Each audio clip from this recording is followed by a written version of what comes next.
All right. Good morning, everybody, and happy Sunday. Welcome to Microsoft Flight Simulator. Thank you for joining me, folks.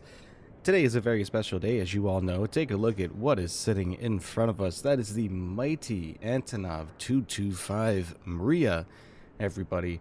Finally able to get a proper simulation of the Mriya. Absolutely wonderful, and I am really looking forward to this. It should be a lot of fun. As you can see, we are currently sitting at Los Angeles International Airport. Currently, it is 6:04 a.m. As you can see, the sun is starting to rise. King, what's going on? Jose, hello. CPH, what's going on, my friend? Janet, hi, remember me? Yes, I do. Welcome. Farmer, what's going on, bud? A lot of people starting to pour in.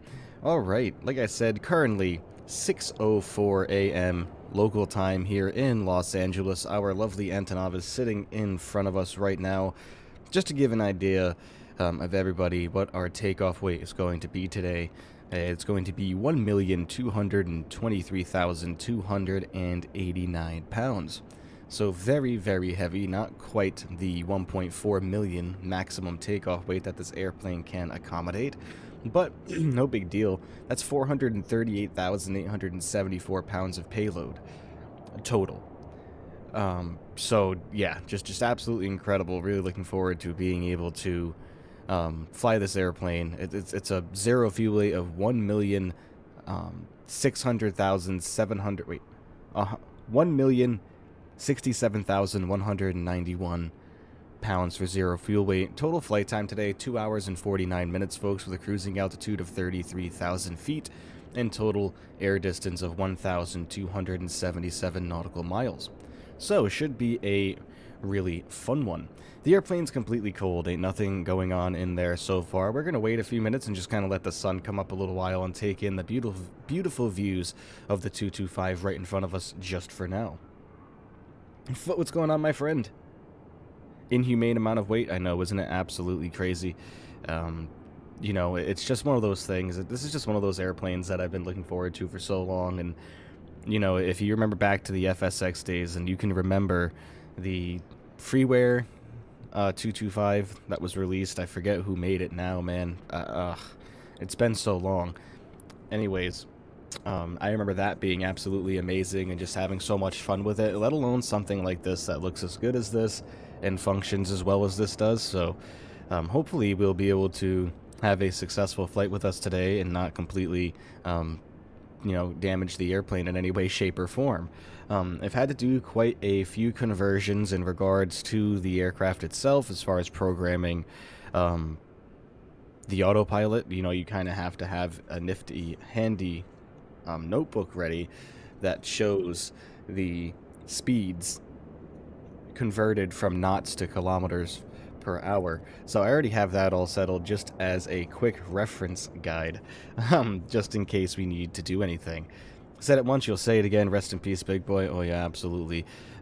Before we go ahead and jump inside the flight deck, we're just going to get the battery powered up and powered on, and then we're going to open the nose and lower our nose wheel and ramp and get the airplane ready to go to load our cargo.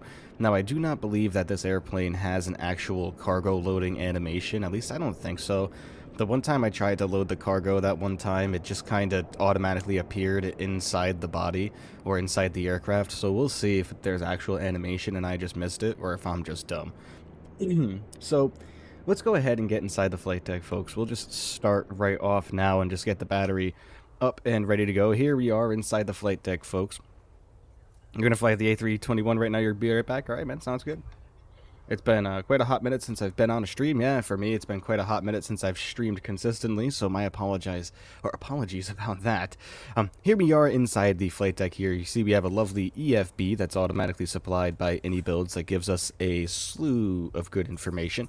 You can see here we have our flight plan already entered in. Here is our route right here with our weather, and then the current cargo. And I think that's what we can configure first before we do anything. So let's hit this configure button here. Now the only thing about this is it's just kind of, I don't know. It's just kind of, so first off, let's get the ground power unit out and let's get the chocks out. That way we can get power to the airplane. The one thing is, like, you have a truck, generic cargo, fire truck, a train, a helicopter, 3 of those, a boiler. That's cool. But my question is can we set our customized weight from here once we've done so, which I think we can. We can configure it there, and I think we can come in here and make it so our takeoff weight will match our flight plan, so maybe we'll be able to. Nicola, what's going on, my friend? Nilsku, what's up, buddies? Just came here to enjoy the live while I'm a bit sick. Oh, I'm sorry about that, my friend. Hopefully you will be feeling better soon, my man. Always hate being sick as well. It really sucks. So hopefully we'll be able to configure the cargo, but I'm thinking maybe we'll take one of these boilers. That sounds cool. And go ahead and get one of these loaded on. That seems like that'll be cool. Alright, without further ado, we need to go ahead and get some power going to the airplane. So we're going to come over here to the engineer's seat. And the first thing that I'm going to do is just make sure that that ground power unit that we asked for is outside the airplane somewhere, and I don't currently see it. The wheel chocks are on, but I don't see the GPU. Okay, let's try something here. Let's come up here to our pushback tool and see if we can't use this power unit. And there it is back there, backing up now towards the airplane.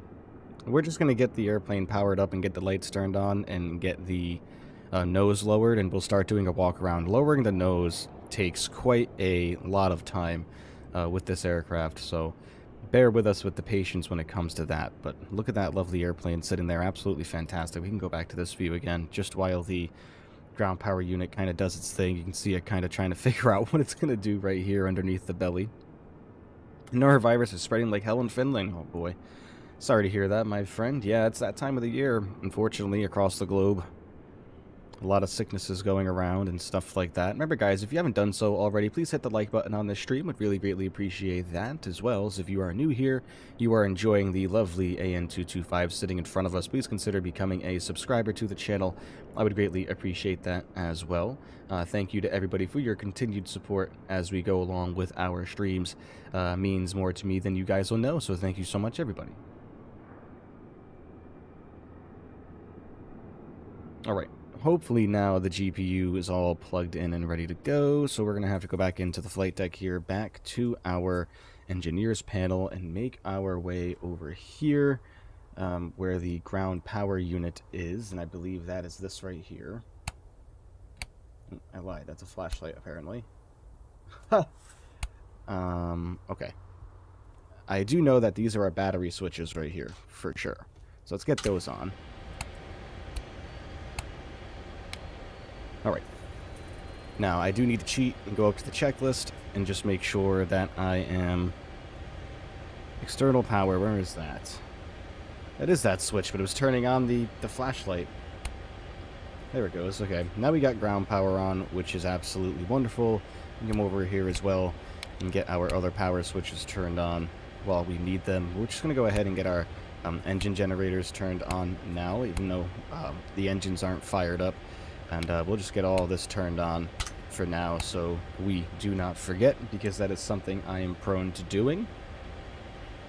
Let's go ahead and give us some lighting in the flight deck, just a tad, just so we can see what we are doing here.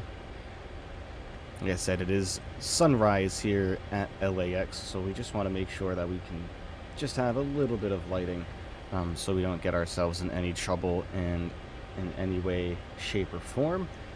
Alright, that is all looking good. Let's come over here.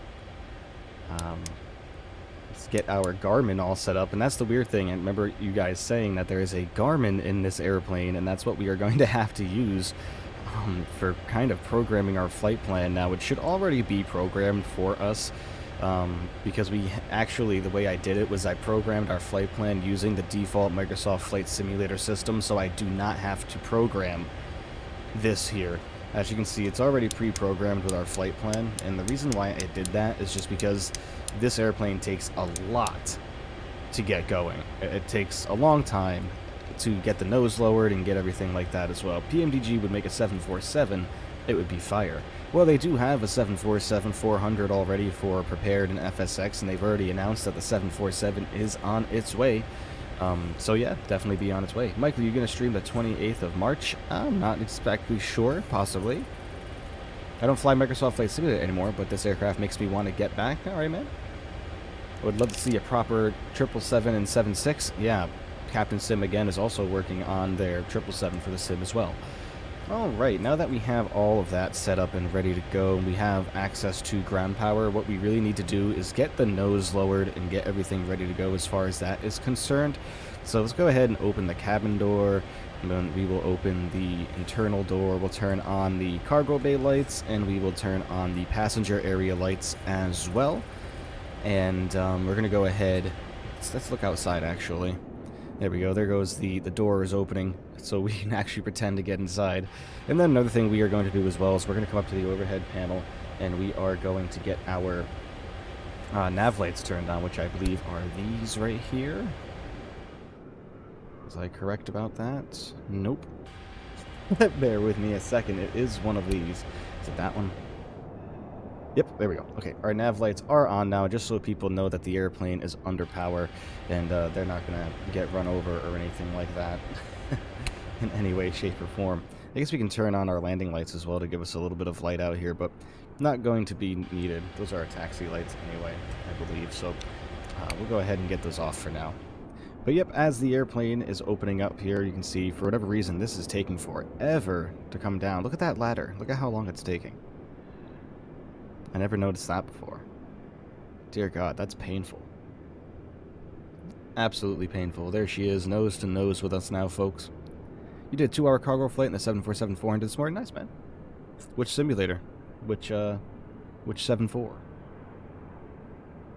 I don't like the 747-4. The 748 is better. Oh, it is newer. 20th of March is your birthday. Nice, man. I'll try to make a stream on it.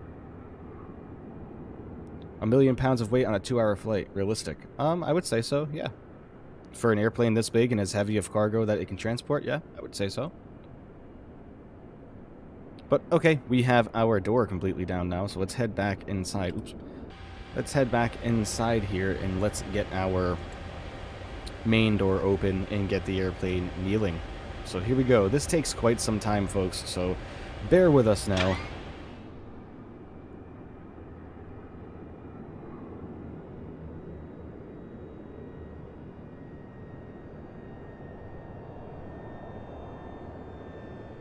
For an A320, it's not realistic? Oh no, not at all. Not in any way, shape, or form would an A320 ever in any circumstance weigh over 1 million pounds. I wish I had Microsoft Flight Simulator, but I don't have storage and a bad PC. I'm sorry about that, CPH, man. Save your pennies, my friend. Strive for those dreams. There we go. You can see the nose of the airplane is opening up now. Like I said, this is quite a long process, folks. Let's just reposition ourselves here a little bit so we can see the entire thing. There she goes. She is opening right up. So cool. Very, very cool. This is all part of the Antonov experience, so we have to get her to kneel down, right, guys? If you didn't think that we were going to be opening up the airplane, kneeling her down, and opening up the ramp, then you guys were going to be out of your mind. How much is this aircraft? This one right here is $20, $19.99 USD, my friends. The bad PC is the reason why I changed to X-Plane. You have to pay for X-Plane? Yep.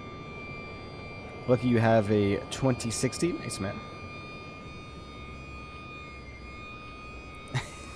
It's taking a little bit. But I love how detailed this aircraft is on the exterior. Wonderful. Like I said, when it comes to actually flying the airplane, it's not as intuitive and it's not as study level as one might think, and it's really not that complicated at all.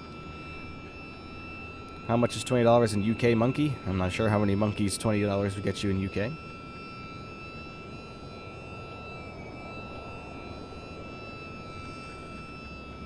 And one thing to remember is that every dollar that's made from the airplane for 1 year will go back to building the airplane. So keep that in mind, everybody.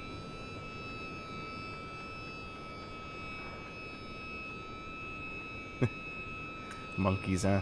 Nose is almost completely lifted, everybody, and yes, if you go back inside the flight deck, you can see where the nose is actually rising up above the windshield, which is pretty cool, but we're going to have to get out of here very shortly while the airplane gets tilted forward, because it just kind of messes with the view, and I'll show you guys what I mean. But yeah, when it comes to in here, guys, there's not near as much that we're going to have to touch as you'd think. We're not going to be messing with any of this. You can see none of this is clickable. These are our APUs up here. That's a main system. None of this stuff here you can really do anything with. I mean, you can do stuff with this, but it's all pre-configured. There's not really anything you can touch. None of these switches you can touch. None of these, nothing. And which I kind of like. I'd rather not have to fight with all these buttons and all these switches for hours on end. Here's your engine start instruments right here. So you have everything you need readily available. Yeah, so I don't really see the reason why we would want to go and mess with any of this anyway. 6 people required in real life to fly this airplane, and I'm not about to sit here and pretend like I know what I'm doing with all these buttons and switches, you know what I mean? At least for me. Anyways, let's go back outside. There go the legs of the aircraft lowering down now. Now we should start the kneeling process.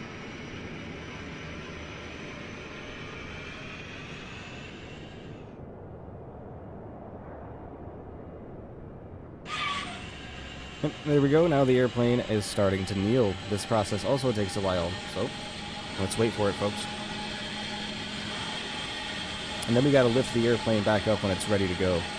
I told you guys this was going to be a longer stream, so bear with us. It'll take a little while for us to get up in the air, but I figured this is all part of the experience of the 225, so I figured what the heck, you may as well do it.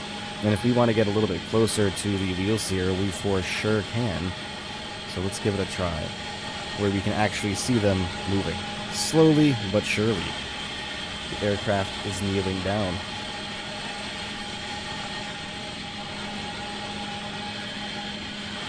We would never be standing this close, obviously, to watch the airplane kneel, but it is.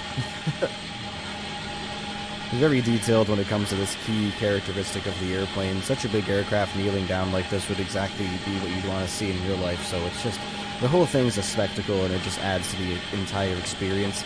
You can go into the menu and you can accelerate this a little bit and make it so it's a lot faster, but we're not going to bother. It was a Helsinki de-icing event yesterday. There was a delivery, 3 grounds, 2 for de-icing services, 2 towers, 2 approaches, 2 inbounds. It was really fun. Sounds it, man. We're going to go ahead and get our Xbox controller turned on here so we can use the showcase view mode and do a little bit of a walk around while the airplane continues to lower itself. There we go. So let's just hop around and just kind of go explore the rest of the airplane, shall we, on the outside. Look at how tall, just look at how large this airplane is in general. Like, holy macaroni. Just absolute beast of an aircraft that we're just going to do a walk around over right now while the nose is lowering. Do you think Microsoft will make a new gen of flight sim this year? No. They probably will not make another flight sim for 8-9 years probably. I know they said they wanted Microsoft Flight Simulator to last 10 years or so, so we still got some time. Look at these ginormous engines on here, folks. 6 of them in total. I do not know the manufacturer on them at all, so I apologize for that in advance. But we're going to go ahead and just check everything out, make sure that there's no damage to the engines. That's obvious. Same thing, we're going to go all the way to the leading edges of the wings and check all of this out as well. But just the absolute monstrosity of this aircraft is unparalleled to anything else that you will see. And it's just too bad that it's been destroyed, man. Too bad. But coming on the outside of the leading edge of the wing, everything is looking fine for us. We have our nav lights activated there. Nothing is obviously looking damaged at all. Leading edges and wingtips look fine. We're going to go over here and get underneath the ailerons as well. Those are all looking okay. They are sunken in as of now because we don't have any hydraulic pressure. Same thing with our flap covers. Those are all looking nice too. Getting a look at the back of the engines here. That's all looking groovy as well. Let's head over here to the tires and just make sure everything is looking good, that nothing looks flat or anything like that. 14 tires on each side in the rear. You see our tires are looking nice, gear folds right in to the underside of the airplane there. Just checking everything out, make sure we don't have any flats, no oil leaks, no damaged parts or anything like that as we continue to circle the airplane. We can even get right inside the landing gear bay as well, and just check everything out, make sure there's no damage, make sure that there is no leaks or any stowaways or nobody that we should be concerned about inside the airplane. Alright, it's all looking good on this side. Let's go ahead and duck underneath the airplane here. Crawl underneath, squeeze underneath as best as we can. Alright, looking good. Now we're going to go ahead and take care of this engine check. Just make sure everything's looking good. We don't have any damage or anything that's going to go into the aircraft. You always got to wonder how they get these types of planes off the ground. A lot of power and a lot of lift. I prefer not to do the engineering on sim aircraft because you play as the pilot and flying a two-man job along doing more like that. It's not fun. Exactly. That's how I feel. You gotta go eat, Iron Man? I mean, nope. My typing sucks. Okay. You always gotta wonder. Yeah, man. It's just absolutely nuts. Think about that all the time. How are we doing on the lowering of the aircraft? This would be a heck of a screenshot that we are going to grab right now. As the sun comes up more and more.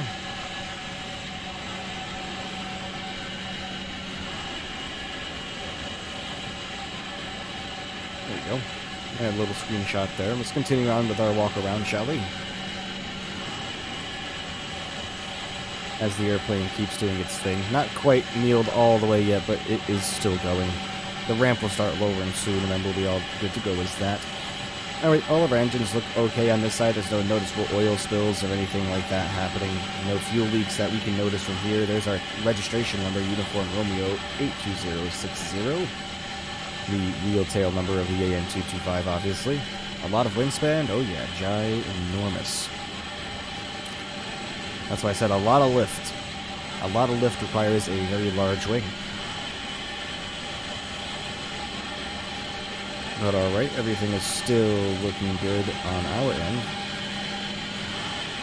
Tires are looking good over here too. Awesome, let's keep going. We're going to check this very large vertical stabilizer here, or tail surface rather, with two vertical stabilizers on either end. Just absolutely massive, ginormous aircraft here, folks. My gosh.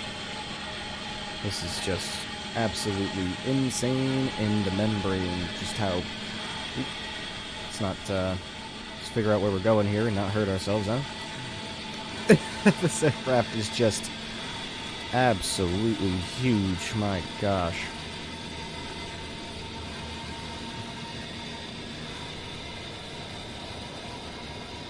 Holy guacamole. Still doing our walk around, but that's about to do it up here.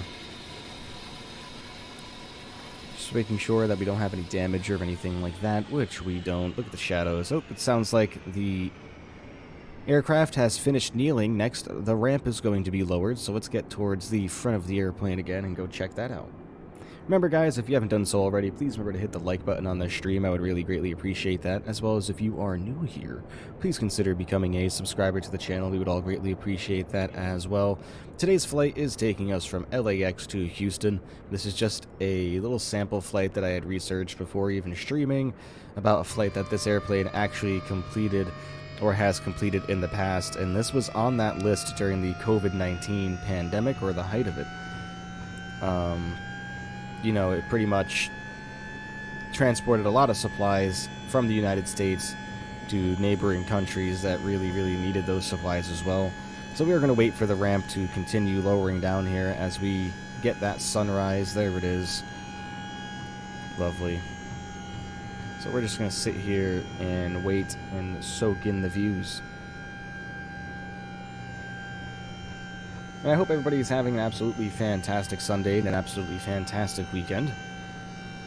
It is gray and dull outside, like a usual New England winter time for us here. BD, what's going on, my friend? Welcome to the stream. Thank you for joining in and watching the wonderful AN-225 get ready for flight. Braconia Airways, perfect. Yep. Maybe we'll start a virtual airline one day. Who knows? Alright, let's just keep watching this airplane and get ready. And she's almost ready for her payload, which looks like is already loaded inside the airplane, but that's okay. We'll fix that. She's a Butte captain. Thanks, Ray. Appreciate that, my friend. Thank you for joining in. Very large airplane, man. The largest airplane ever built, and the longest and heaviest. Takeoff weight today is 1,200,000 pounds, so should be very fun. We're just getting our ramp lowered. We're going to get our cargo ready to go. We're going to do a general inspection inside the cargo area just to make sure that we don't have any stowaways or anything weird like that. So should be very fun. And then dealing with the Ukrainian language, or Russian language, Cyrillic language on the inside of the flight deck while I try to remember everything about the aircraft is going to be fun as well, but I am pretty well versed in it at this point, so hopefully I don't forget anything. I don't think I will, but we'll see.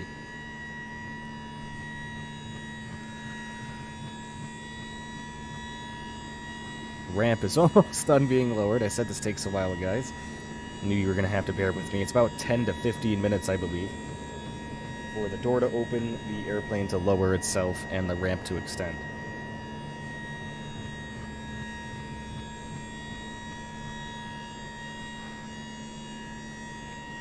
Almost done. Let's go ahead and get a little closer on it.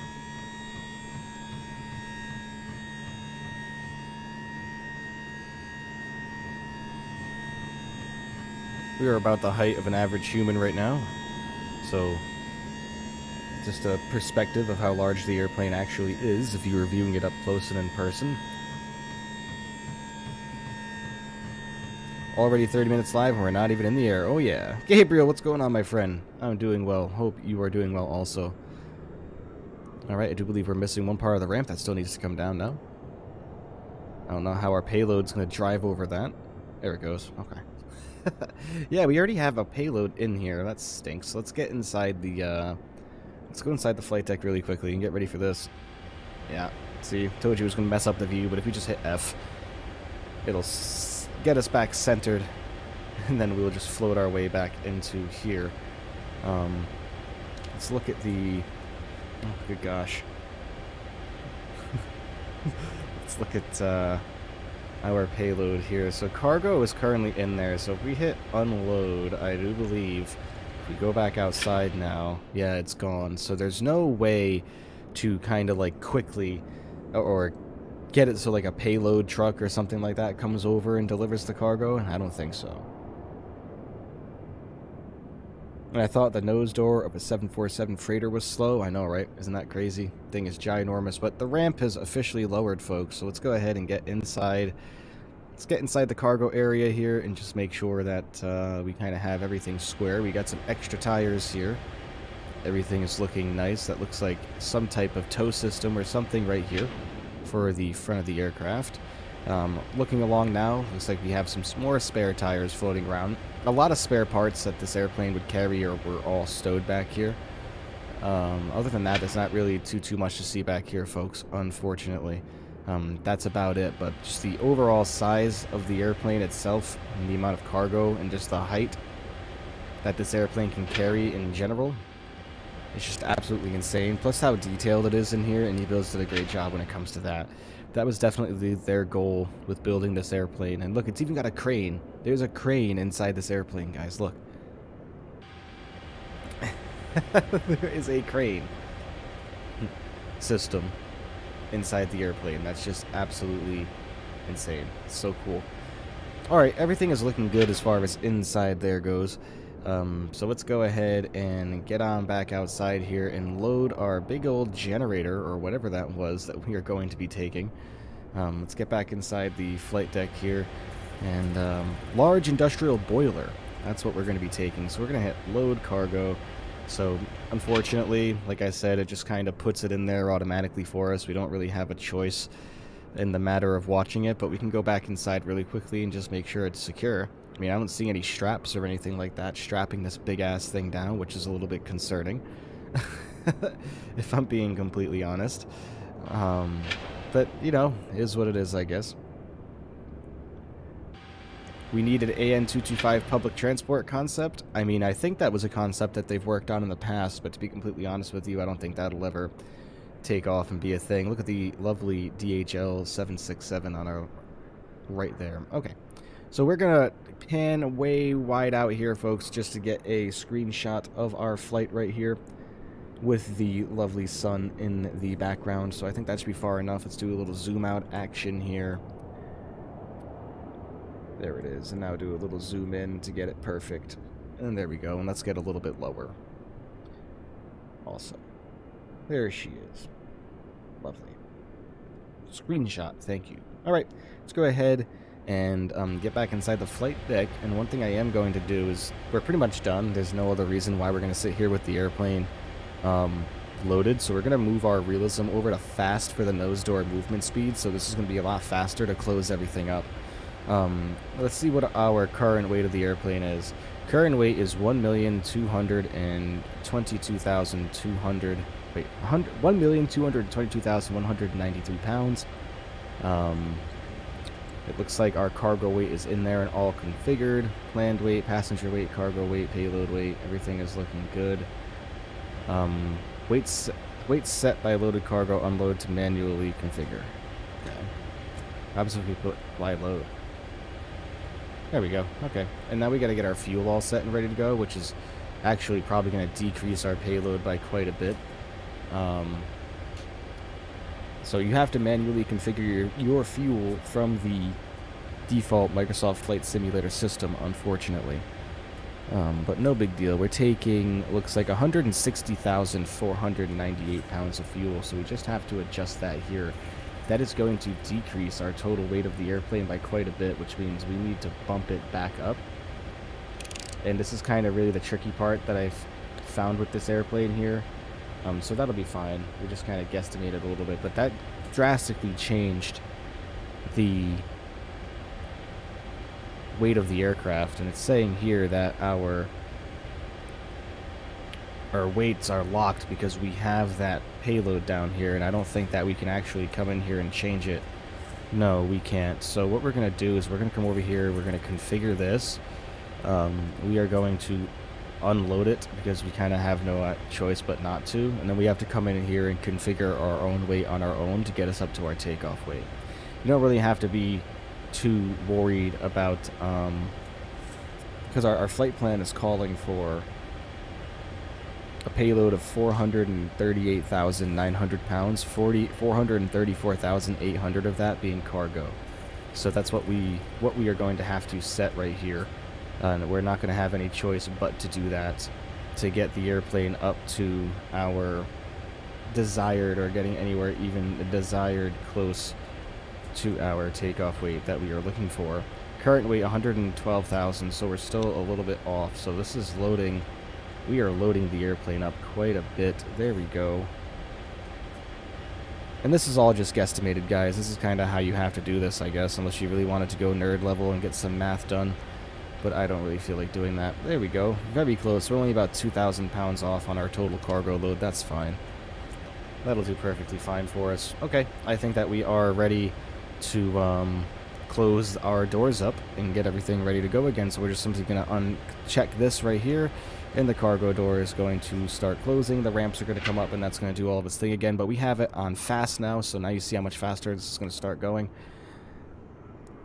The speeds are going to be greatly increased, so we don't have to sit here and wait forever now that the airplane's all loaded up and ready to go. So that's just simply going to increase there. But just to kind of show everybody, it does add cargo. Once you add your own weight in there, it will. So we do have cargo, so it's not like we're flying around empty and the plane isn't weighted. That's just unfortunately the way you have to do it when it comes to, you know, getting your exact planned payload. I just did it from SimBrief. I'm just following the weights that it's giving me based on the iniBuilds 225 profile that it already has. So now the airplane is already lifting back up. You see how much faster it's going now, thank goodness.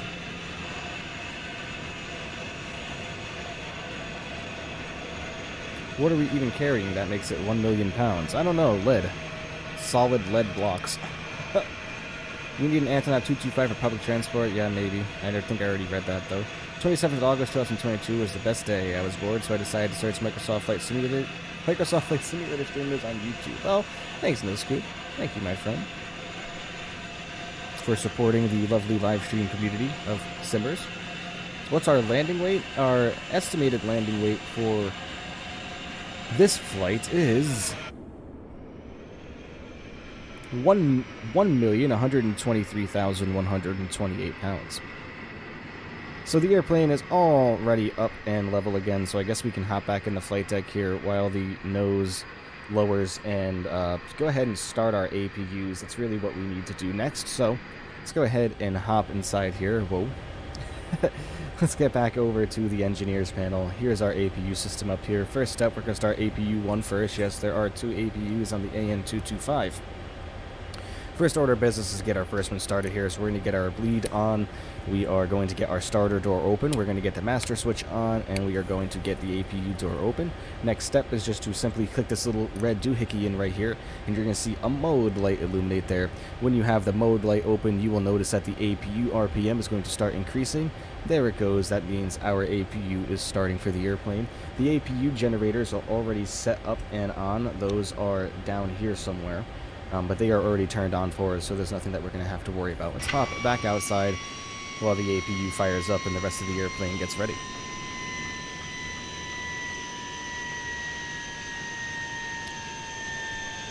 Do I remember that flight? Yes, I do. Remember it very well. You're talking about the monsoon landing that we had? Yeah. So basically a crash landing at an A320, essentially, I guess if you wanted to think of it that way. But there goes the nose of the airplane being lowered now. See how much faster that was when you have it in fast mode. Very cool. There goes the first APU firing up now. It sounds like it's almost finished, so let's hop back inside the flight deck here and make sure. There we go. You see APU is already up and running and ready to go. We're going to do the same thing with our second APU here. We're going to turn the bleed on. We're going to get the starter switch open, master switch, and valve open. And let's go ahead and click our little doodad button here. And wait for this to say mode, and then you'll see the APU start spooling. There it goes, lovely. Imagine 1 million pounds on a Cessna 172. It would just be a flat tin can on the ground at that point, guys.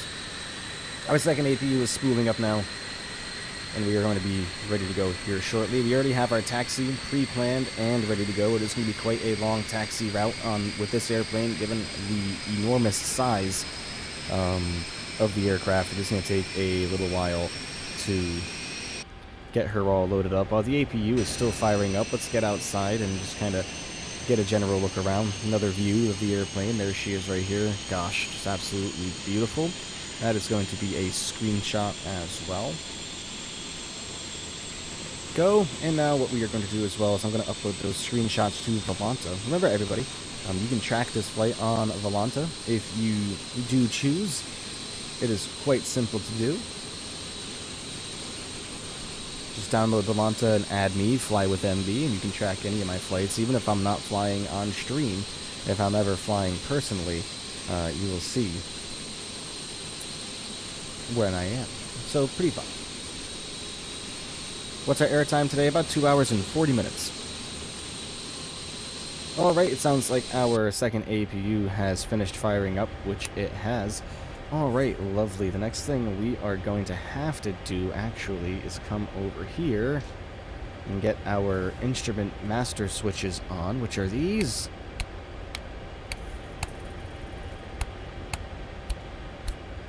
Lots of clicking. Alright, there we go. Now our instruments should be all fired up.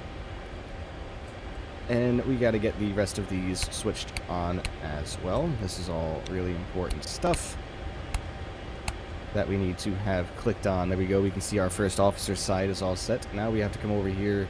I mean, our captain's side. Now we got to come over here to the first officer's side and get his instruments set up as well. So there we go. Getting all those clicked on now. Now he is all brought to life. Awesome. Here is our lovely autopilot today. Our rotate speed is going to be right around 200 knots. And we're looking for a speed of 250 knots after climb, which is about 463 kilometers an hour. So let's go ahead and get 463 kilometers per hour input to our speed here. Mr. Flight Lover, hello my friend, welcome. He says, is it easy to play Microsoft Flight Simulator? With plenty of practice, my friend, you will find it easy. I can promise that.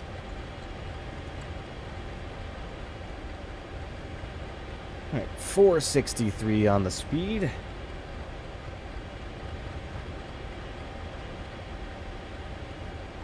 There we go. And we are going up to... Well, you know what we're going to do? We're going to take off, and we're simply just going to get to 5,000 meters. That's where we need our little converter over here. So we're just going to go up to 5,000 feet initially. So 1524 on the meters. Cool little conversion tool there, so we're just going to go up to 1,500 meters. That should be fine.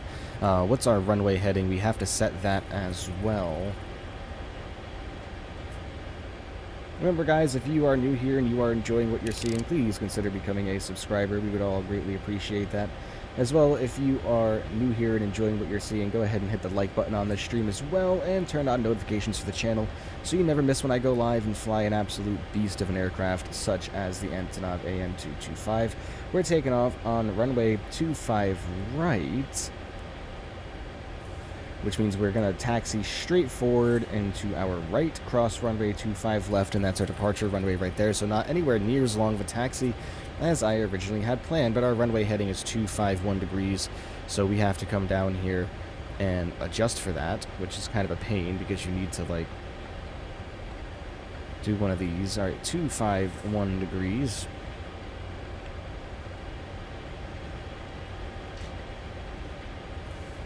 There we go. That should be just fine. Our HSI is all set up and ready to go now. All right.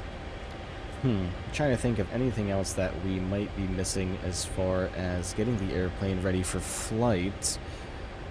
Check over our electronics once again. I do know that there are a few things that we need to do over here in regards to our engine start sequence. I don't notice anything over here that needs to be switched on or switched off in any way, shape, or form, so I think we can get rid of our ground power now. We no longer need that because we are running underneath the APU, so ground power unit can be disconnected. Just to make sure that it is going to disconnect properly, let's come up here to our pushback tool and just ask that the ground power unit leave the area. Okay. I have to go for now. Goodbye. All right, Janet, thank you for tuning in. Greatly appreciate you, my friend. Have a wonderful rest of your afternoon indeed.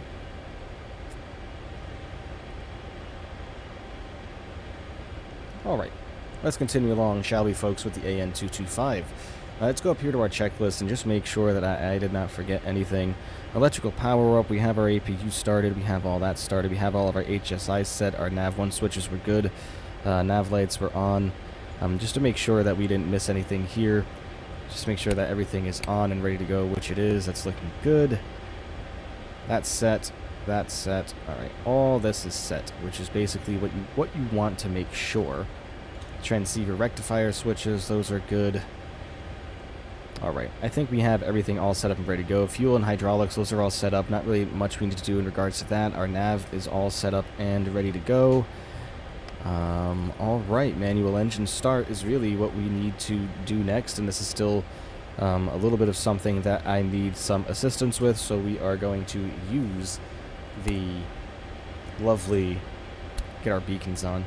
We are going to use our, you know what? Yeah, it was wrong. Yeah. We are going to use our lovely checklist here just to make sure that I know what I'm doing.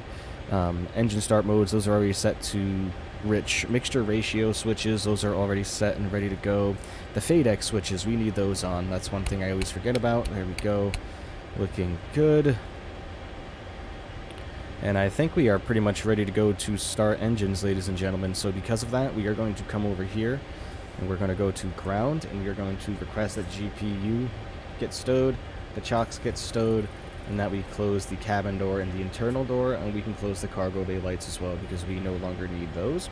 So heading on outside, we should start to see the cargo door close, and we are going to be ready to start engines, folks, and get the bleep out of here. How can you become a moderator? Well, as I've mentioned before, as the stream starts to grow and we get more and more people in here, and it's difficult for the mods that we have now not to keep up with everything, we will assess the situation and add more mods then, so I'll make it known when we're ready to do things like that, guys, I promise. One thing I didn't show off is the lovely views that we have so far for the airplanes. We have just forward of the nose here for us.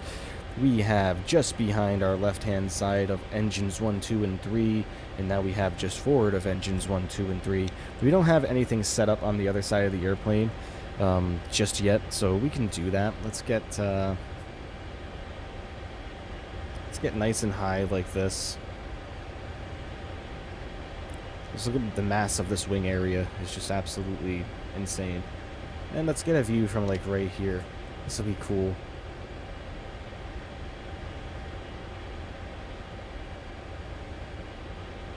And if you want to get something a little more forward as well, we can. Never mind, alright. Don't be afraid, ask me whatever you want. Sorry, we should have gotten our wing views set up a little bit earlier, but completely forgot. Sorry about this, folks. Only take a few more seconds to get everything set up. You gonna play with your friend in a minute? Alright, man.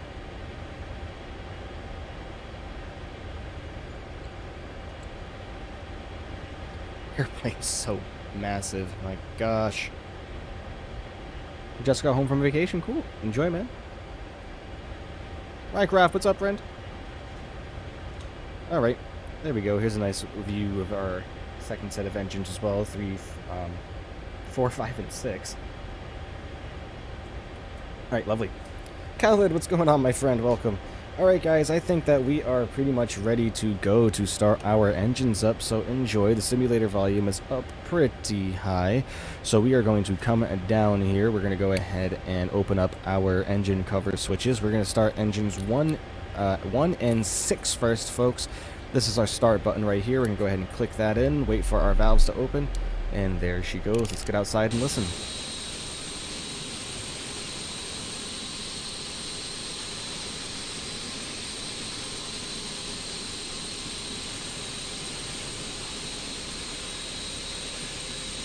How do you set up views? How do you get to them? You have to set up your custom view cameras, my friend.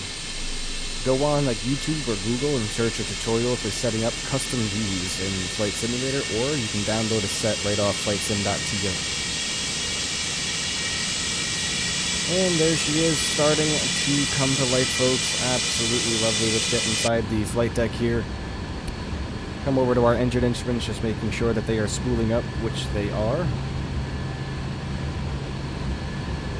Alright.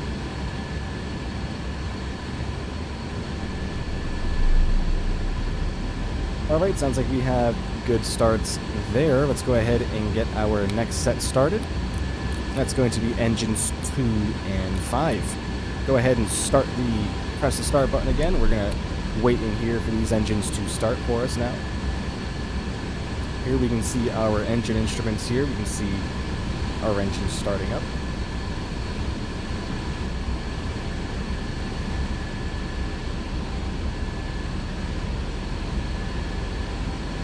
See engines 2 and 5 coming to life here.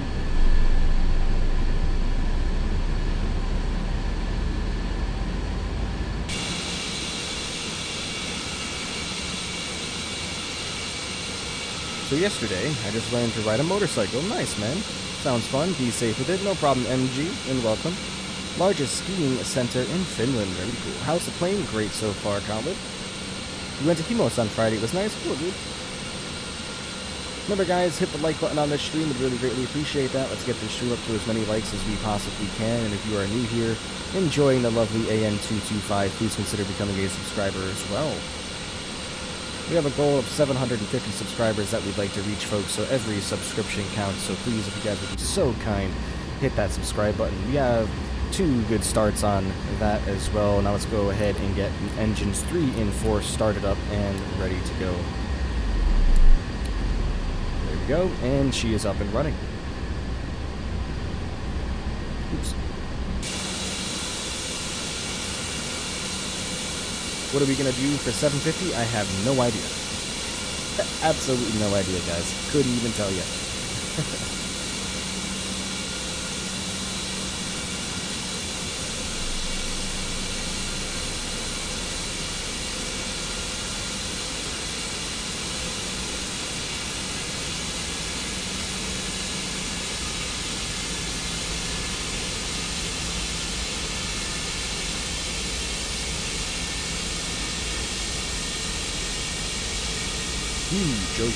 Oh yeah, it'll definitely be a long haul. The subscriber specials are always long hauls.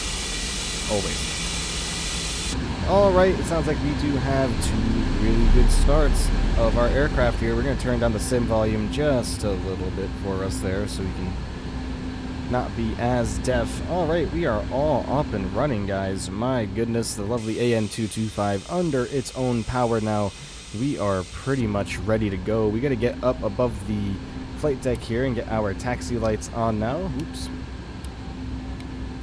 There we go. Everything's looking good in regards to that. The parking brake is still on. We're going to go ahead and get our fans on here as well and get those pointed towards the window.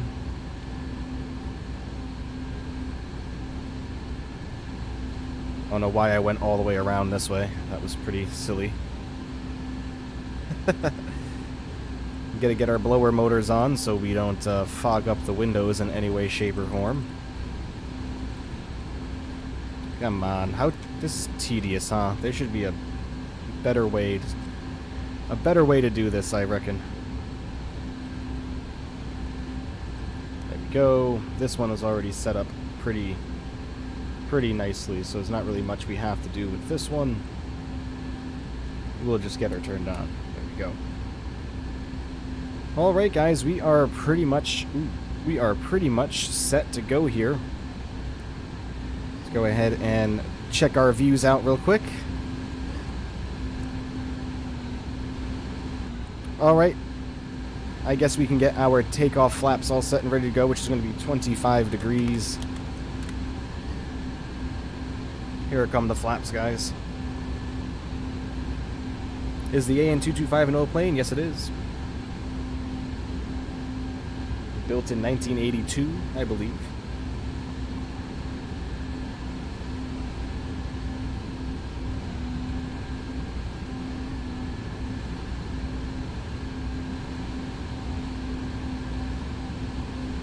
Alright, our flaps are all set and ready to go. I do believe we are good to taxi, folks, so we are going to release our parking brake and get this airplane underway. We're going to pull straight forward here and take a right onto taxiway Alpha. Follow Alpha all the way down until we take a left onto Foxtrot and cross runway 25 left. And then 25 right will be right in front of us. We have 12,923 feet of runway to use for our airplane. So let's go. Releasing the parking brake. And there we go, rolling forward here, folks, already. What is our total weight at the moment? 1,220,546 pounds.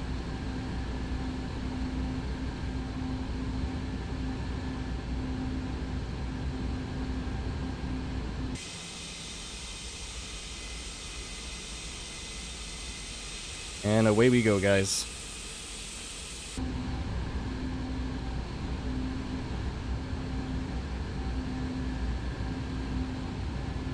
I need to add a little bit of power here for the turn.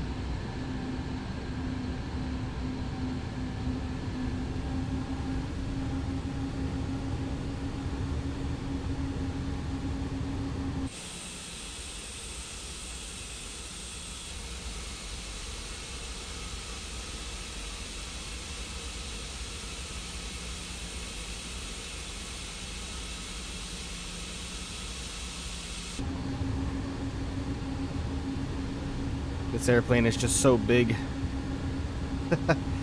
Takes forever to turn.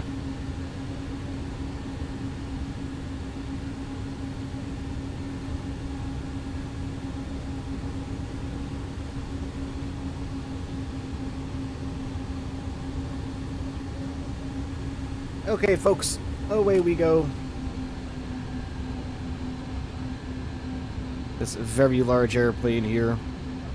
So very fun to fly indeed. Mystic, what's going on, my friend? Remember, guys, hit that subscribe button for me. Would really greatly appreciate that if you are new here and are enjoying what you are seeing. Our taxi speed for 20 knots is about 37 kilometers per hour. That is our total ground speed right here. 26 kilometers per hour, and 37 is about 20 knots. So that's about how fast we are going to allow this airplane to taxi, so we are nearly there. Let's just keep her rolling. Good, Mystic. Glad to hear, my friend.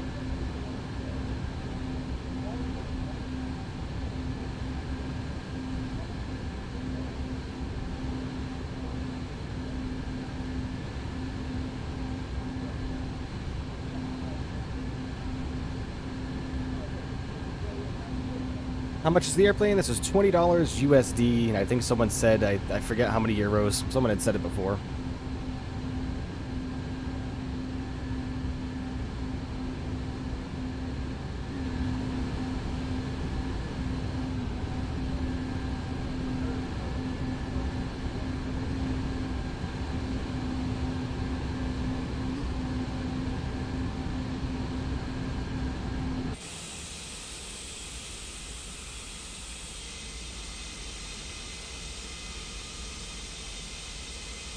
airplane is just absolutely massive, guys.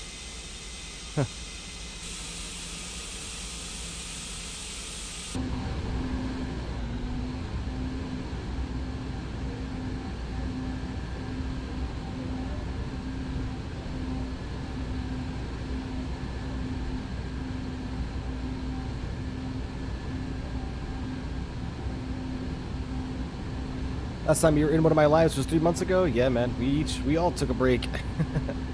I had to, for sure. We are starting to approach our turnoff right here for our runway up here, so we're going to start getting this big airplane slowed down just a little bit.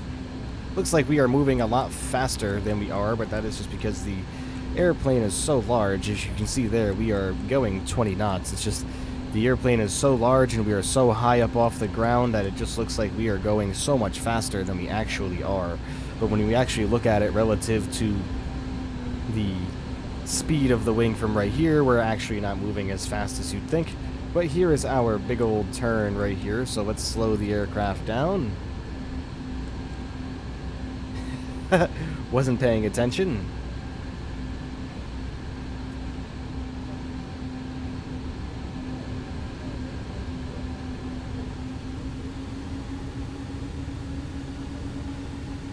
Is it worth the 25? Yeah. Yep. I would say so.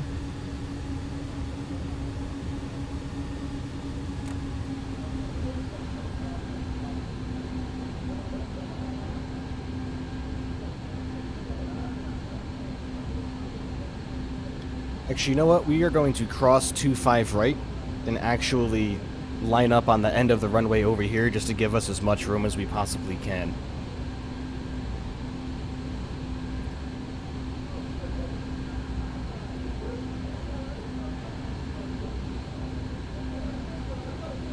Well worth it? Oh, absolutely.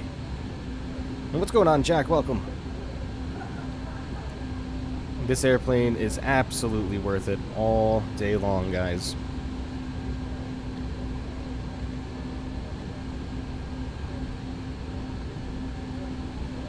What do I use for anti-ice and de-ice? What do you mean? Like as far as like animation and stuff? GSX, if I ever use it. Like I said yesterday, GSX is kind of on the back burner for now.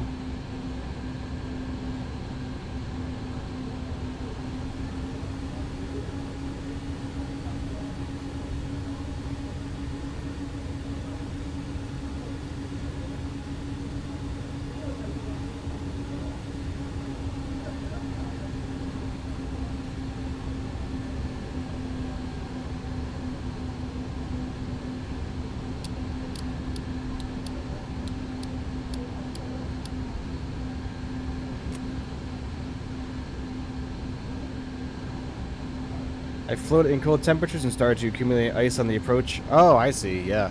I haven't used the anti-ice yet, actually. It was never in any of the instructions that I followed. But we can look that up and find out exactly where the de-ice and probe heats and all that are, just to make sure, if there are any. I mean, who knows?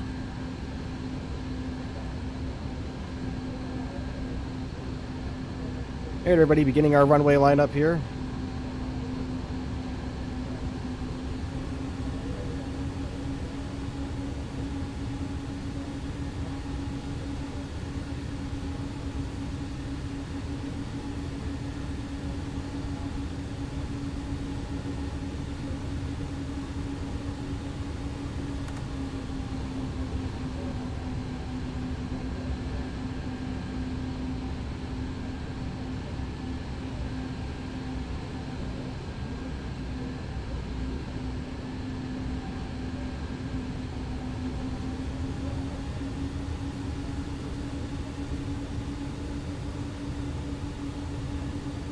Such a big, heavy airplane. It really slows down if you let it while turning.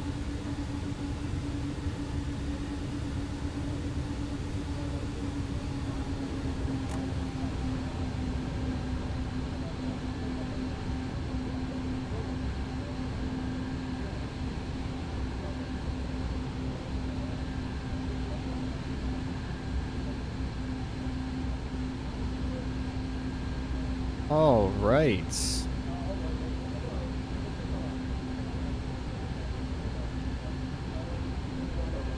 All right, all lined up. Let's go ahead and set our parking brake very quickly. We're going to come up here and get our landing lights on. Actually, you know what? Before takeoff, let's see. Geek, what's going on, my friend? Welcome to takeoff. Just make sure that we have our landing lights set properly and our strobes. Strobes, I do believe that those are on.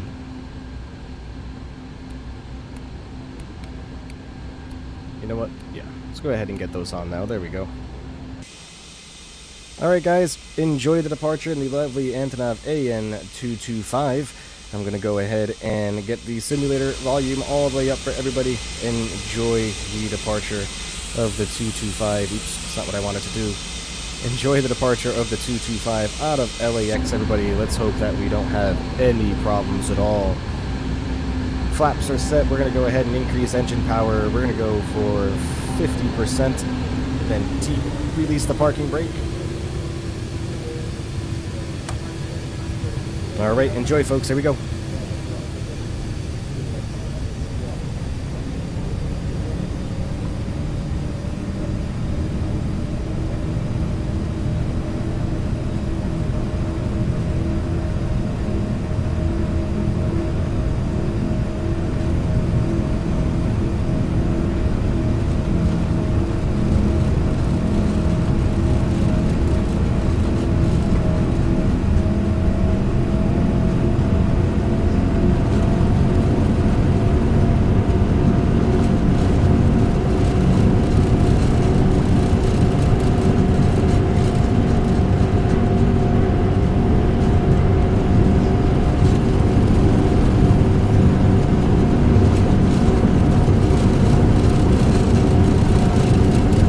Rotate, up we go.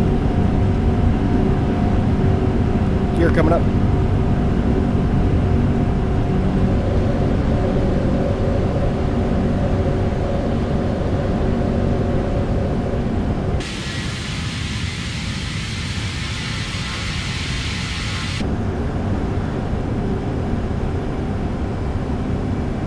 Alright, let's get ourselves trimmed out here just a little bit.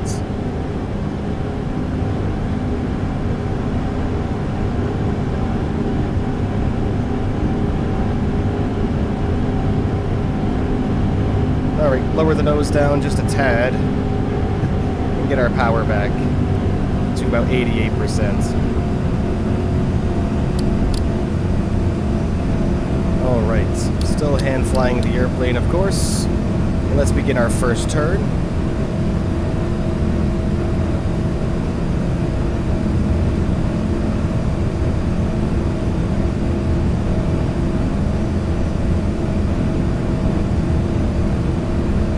At 3,000 feet, we're going to lower the nose and accelerate.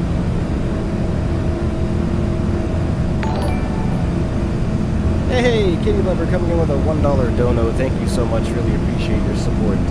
There goes 3,000 feet. Let's go ahead and lower the nose a little bit and allow for a nice acceleration. And let's get our wings back level and begin another turn to course. But thank you so much for the dono, Kitty Lover. Appreciate it. $1. I got to get you on the leaderboard. Hold on just a moment. We will take care of that while we get on course here.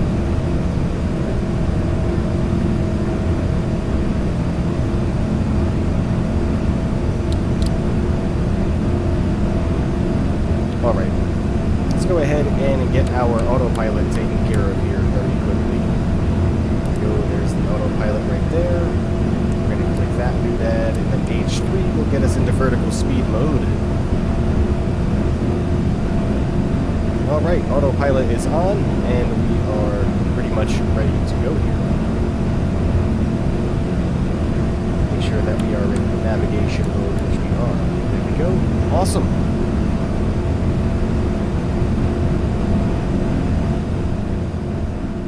And let's lower the sim volume down there. Alright everybody, hope you are enjoying so far. Thank you so much for supporting the channel. There goes 5,000 feet. Let's lower our power a little bit and bring a notch of flaps up.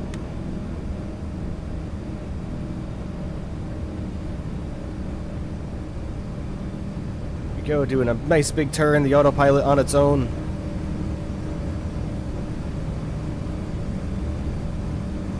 Get out of here, toolbar tips. Is there any donation I would stop the flight for? Probably not, my friend. Probably not. Alright, 5,000 feet we've leveled off at. Let's go ahead and lower our power. And let's get the auto throttle on.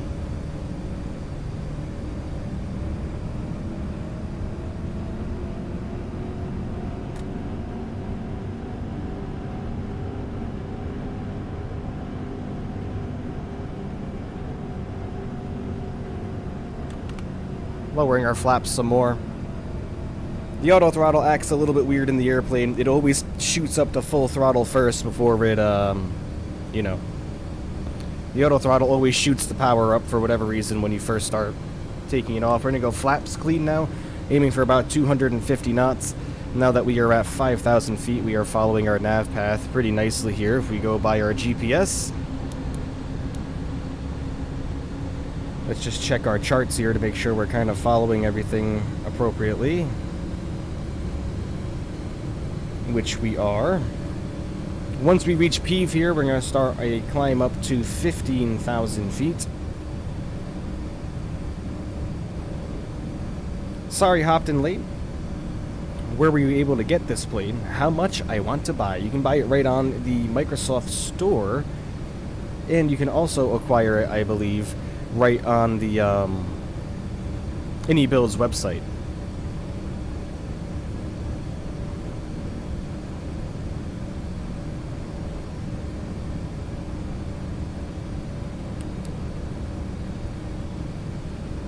Alright, let's head on up to... Well, we gotta do a little conversion here first. We can go up to 15,000 feet.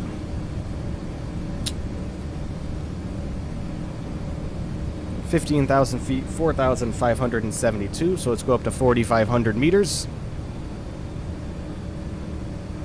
Oops. And up we go, continuing our climb.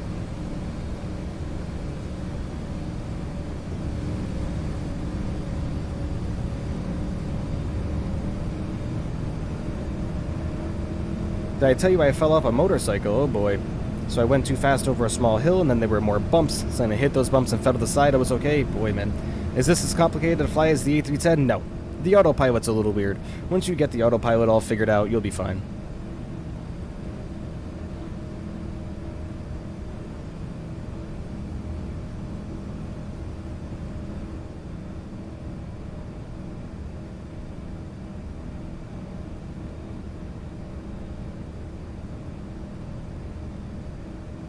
Alright, kitty lover, we gotta get your donation on the leaderboard here.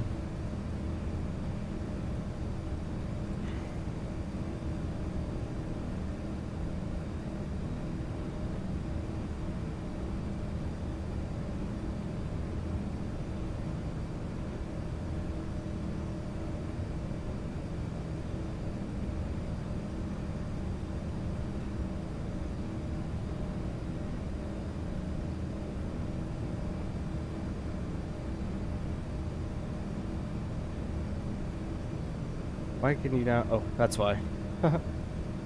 Ah, jeez. I'm screwing all kinds of things up, guys. There we go. Need to shrink this up just a tad bit.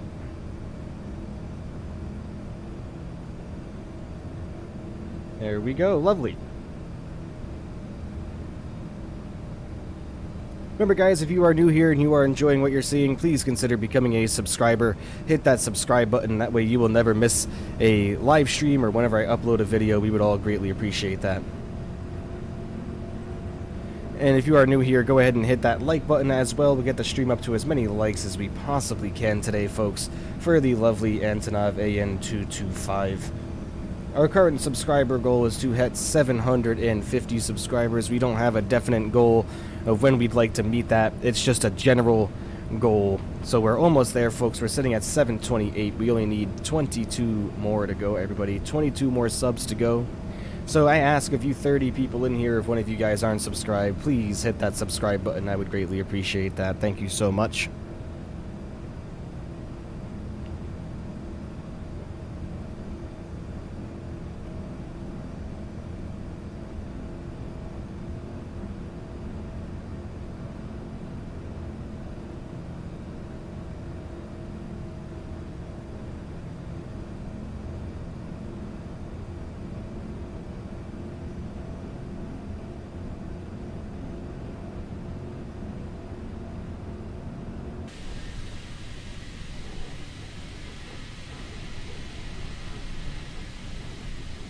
The airplane's so big, it's just hard to capture the entire thing. Does this aircraft come with pre-flight engine start takeoff in checklist? It does. It comes with an entire user manual. Let me adjust my camera here so it's more pointed towards me. It comes with an entire user manual. In fact, it does. Can I fly to Barbados in the future, my friend? For sure. Join the Discord and put any flight suggestions right there in the flight suggestions box, and you'll be able to suggest anything you like. And I always try to accommodate all of them, but it's tough sometimes. Coming up on 10,000 feet, guys. That means our landing lights are going to come off now. No need for those. Gear lever has to go to neutral. Yep, always forget about that. There we go. And our taxis can come off as well. No need for those anymore. Alright, we just went above 10,000 feet, which means we are going to increase our climb speed to 270 knots, which is going to be 500 kilometers per hour. So go ahead and set our speed to 500 kilometers per hour and lower our nose just a little bit for ease of acceleration.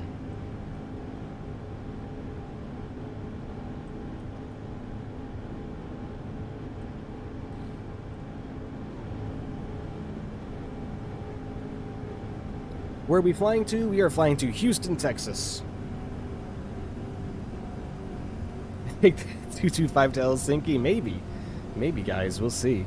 She's flying like an absolute beaut right now. The airplane flies so well, and it's nice and easy, too. It's not overly complicated.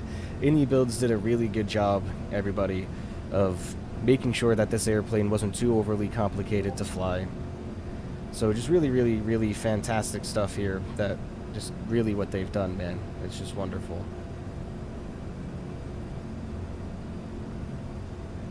There you go. There's another flight suggestions. Alright. Wonderful.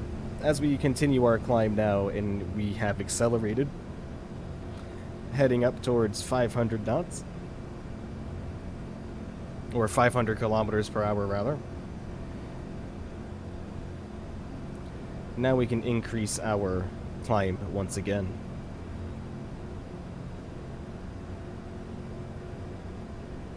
Up towards 15,000 feet initially, and now take a look at our chart.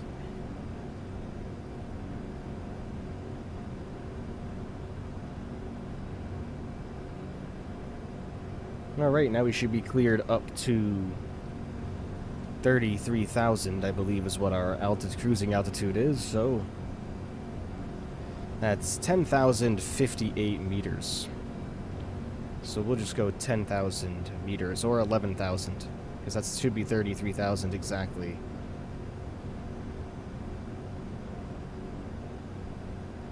There we go. Alright, awesome. We are on our way up to cruising altitude now. We're just about to reach transition, 14,300 feet. That's the one thing about this autopilot is I wonder if there's a bank angle limit that we can set, because I do notice that it does like to bank very harshly sometimes. And for a big airplane like this with a lot of cargo, I definitely don't think it would be doing that. So if anybody knows where there's a bank limit, let me know. I'm not sure if it's one of these. I mean, these are our nav radios, so it wouldn't be that. So I'm not sure where the bank limit would be unless it's down here somewhere with the other trim controls, but I'm just not even going to bother messing. Or is this it right here? I don't know. I'm not going to press any buttons and mess with anything just yet. I'm not exactly sure what I'm doing. Oh, gosh.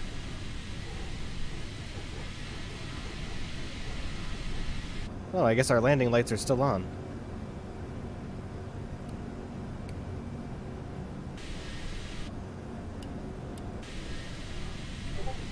There they go. Okay.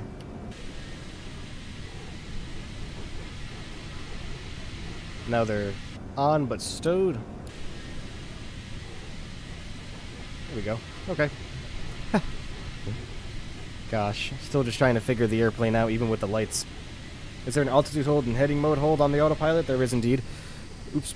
So the autopilot is a little weird to get to work, and I'll explain it. We'll just go ahead and keep this view outside for now because it just looks absolutely stunning. I'll go inside and explain the autopilot really quickly. So here's your autopilot right here, obviously. This is your speed right here. This is your autopilot master switch. This is your auto throttle. Auto throttle will always try to achieve the speed that you have set here whenever it's set. So there's no speed hold switch or anything like that that you need to toggle. It'll just always do it on its own. This right here is what you need to pay attention to when it comes to your course and actually flying. So right now we have it on navigation, which is just going to be your VNav function. I mean your LNAV function, based on the flight plan that you have entered in to your computer here. So that's all that's going to be.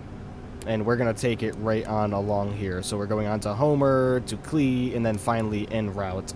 So we are almost there to go en route for the rest of our flight plan. So what that'll do is that'll follow the navigation path as set by the Garmin when you're in this navigation button.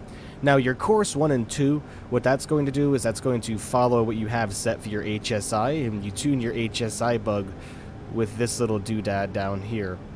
So your HSI bug will tune with this little doohickey, and then it will follow right along. Now, the one thing you have to do is you will have to press this PC button right here every single time you need to switch between these modes. So for instance, if I wanted to come back here over to course mode and switch it to course mode and follow that heading we just selected, if I were to click this PC button, that would take care of that for us. But we're not going to do that, so we're going to stick right on PC. So we'll just go ahead and click that PC button just to make sure we are going to keep following along. There goes 18,000 feet, which means we're going to get our altimeters into standard mode there. There they go. And lower the nose and climb at nice like 1,500 feet per minute for this airplane. Remember, we are very heavy, so we have to be quite generous and kind of conscious in regards to that, because we are also flying in some wind as well, but our ground speed is doing pretty nice currently. Go ahead and get the sim volume turned up just a little bit to kind of balance out my voice, and I do believe we can get some tunes on now. As you can see, we're about 2 hours and 40 minutes to go on the TTG. That's of course going to decrease now as we climb and our Mach number increases. But yeah, the airplane just flies extremely well, guys. It's a must-have, in my opinion, in your hangars. Who said New York to Singapore with a Cessna? That sounds like that's a foot suggestion to me, if I ever heard one. If I'm being completely honest with you guys.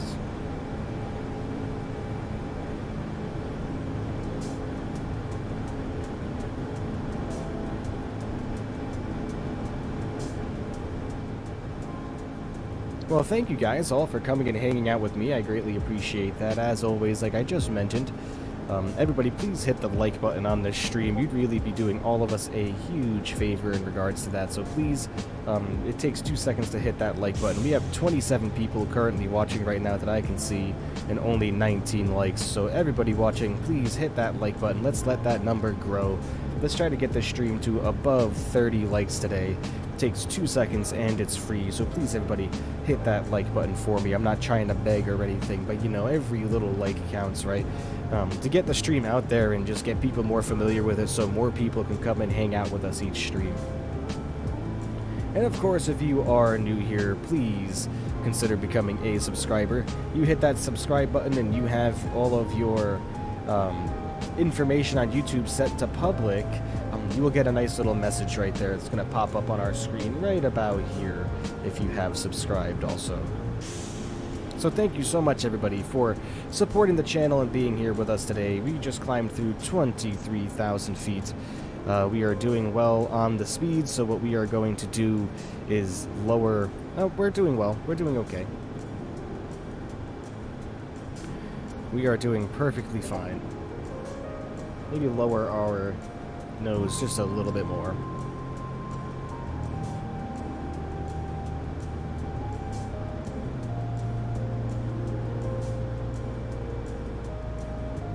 What is SAW?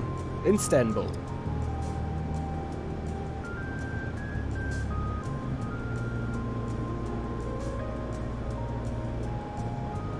I believe, right?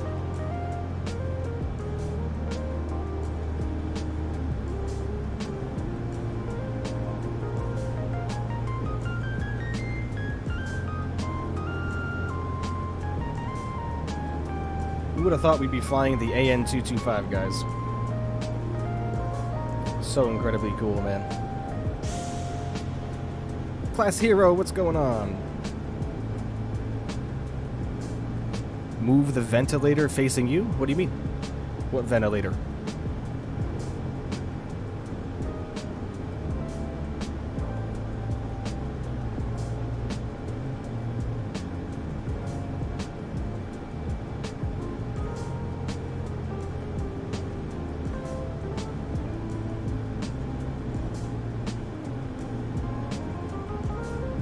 The airplane is still performing wonderfully.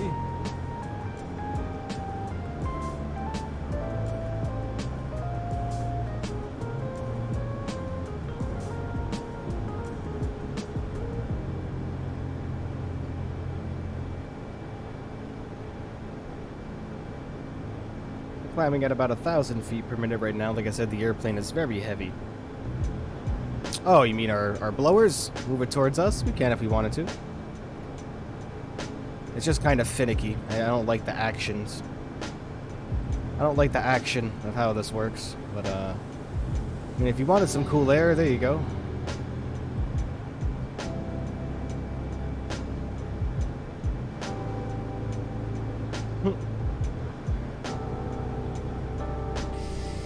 But, my goodness, folks.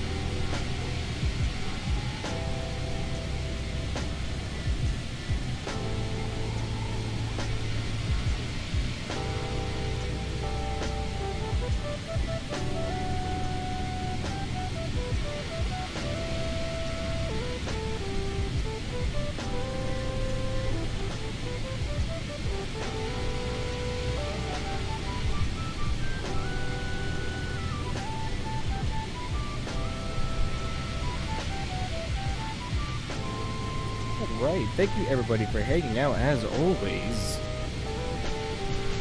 More streams are going to be scheduled this afternoon once this stream is over, folks, so keep an eye out for that. We will have next week's schedule coming up shortly.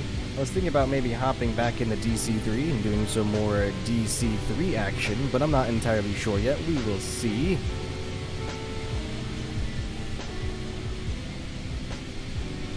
Not entirely sure yet. We'll have to see what we have going on. Remember, you guys can put suggestions in the Discord, and I will do my best to accommodate those.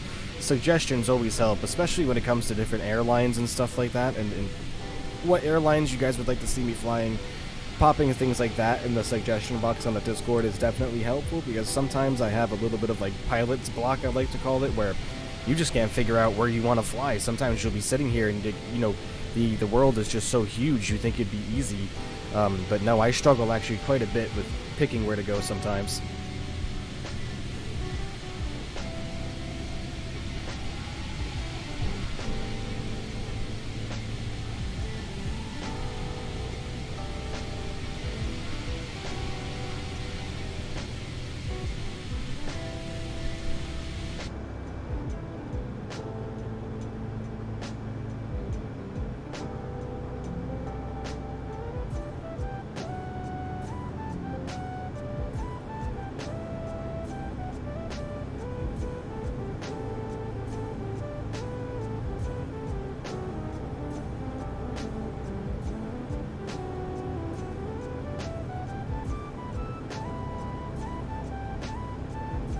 It's nice we have 32 people. I know, absolutely crazy. Thank you guys all so much for joining the stream today. Really, really greatly appreciate every single one of you as we climb towards our cruising altitude of 33,000 feet in the AN-225.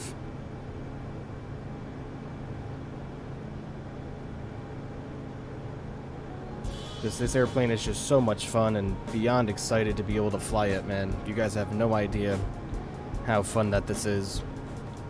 Such a large airplane, and just moves so slow, and it's like so chunky, and now that we're up and running, we don't have to do anything back here really. We are pretty much good to go. But I guess we can play around and tour around the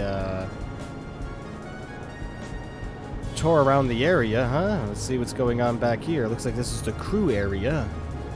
Rescue rope, lifting capacity not more than 3 people, but we'll keep that in mind, folks, huh? Let's keep her looking. What do we have here? Oxygen bottles of some sort. It looks like another jump seat right there. Very cool indeed. Let's keep moving. Oh boy, where are we? My gosh.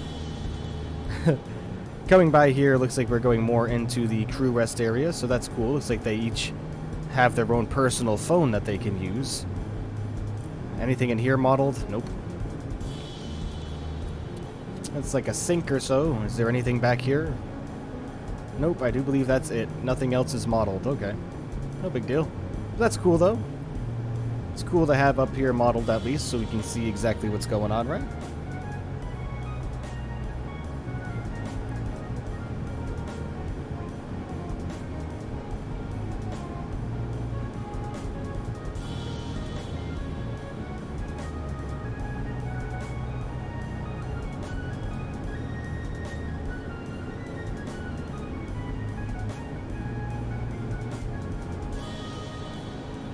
And remember, folks, this flight can be tracked on Volanta. If you guys do choose to do so, you can find out exactly where we are going and exactly what we are doing at any moment. But what is our airplane doing? What? Going to dots.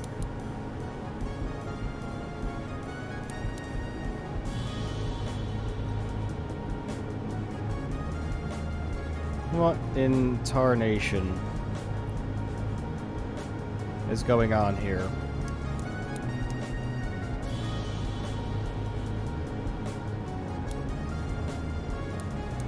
Why are we going back there? Okay. Well, hold on a second, folks. How irritating is this, huh? Alright, hold on. We need to go direct to scenery, but for whatever reason, we somehow did something with our flight plan to where we had all of that in there, so not sure what that is. Scenery, direct to activate. There we go. Sorry about that, folks. Weird. But luckily we went in there and got it fixed. We're just doing ginormous turns with the AN-225 at 30,000 feet because our flight plan wanted to get messed up. But luckily we noticed it and we corrected the problem.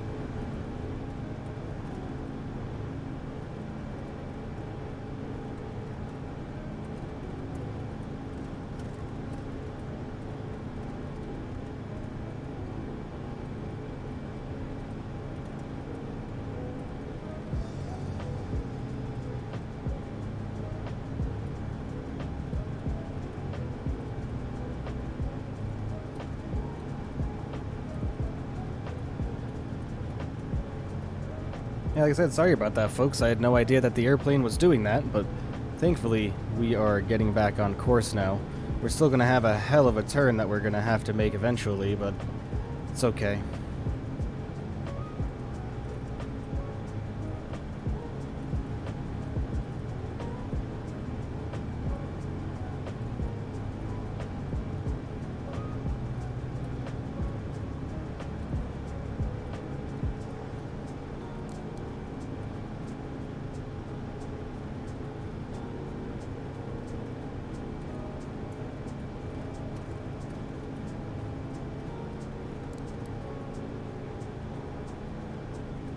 I think we're actually going to level off here as well. Level off the airplane. Looks like we're having a bit of a problem trying to maintain any other higher climbs, so we should be fine. Why is the big monitor in the middle next to the throttle not working? Not sure, man. Bacon Air, what's going on, my friend? Yeah, this one down here, it's just not animated, I don't think. I mean, we might be able to turn it on, I don't know. Oops, nope, that is for the speed brake. We don't want to open that up. Yeah, none of this stuff works here. You can't turn any of this on, unfortunately. Not able to. Love your videos a lot. Thank you, Jude. Appreciate that. I love the fact that you join. And thank you for joining indeed.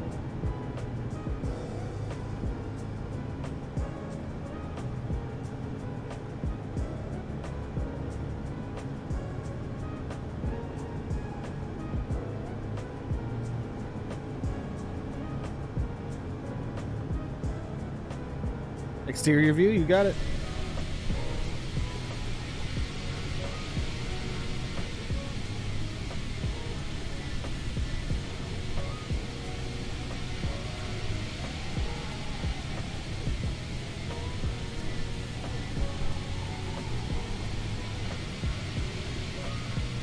Remember, guys, if you haven't done so already, please hit the like button on this stream. I would greatly appreciate that, as well as become a subscriber if you wouldn't mind as well.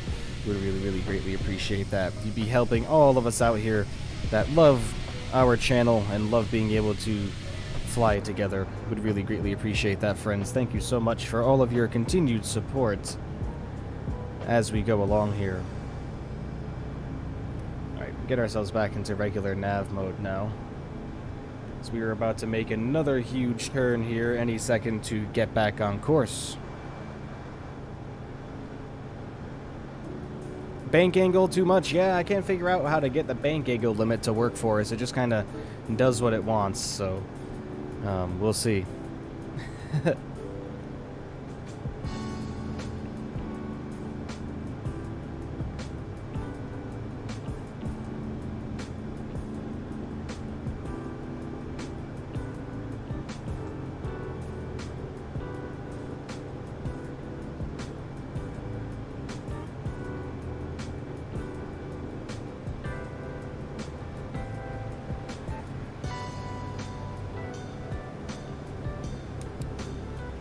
Ground speed right now is 810 and climbing on the kilometers per hour. We are turning back on course here. Janet, what's going on? But yeah, she's awful funny when it comes to the bank angles, but that's alright.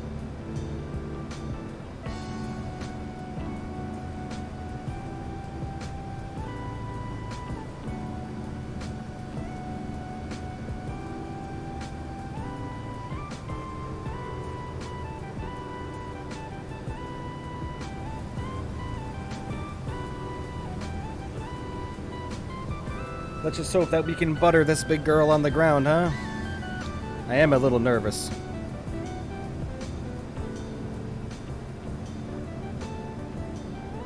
I am a little nervous with my ability. Doing the same plays would be nice, man. Minecraft, what's going on? He says I'm getting from all the nostalgia. I know, right?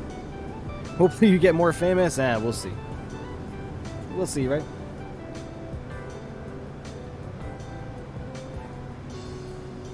Look at that, 485 knots on the ground speed, so the airplane is hauling. We are moving very quickly. But yeah, we are cruising, everybody, so we can pretty much sit back, relax, and enjoy the rest of the ride with the lovely AN-225 soaring right on by here. You deserve it? Well, thank you. Appreciate that. Only you guys are the ones that can make that happen, though. Every like, every subscription, every share counts. Telling your friends, that's what makes that happen, guys. But like I said, that's not the main goal behind this stream, is to become wealthy and famous. But hey, I wouldn't mind if it happened, right?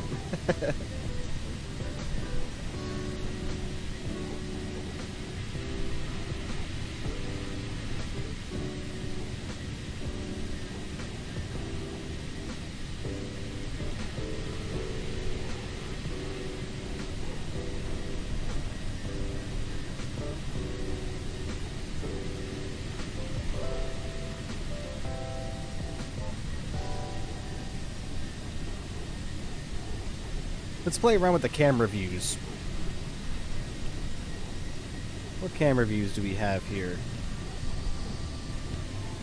These are all the quick views we're messing around with. That's cool. Cool as well.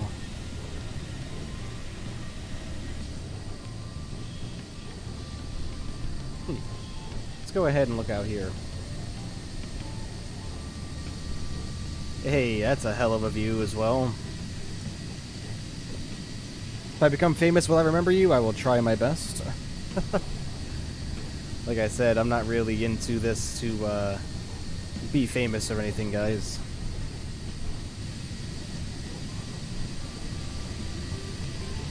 Just checking out all the different views that this is offering here. Very cool. Big old tail. That's cool as well. Oh my, the very edge of the wingtips, I suppose.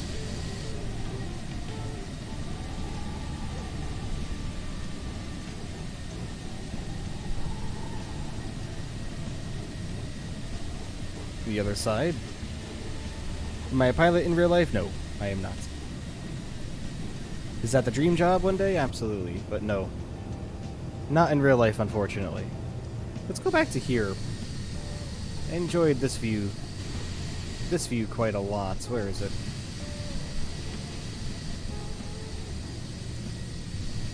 This one quite a lot.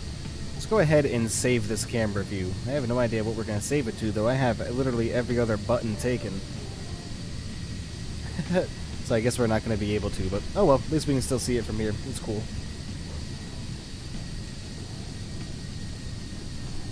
You want to go in one of those flight simulators that real pilots use? Yeah, so do I. You can rent them out, I'm pretty sure.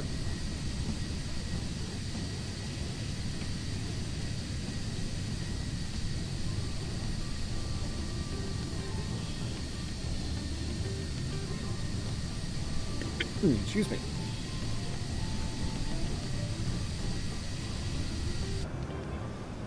Alright, we'll come hang out in here just for a little while as well now. Got about 2 hours and 6 minutes to go, everybody.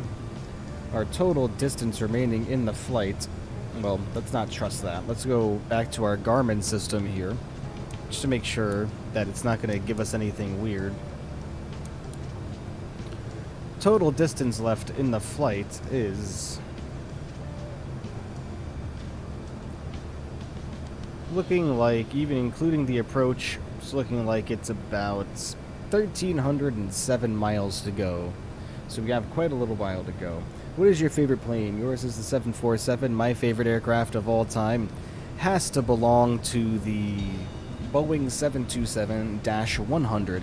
That is actually my favorite airplane of all time, indeed. Nothing wrong with a good old 727, guys, right? Not at all.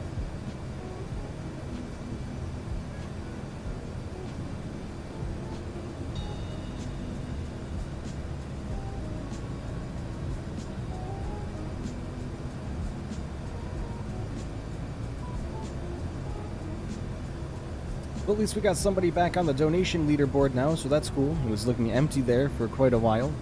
It is the beginning of the month, so any donations that do come through, you will be featured on the leaderboard right away, just so everybody knows.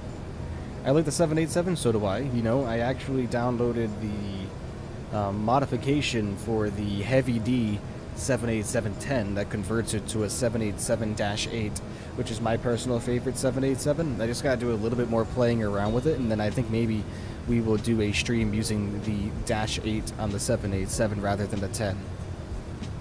So that'll be cool. But yes, the airplane is absolutely hauling, folks. We are going extremely fast for this large of an airplane. I mean, think about it. 484 knots on the ground speed. If I gave you money, will you crash? No, I will not.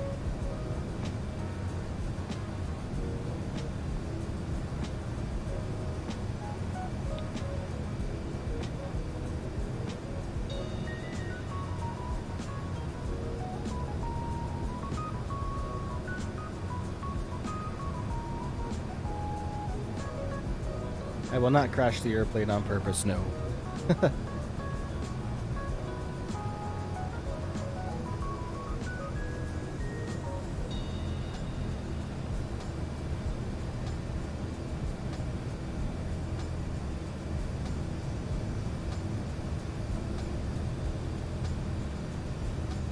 Excuse me. This is how I'm going to set up this custom view. We are going to get rid of that view right there, and we're just going to sacrifice it for this. Yeah, right back to the elevators here. Except now we can zoom out, but let's get a little bit farther back. And let's get ourselves a little bit closer as well.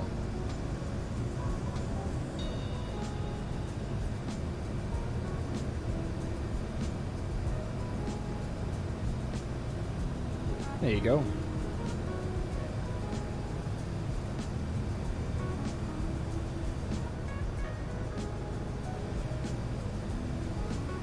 There we go, look at that. That's cool now. The view is beautiful, I know. When's it out for Xbox, anyone know? I'm not sure.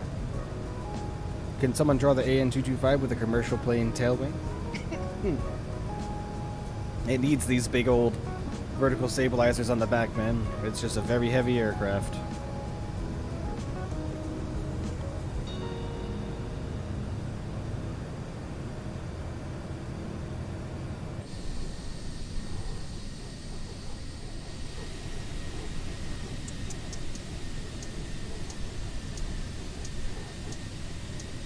Alright.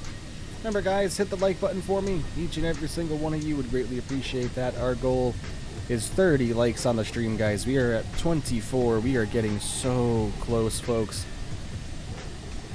30 likes is the goal on the stream. There is 38 people watching from what I can tell from my view. So please, 38 people in here. It's real easy. Go ahead and hit that like button. Help a streamer, small streamer out on YouTube. Would really appreciate that. Go to New York to Brighton, then go to Brighton in Russia, then all the way back. We could. And sadly now the AN-225 is destroyed. It is indeed. But keep in mind, folks, each and every single dollar for 1 year of the proceeds and profit that comes from this aircraft right now is going right back towards rebuilding the airplane. So everybody remember that. The more and more money that is spent on buying this lovely airplane for the sim from iniBuilds goes back towards rebuilding the real-life version with the second fuselage that they have available just outside Kyiv. Oh my god. See, that's what I mean by the harsh turns. That's what this airplane does, and I don't know why that happens. Can I request music? It would be difficult for me to do that. I have to use copyright-free music, my friend. I have to use copyright-free music. Let me see if I can look this up right now. iniBuilds AN-225 bank limit. Because that's just ridiculous.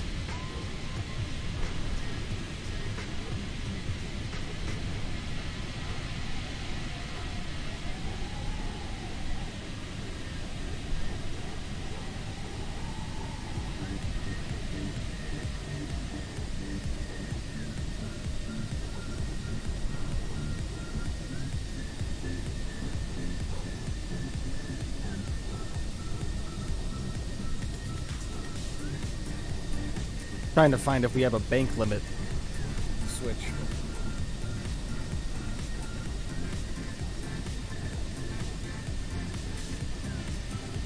I don't see anything, but fly the F-18, possibly in the future, for sure.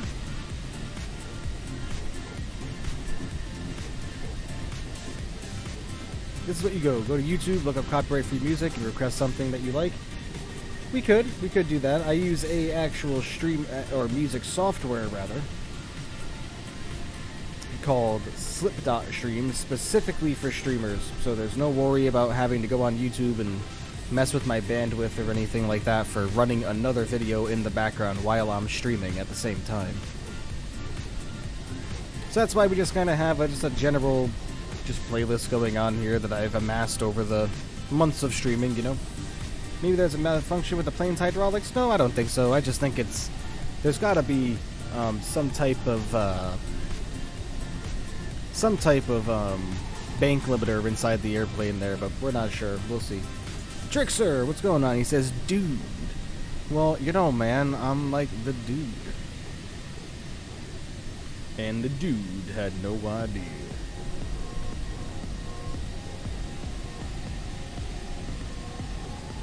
We're getting closer and closer to our sub goal as well, guys. We're sitting at 728 subs. Our next goal is 750. We only need 22, so please, everybody, if you are new here and you haven't done so, go ahead and hit that sub button for me. I would really greatly appreciate it. Isn't it quite boring just always flying? No, it's not. Isn't it quite boring doing a hobby that you like doing all the time? No, it is not boring, I promise.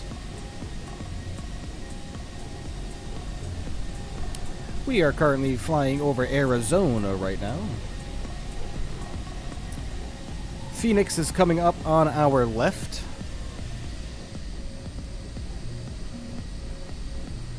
This should be Phoenix right here, everybody. Phoenix and Glendale. Right on here.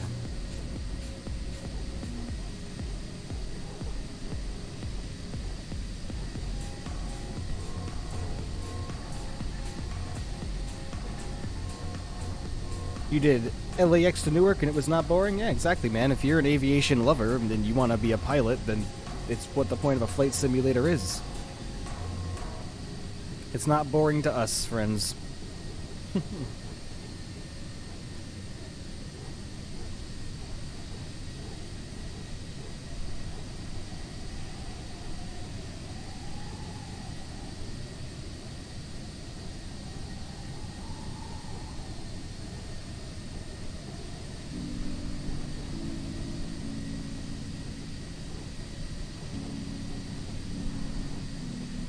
One hour and 59 minutes to go, folks.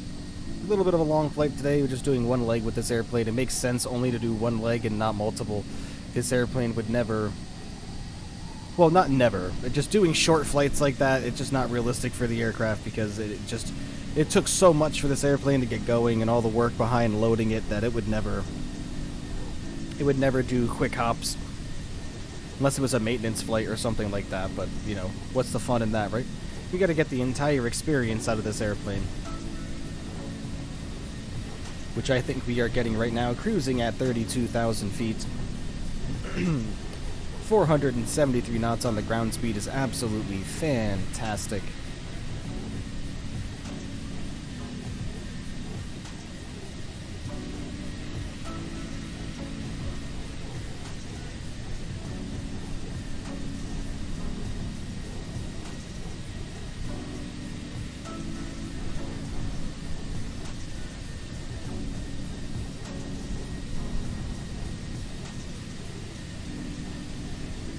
You know, every mile you travel, you go down 8 inches? What do you mean? It's crazy the plane has 32 gears. Yeah, 32 tires. That is nuts, huh?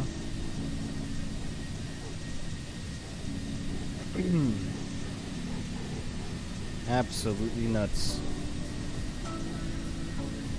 Since the Earth is round? Oh yeah, well, that makes sense. Don't even get that debate started in here. No flat Earth debates in this stream.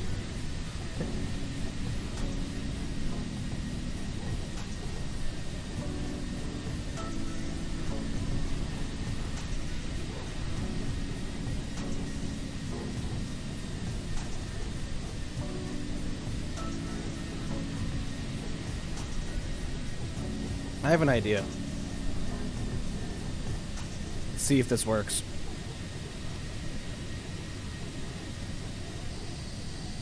Whoa, okay. Are we going to be able to get in?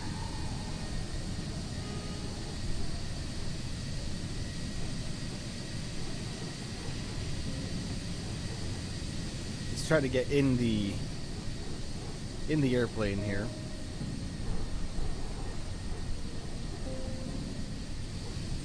How's our cargo looking? Seems to be doing okay.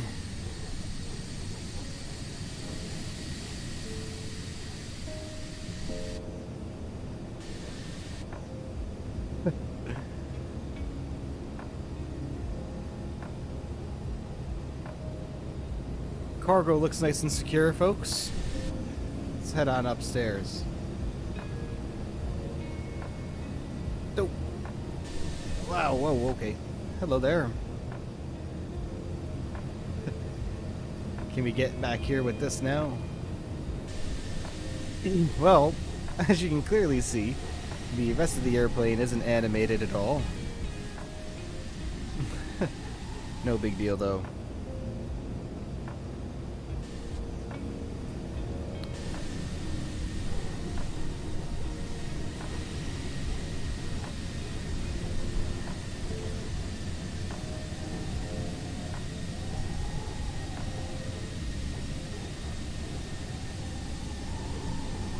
There we go, and we can just rest right here. How to make a spacecraft. Take a normal 747 and add oxidizer and you're done.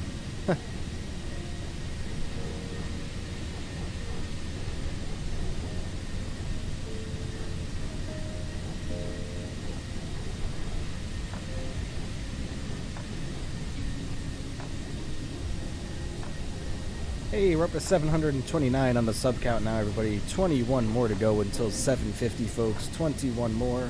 If you are new here and you are enjoying what you are seeing and you are not yet subscribed to the channel, please go ahead and hit that subscribe button. We would all greatly appreciate it. Ooh, little wind gust there or something, shifting our airplane around quite a bit. You know, I've noticed that. That's actually back in the simulator, which is kind of disappointing. You see, now our airplane's accounting for the wind and the pressure change and all that. It just happens so fast. Like, why is it such a fast transition, man? Hey, we didn't have that problem for a while in the simulator, and now it's back, so it's just kind of like, what the heck, you know?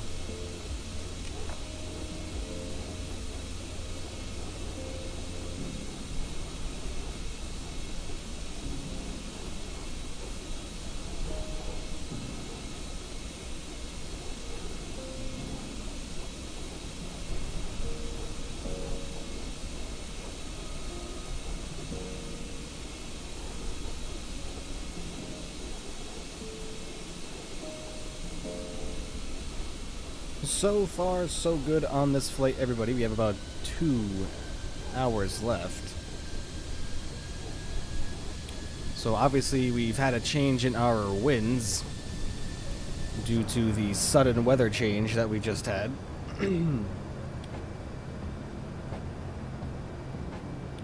So hopefully we won't have any more continued issues with this. It's happened only once so far, flying the 225, so hopefully we will no longer have the issue and we will just be able to fly normally, at least I hope.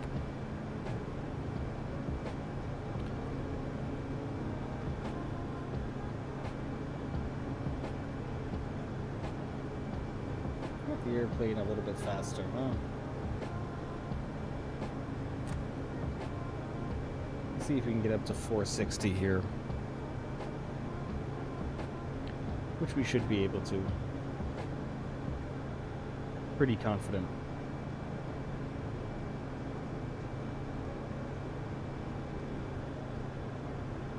We didn't need to adjust our speed that much before to kind of help us out with our fuel just in case, but we were getting a nice tailwind, but it looks like that is kind of either seceded and then our winds have changed, so we lost quite a bit of airspeed, so we're just going to increase on our own up to 460 kilometers per hour, which is sitting right about 250 knots. That would be indicated airspeed, so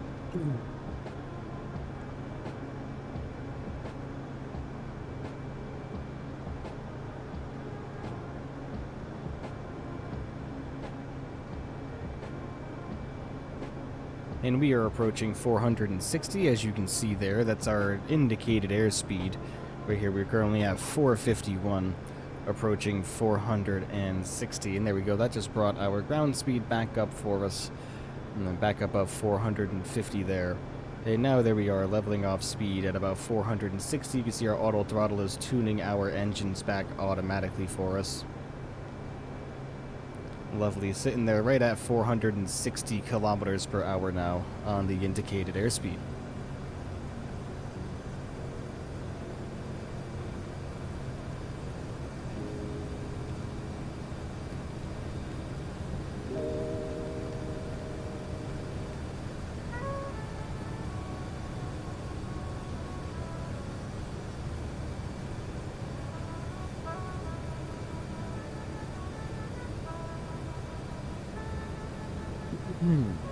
Under 2 hours now, folks. 1 hour and 56 minutes to go.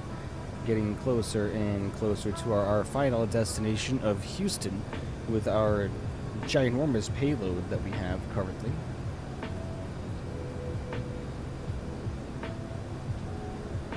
Let's see, how are we doing here? Looks like we only need 4 more likes, everybody, to get to our goal of 30. 4 more to go, everybody. If you are watching and haven't clicked the like button just yet, you'd be doing us a huge favor if you did do so. Hit that like button for us and get us up to 30 likes on the stream. That is our goal, ladies and gentlemen. Oop, there goes another weather change, bumping the airplane around like that. Really hope that that isn't going to be a continuous problem moving forward. Because that's a big immersion killer for me, believe it or not. As I'm sure it is everybody, because that's just irritating to witness. In my honest opinion. But it's okay.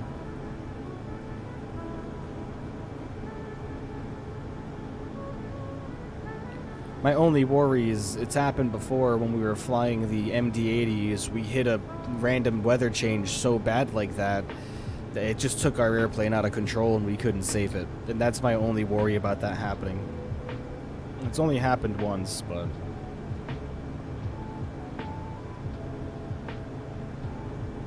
I'd really rather that not happen again.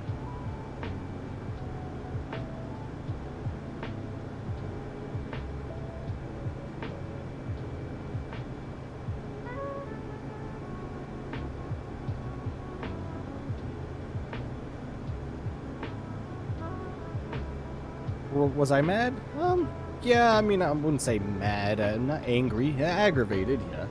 Especially when things don't go right, like when we were trying, like all the times we've ever tried to fly the Concorde and it's never worked out for us, and all the times it's always acted differently. I've gotten pretty, not upset, but pretty PO'd before on stream for sure, just because it's extremely aggravating to spend so much time getting an airplane ready to go and prepping it, and every sim fan knows that it takes time to get an airplane up and running in the sim. So when you have an unfortunate problem where the airplane fails, that's out of your control, that's not kind of like a realistically simulated failure, it's aggravating, especially when it's a bug. And it's just happened quite a few times with a couple of different airplanes, so that's why I pick and choose what I fly quite carefully, and so far with this airplane right here, we are not having any issues. But ever since that weather change there, it looks like now we have a ground speed of 494, or 495 now, fastly approaching 500 knots, so we are absolutely hauling ass here. And now we are flying over, looks like we just went by Phoenix, that's still Phoenix. And there's that huge turning radius, man. Why does that do that? That's just absolutely nuts. There's got to be something I'm missing. I read through the manual and I didn't see anything about a bank limit selector. There's got to be something, because that's just wild.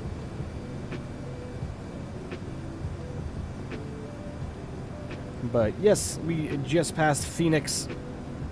And we are still in Arizona. Tucson's going to be coming up on our right here. And then we'll be crossing into New Mexico just for a small amount of our flight, and then finally crossing into the great state of Texas near Juarez. So, should be fun. Damn, it's windy. I know. That's just for whatever reason, the winds just randomly change, you know what I mean?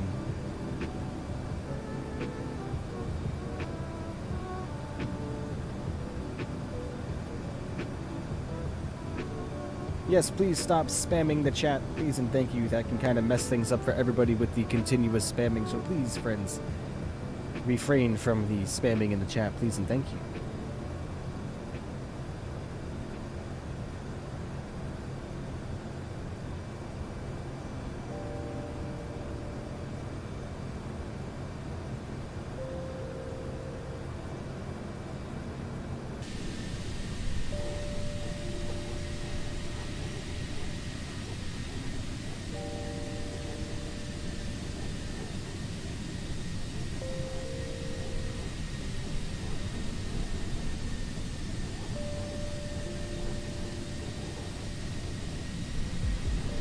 Alright, well guys, I'm going to take a quick restroom break. I will be back in 2 to 5 minutes. Please do not go anywhere.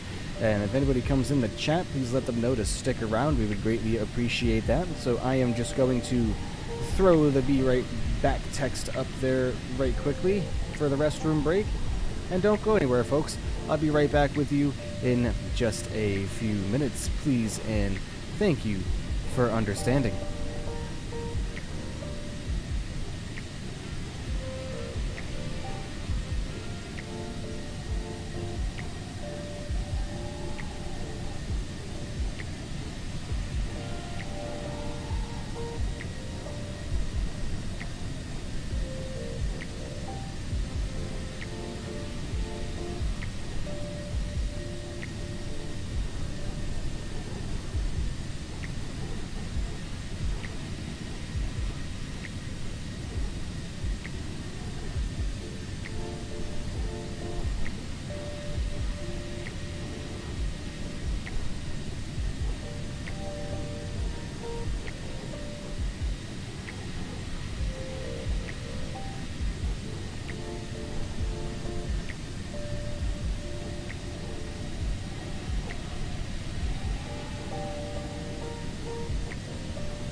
Alright, I have returned, everybody, coming back to some wonderful views. Look at that below us, isn't that pretty?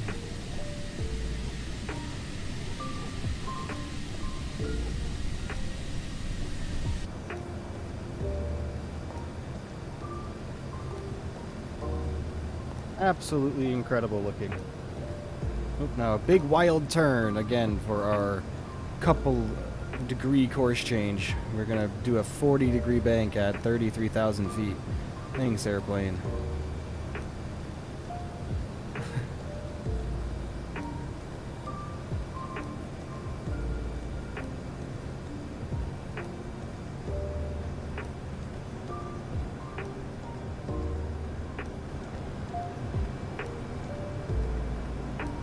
Thank you, Jen. Thank you for still remaining and being here, hanging out with us. Really appreciate that. Only 4 more likes required, everybody, to hit our goal of 30 on the stream. 4 more to go, folks. Make sure you have hit that like button for me, and also make sure that you have the notifications turned on for the channel as well. We would all greatly appreciate that, just so we make sure that everybody knows when I am going to go live and host a little hangout session like this. We have about 1 hour and 37 minutes to go here, hanging out at 32,500 feet, 484 knots on the ground speed. The airplane is absolutely performing wonderfully. Let's take a look inside our performance and payload center here and just have a look.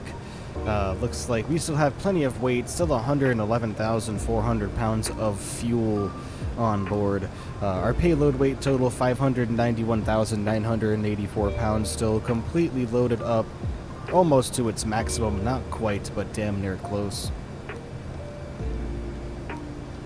Come on, more likes with iniBuilds? Yes, let's go hit that like button, everybody. Hit the like, please. And maybe, who knows, eventually soon I was even thinking about maybe hosting some giveaways or something like that. Maybe I'll give away a copy of the AN-225. I was thinking about that, about doing that soon. Please, another $20 from my pocket to go towards rebuilding the airplane. It's definitely something I would like to do. So yes, the possibility of giveaways is going to be a thing in the future on this channel, ladies and germs. One thing I also wanted to mention is that we have a goal, folks. 750 subscribers. Definitely no end date to that goal. I've stopped doing that to myself, meaning trying to set expectations of meeting a certain goal and really not getting anywhere close to it. Not that we do it all the time, because we really don't. I just want to make sure that we're not setting any unrealistic expectations here. So if you haven't done so already, please consider becoming a subscriber to this channel and turning on those notifications so you will never miss a beat here, folks. Would greatly appreciate that. Currently, as it sits, we are currently flying over, looks like to our left above those, or to the left of those mountains, is Pima, Arizona, and Safford, and off to our right hand side here we have the town of Wilcox as well. So, still flying over Arizona as we speak, looking absolutely wonderful here. But yeah, thank you so much. Oops, that's not what I wanted to do. That's not what I wanted to do either. So yeah, in regards to the channel, thank you so much, everybody, for your continued support. It really means the world to all of us. Trust me. Unrealistic, I generally think this channel will hit 1 million subs one day. I mean, possibly, who the heck knows. I guess if I play my cards right and I just continue to bring the most genuine version of myself to the stream, I guess that's possible. So maybe we'll shoot for the moon, you know what I mean? We don't want to go too hard with the Elon Musk terms, though, so we'll chill on that. 2 more likes to go, folks. We are currently sitting at 28 likes. Absolutely unbelievable. Only 1 more to go, folks, so please hit that like button if you haven't already. Bring us up to our goal of 30 likes on the stream on the day. We'd greatly appreciate that. And then as well as our goal of the 750 subs. Anybody new floating in here, our first Mriya stream, absolutely excited for it. The landing should be fun. I'm hoping we are going to perform okay for our landing. Really only landed this airplane once, guys, so far. So hopefully, I'm not sure what to expect as far as a good landing rate is concerned, but we'll see what's going to happen, you know? You never know.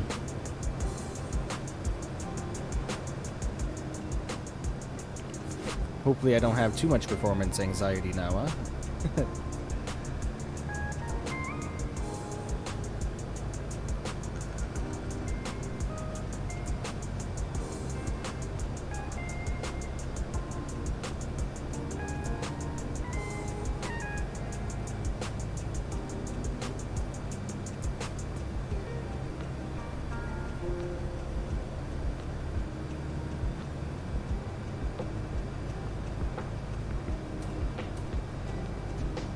It's just crazy to think about how far the channel has come from day one. Going back to my first stream and watching that, it's just kind of crazy. When people start making ads with your gameplay, you know you've made it in life. Yeah, you know, I think I would consider myself making it in the flight sim world as far as streaming is concerned. Once we get, like, you know, once maybe like Thrustmaster or something like that reaches out to us and offers, not to sponsor us, but wants us to feature their products on the channel, I think it's really when we might make it big. That's when I will consider it the big time. But we'll see. Who knows? That might happen one day. We're just gonna have to wait and see, right?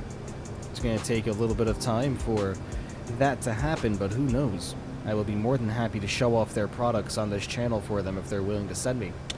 Thrustmaster, if you're watching, and I know you are, feel free to send me one of those and I'll test it out.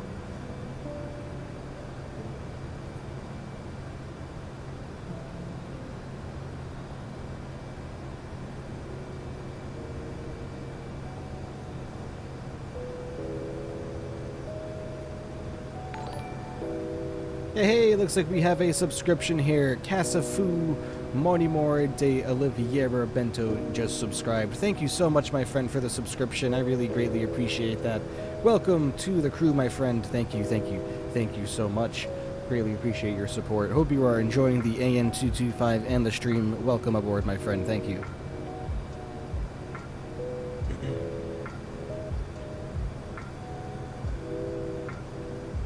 That brings us to 730 subscribers, folks. We are only 20 away, everybody. 20 subscribers away from 750. Gotta go bye. All right, Gamer Jude, thank you for being here. Greatly appreciate that. Hope you have a fantastic rest of your day. Thank you so much for hanging out and enjoy. 20 more subs to go, folks. That is it. And we are 1 like away from 30. 1 like away from 30 likes, folks. That is our goal on the day, is 30. So please, if you haven't done so already, please consider hitting that subscribe button for us. That way we can reach our goal as quickly as possible. Thank you so much, friends, to every single one of you, again, for your continued support.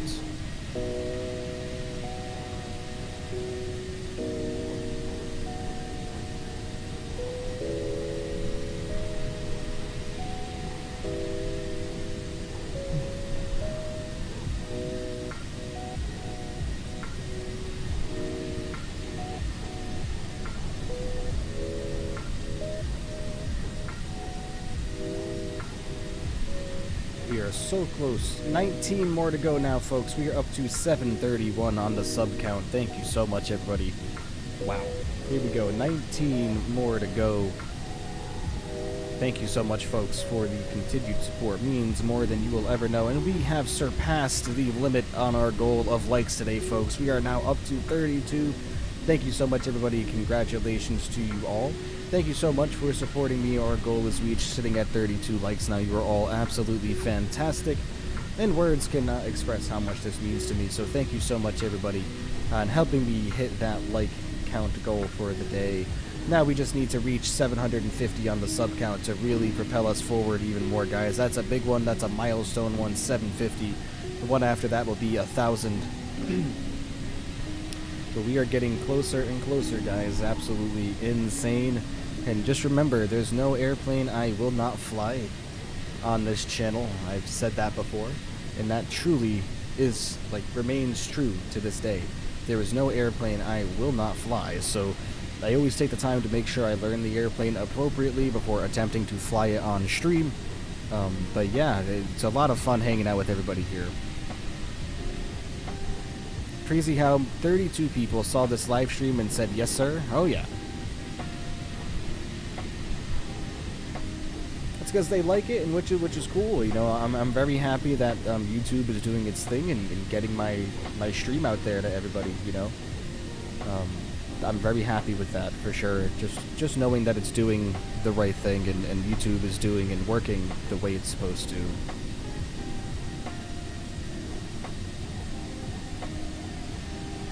We check in our flight, everybody. We have just crossed over into New Mexico, currently flying right over Lordsburg, New Mexico. There is an airport right underneath us, Lordsburg Municipal Airport. Let's hop back inside the flight deck and see if we can't come across the airport here. Should be directly below us. Or coming up below us. There it is. There's Lordsburg right there, folks. Lordsburg Municipal Airport that we are flying over currently. Just a single strip, looks like, in a little town of Lordsburg, so that's cool. Very, very cool stuff. But we have crossed over into New Mexico. We're going to be flying over Lordsburg here, and then eventually flying over a nice big old mountain. Looks like Flying W Mountain, whatever that is. And then, like I said, eventually we will be flying right over El Paso and Juarez. And that's coming up on this flight shortly as well. Just about approaching the halfway point. Your stream was on my homepage? Good. That also means that YouTube is working properly. You're close? B-Kang, what's going on, friend? Let's see if I can see you on Volanta. Are you on Volanta, buddy? Yep, there he is. I can see him. He's in an A320neo United Airlines flight 1337. That's so cool.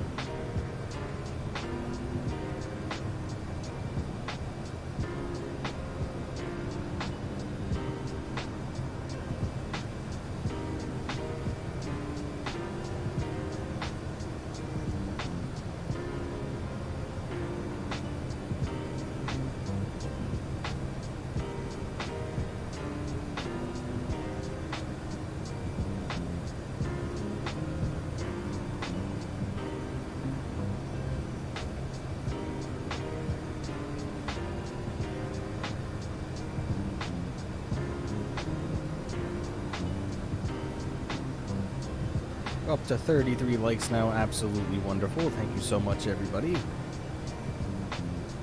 Like the old time streams, right? We're getting some people up here now. We have a nice fancy camera that I know everybody was begging for, so we have that going for us now, looking absolutely fantastic.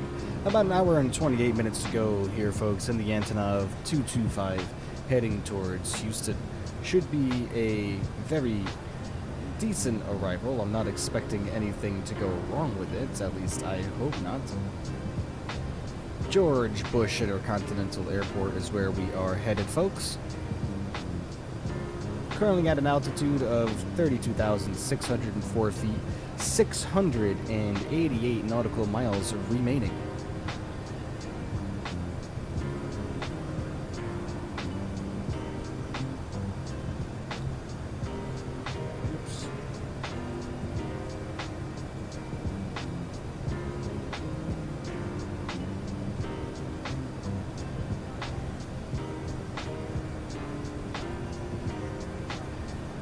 Capture a screenshot right there, add some more screenshots to Volanta. We'll get this one as well. And we'll get the view that, we made ourselves right here and there as well. There we go. So we'll go ahead and upload those to our Volanta.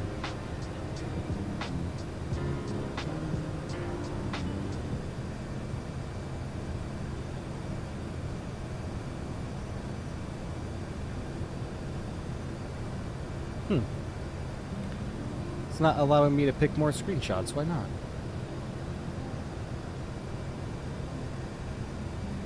Screenshot limit reached for this flight. Subscribe to Volanta Premium for unlimited screenshots. Oh, boy. Well. That stinks. Oh, well.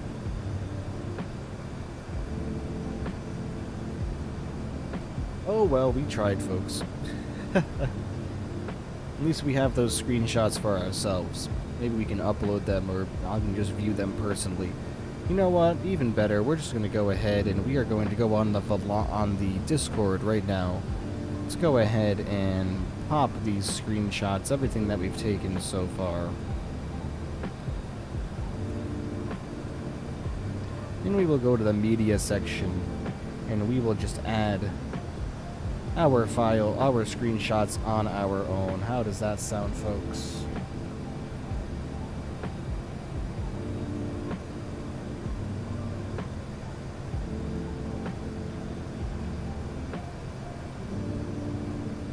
There we go, send all of those.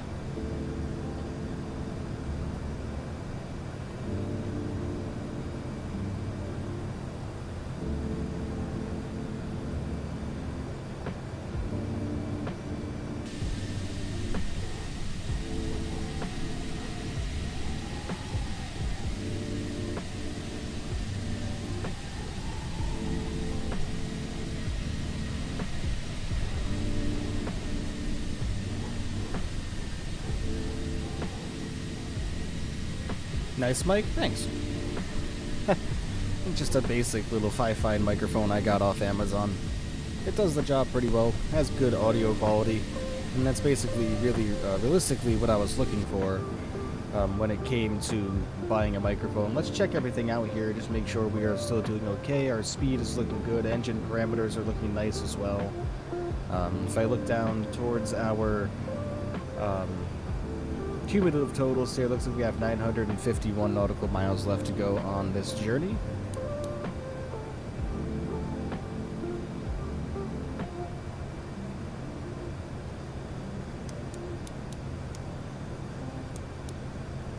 But still looking good regardless.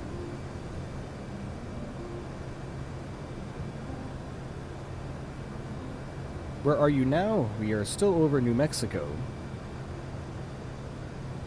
And we are slowly approaching El Paso and Juarez. And those will be coming up here shortly, probably within the next 10 minutes or so. We will be able to see El Paso and Juarez off the right-hand side of our airplane. So we will be sure to move over to the right-hand side to check that out once we near closer to them. Just so impressed with how well the AN-225 actually flies, and that's kind of the one thing that I really like about it, is it does so well. Like I said, the only thing I don't like is it has to be the bank limit that it's set to, because it just banks way too harshly, and I'm thinking that's what this has to be right here, but no, it's not, because it doesn't allow me to click on anything. So there's got to be something maybe I'm missing as far as a bank limit is concerned. Let me see if it mentions anything about that in regards to our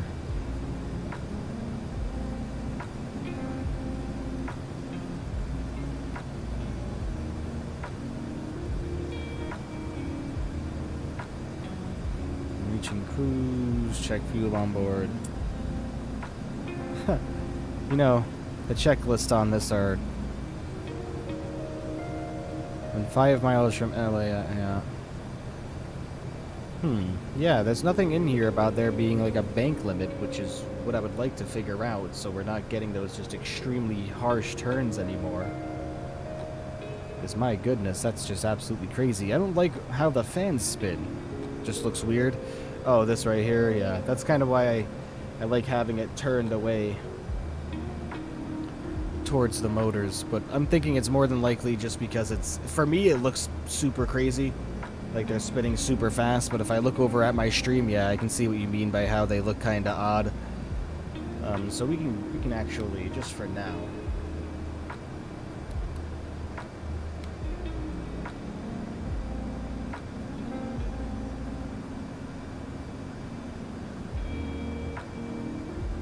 get those turned off. There we go. We don't need them right now anyway.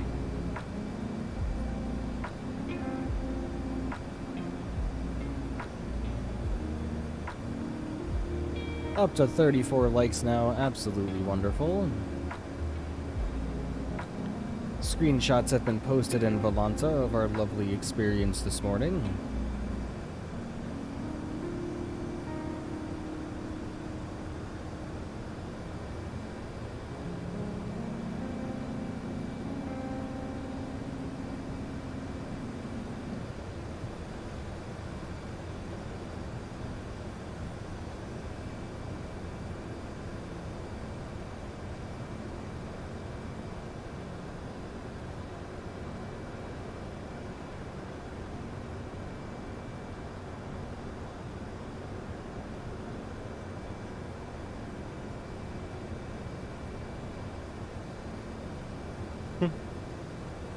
I think they spin close to the FPS of the stream, and that makes it looks weird on stream like helicopter blade.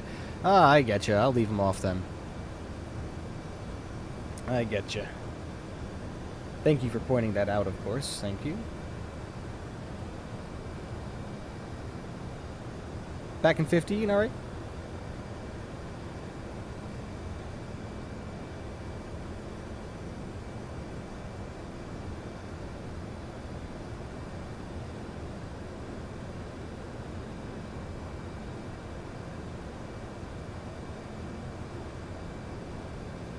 And then we can also come down here and see exactly what autopilot modes we have activated as well. You can see we have altitude hold mode on, we have nav mode on, and course stabilization is on.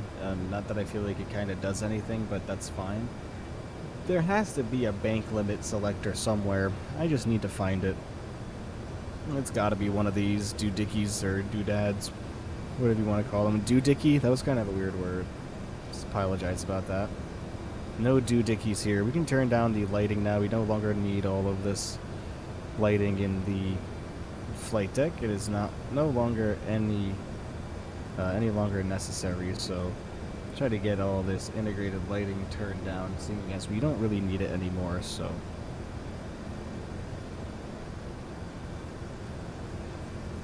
but it might be stuck on by default.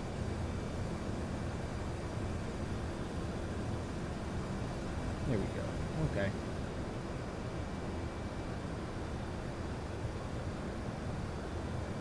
Safian, hello my friend. Welcome to the stream. Thank you for being here. Appreciate it, my friend. Stopping by. Hope you're having an absolutely wonderful afternoon.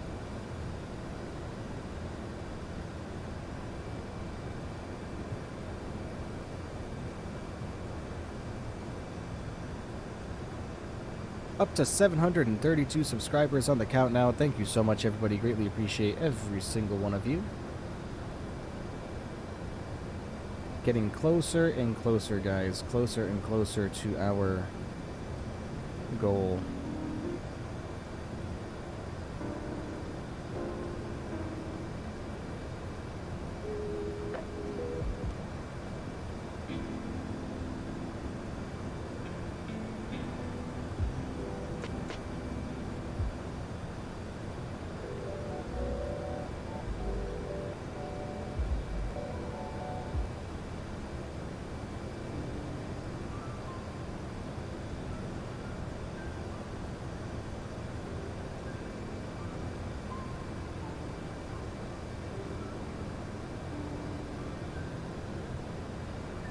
More subscribers to go, folks, until we hit 750.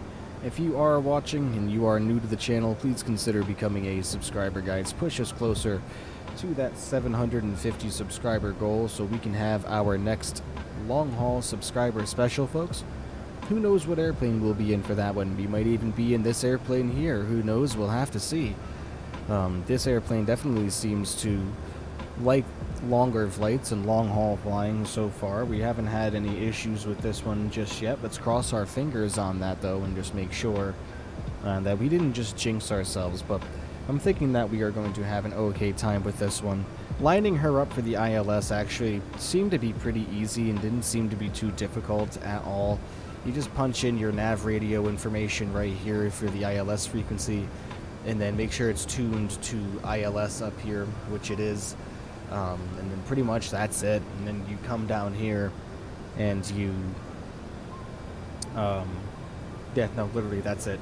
Then you come down here and you put yourself in approach mode, hit the PC button, and then you should be in localizer mode, and the airplane should take over for you on its own once you're established on the ILS. So good stuff, guys, regardless.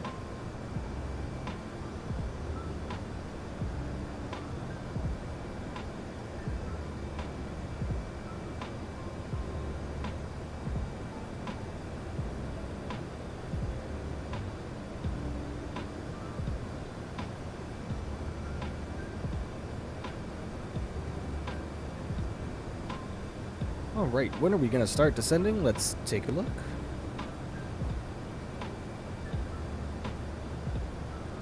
More than likely, I would say we are probably going to start descending, I don't know, maybe like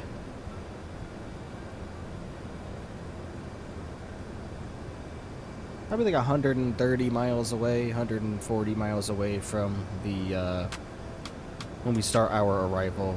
And the only reason why I say that is that's just going to give us plenty of time to have a slow, gradual descent with our airplane here. It's very heavy, so we don't want to rush the descent too much, you know what I mean? Is the stream server down? No, it shouldn't be. Why, were you having a problem?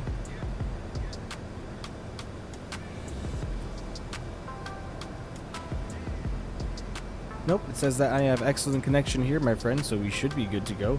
Is anybody having any problems watching?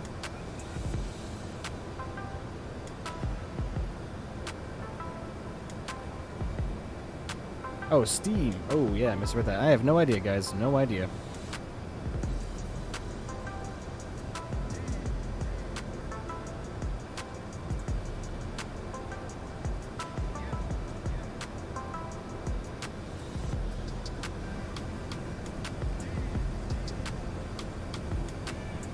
One hour and 17 minutes to go or so, guys, until we arrive in Houston. Right now, if we look off the right-hand side of our airplane, we should be able to see the cities of El Paso and Juarez. There they are. Looking absolutely wonderful with the stunning scenery as well. Ain't that beautiful, guys?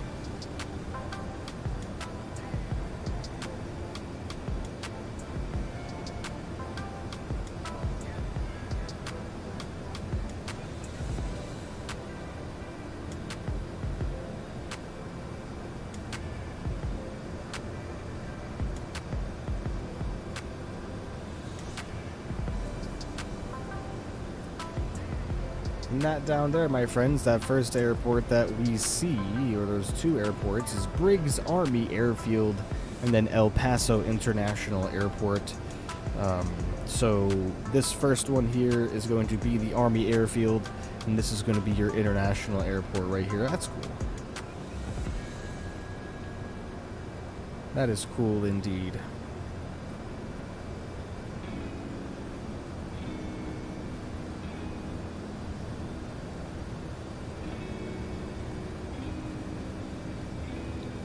But we have just crossed over into Texas, folks. We will be in Texas for the remainder of the flight now, seeing as the state is so large. Hello, Texas.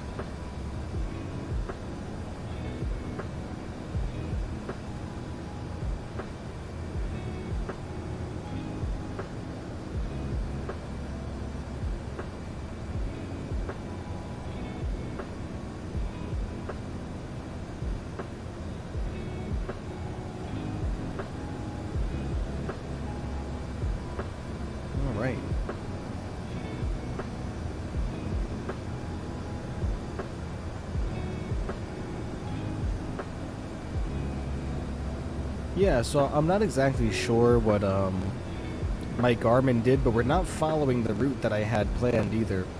The route that's pinned to the chat, we aren't following that, and I'm not exactly sure why.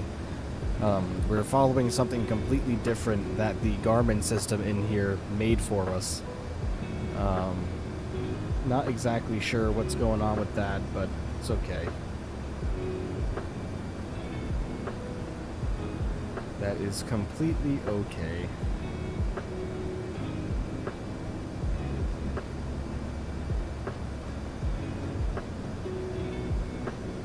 I mean, we're following close to it. We're not that far off.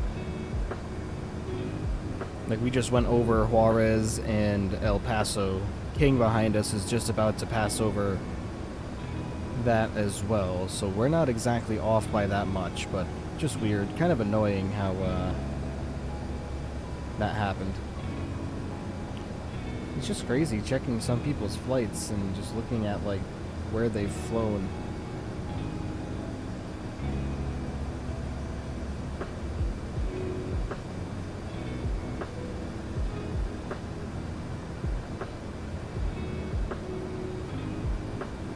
Don't see any other Antonov 225s out there, though. Flying around. They're probably all in Ukraine. I bet if we go over to Ukraine and we go and look at everything going on there, I'm sure we will see something.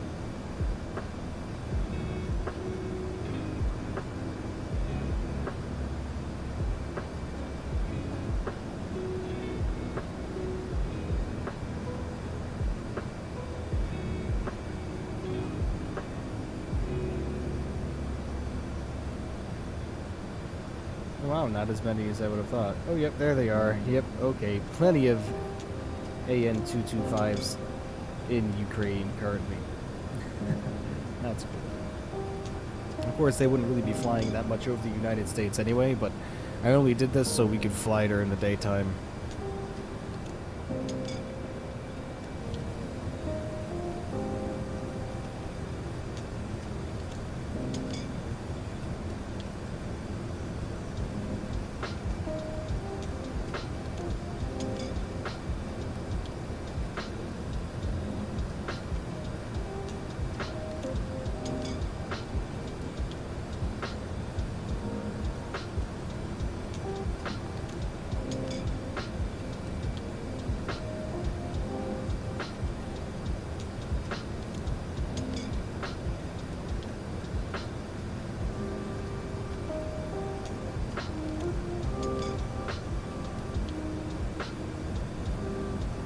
Well, I hope everybody is still having a good time hanging out with me. I greatly appreciate every single one of you.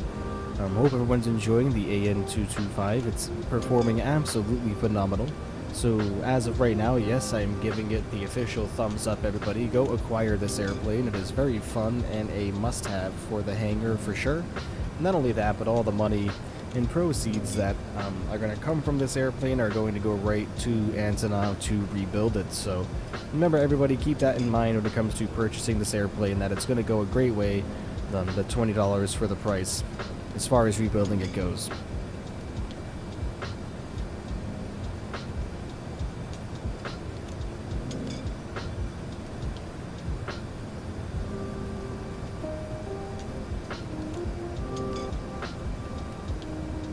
And like I've said before, I'm probably going to end up doing a giveaway for a copy of the AN-225 very shortly. Not sure when that's going to happen. It will be announced, but there will be a giveaway going on for the AN-225. I will give away a copy. You just have to own Microsoft Flight Simulator, and then I'll make it so that way you have to become subscribed as well as like the video in order to claim the prize. And then we will do a wheel spin to the person who will be winning. That way I can give them their prize. And you have to not own the 225 already, by the way, also. I'm not sure what anybody would do with 2 copies, unless they wanted to pass it along and give it to somebody else. What on earth is this for music right now?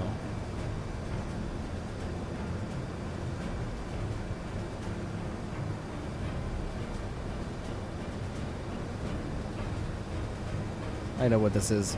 I liked this for one of my other videos. There we go. Very dramatic.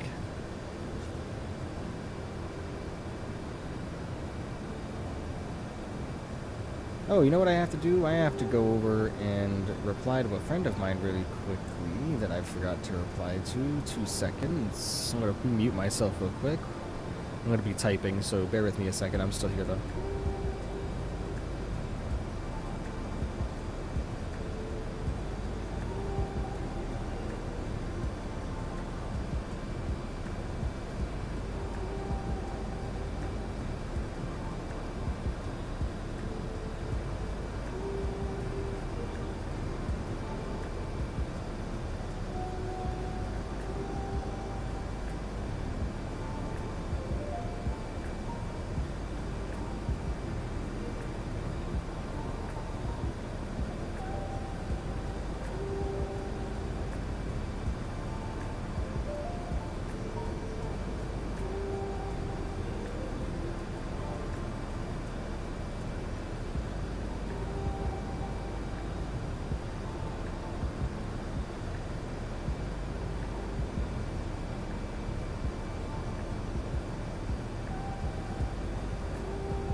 Yep.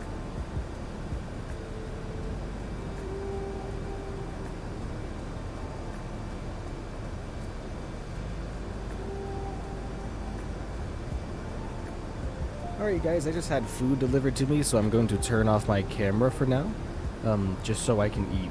So I'm not going to eat on camera, I'm not going to be that guy. So give me 2 seconds, I'm just going to turn my video device off. But I'm still here in the background.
Good old food, guys. Ain't nothing like it. I haven't eaten anything. Didn't have breakfast, nothing. But I normally don't anyway. I'm actually eating early than my normal time.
I am here, don't you worry. I am just eating in the background, my friend.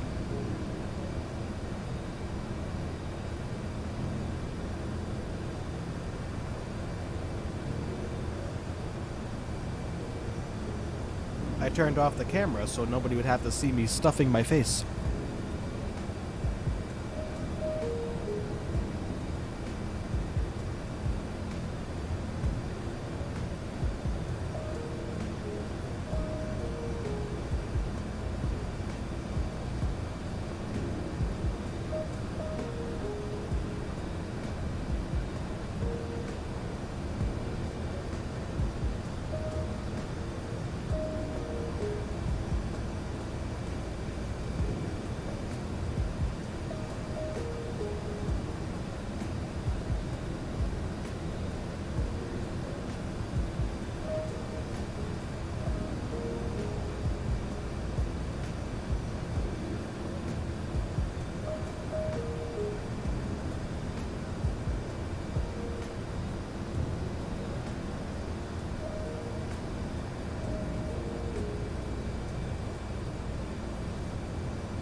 Let's have a look at what we can be expecting for weather.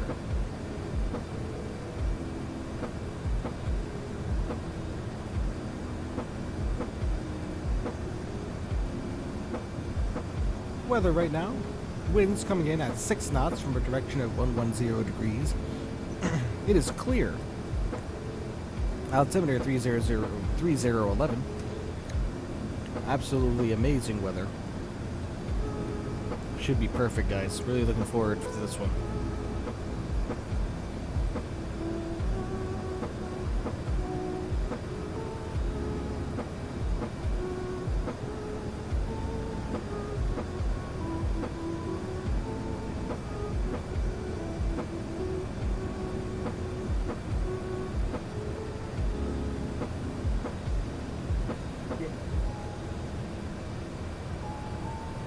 All right. Go ahead and get our camera back on now.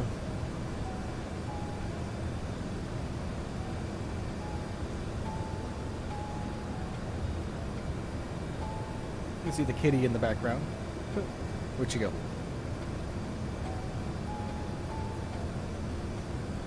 Oh yeah.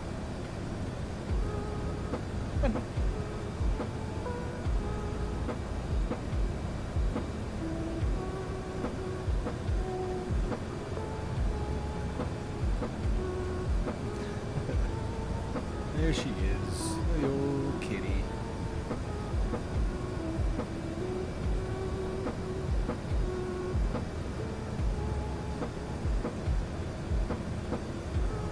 Now she's gonna sit behind us. But she is right there. Is your cat camera shy? Not really. Not really. She's just very picky about whether or not if she wants to come and spend time with you. Trust me, there's times where we will sit there and call her beyond any belief in an attempt to get her to come over to allow us to pet her, and she will just stare at us and say, yeah, nah.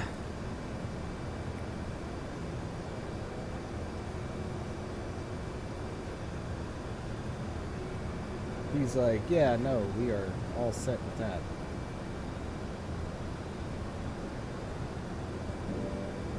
Love you.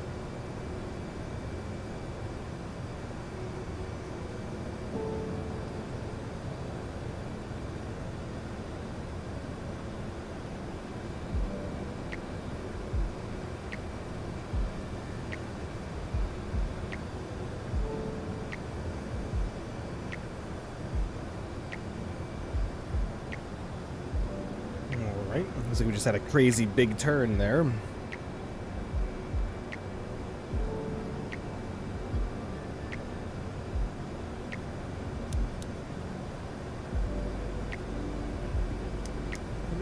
through this right here, I just have a kind of a weird feeling that our arrival is going to be a little weird.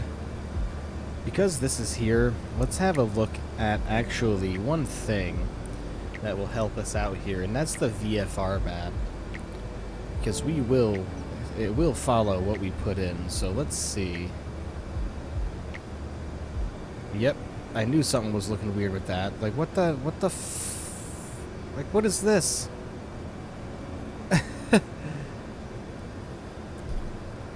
We are going from, we're doing a big circle.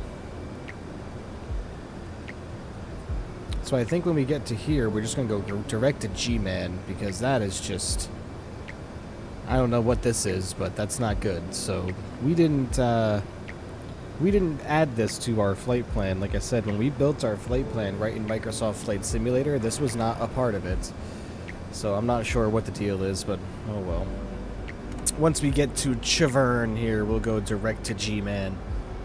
No biggie. No biggie at all. What's the top speed of this airplane? It should cruise right around, I think it's like 800 something kilometers an hour.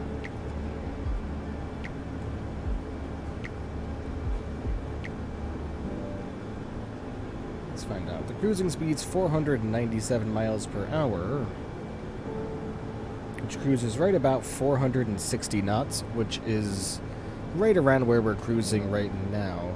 Inside the actual flight deck, we have 460 selected for indicated, so we just hit a very uneven patch of air again that kind of rocked our airplane all over the place just a little bit, so we have to increase our speed again, but we were cruising at 460 kilometers per hour of indicated airspeed here.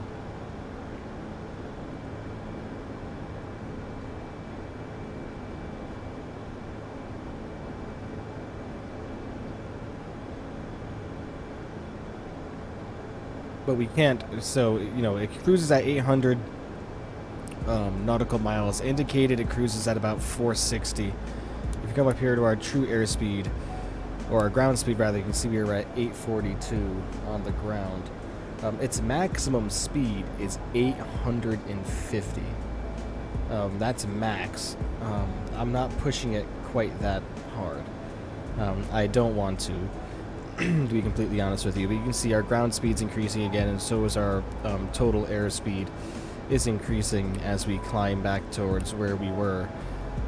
But yeah, that's giving us a plenty decent cruise speed here to cruise right along at about 465 knots or so.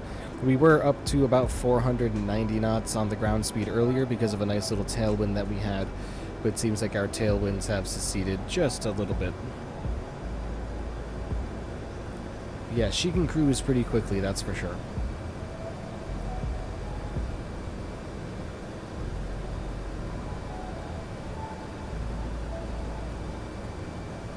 Actually, you know what? We want to go a little bit faster. Let's see. Let's see what she can do here.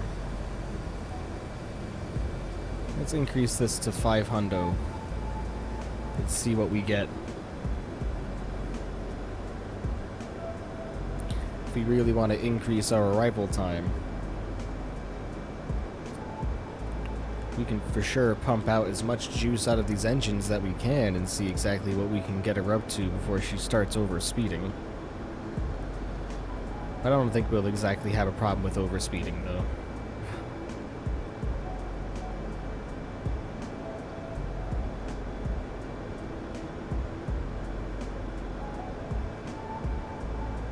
Oh, the ground speed is really increasing now.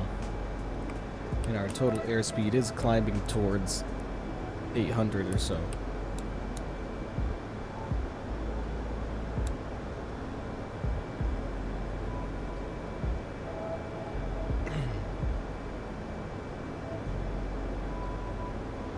But it looks like underneath the payload that we have now, it's probably looking like right around 500 is going to be the top out speed on us. We're just kind of playing around right now to see if that holds true. So let's see what we get here. We are at 479, 481 kilometers per hour for the indicated airspeed at the moment.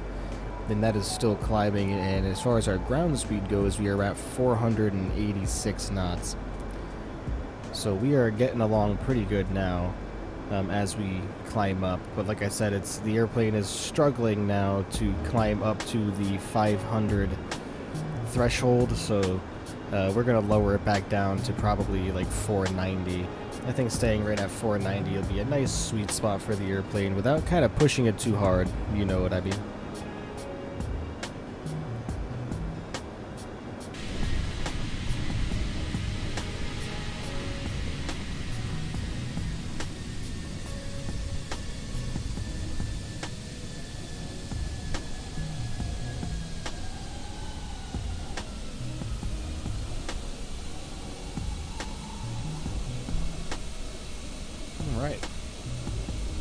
Remember guys, if you haven't done so already, please hit the like button on this stream. I would greatly appreciate that, as well as turn on notifications for the channel so you will never miss when I go live, and hit that subscribe button if you please would. You'd really be helping us out with that.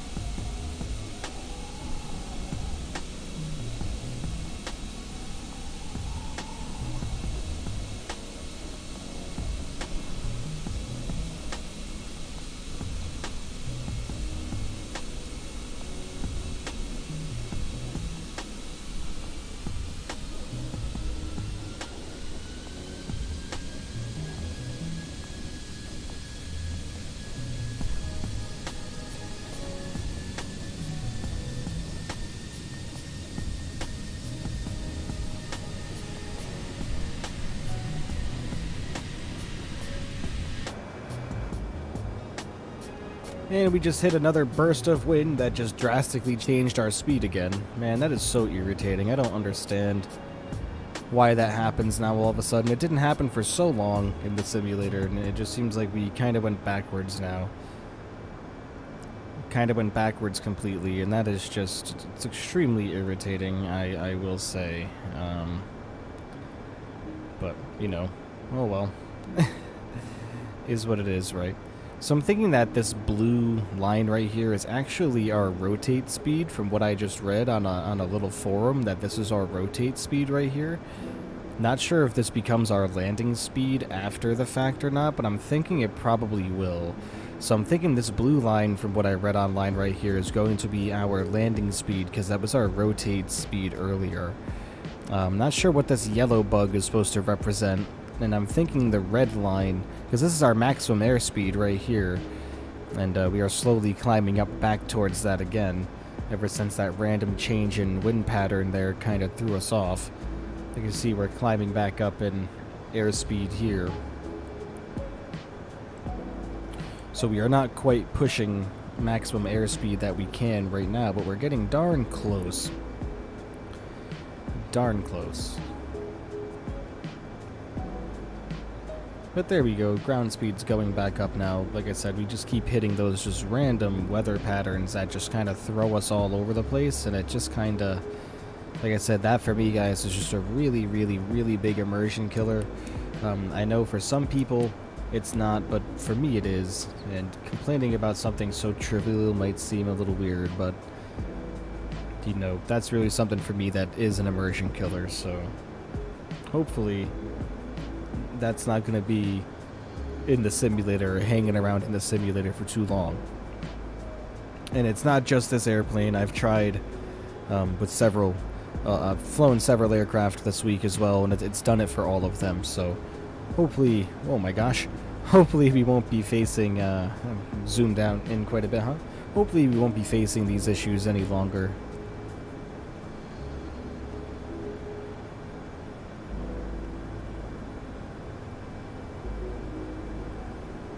But thank you so much again, guys, for coming and hanging out with me today.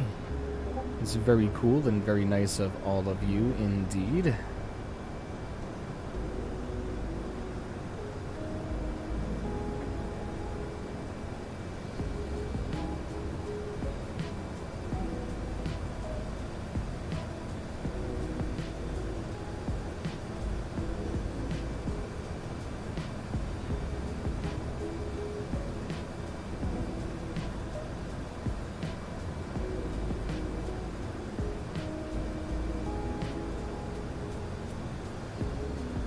King is back, alright.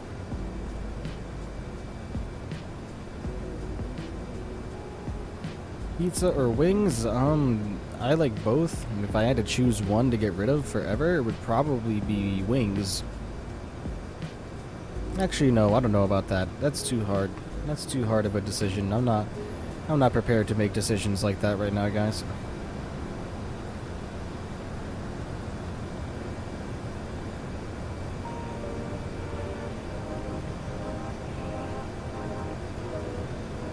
And with that, we are up to 732 subscribers, everybody. Thank you so much. We only have 18 more to go, everybody. 18 more to go until we reach 750. We are getting closer and closer, so please, everybody, if you would, if you are new here and you are enjoying what you're seeing, please consider becoming a subscriber. We would all really, really greatly appreciate that. Try to get this channel up to as many subs as we can to spread the joy of flight simulation to everybody.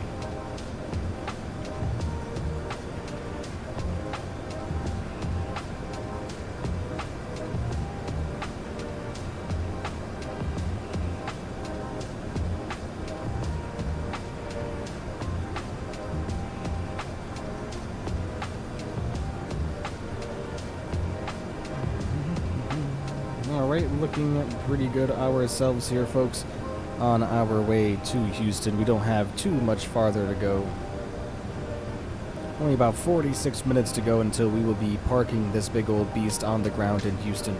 Just saying, do not get wings from Wingstop on New Year's Eve or Super Bowl day. Did that surprisingly, it only took a half hour to an hour. Yeah, that would be one of those things where I would order ahead of time for like wings for a Super Bowl party or something like that. For sure. Of course.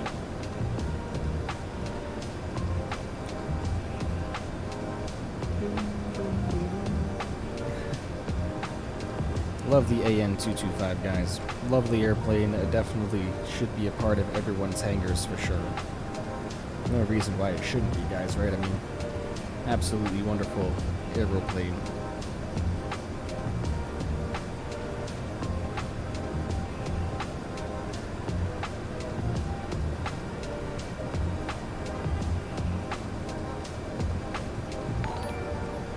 Hey, we have a subscription coming in, Rachi or Rochi Bell. Thank you so much. If I pronounced your name incorrectly, I apologize. But thank you so much for the subscription, my friend. Welcome aboard welcome aboard and welcome to the MB crew. Thank you so much for your support, and I hope you are enjoying yourself so far. Everybody give a big round of applause to Rachi for the subscription. Thank you so much, everybody. And thank you, Rachi, for the sub.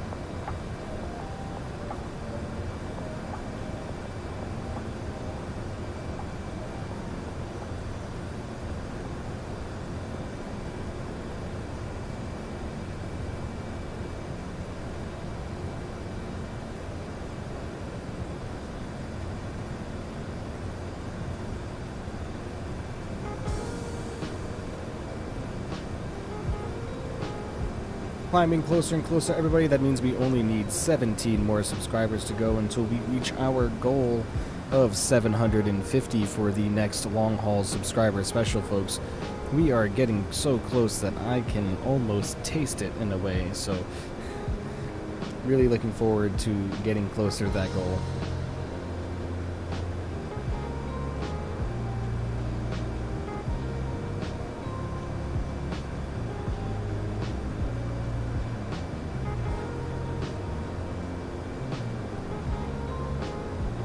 The airplane is performing spectacularly, as always.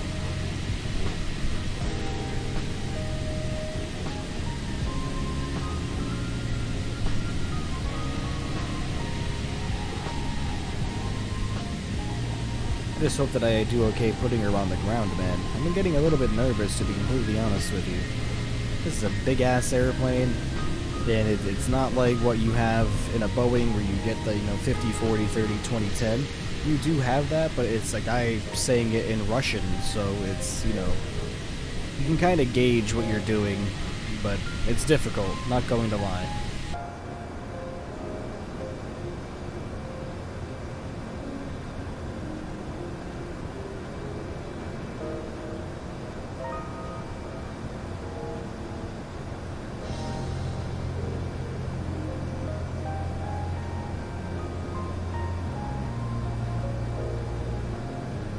sitting at 34 likes as well. Absolutely wonderful.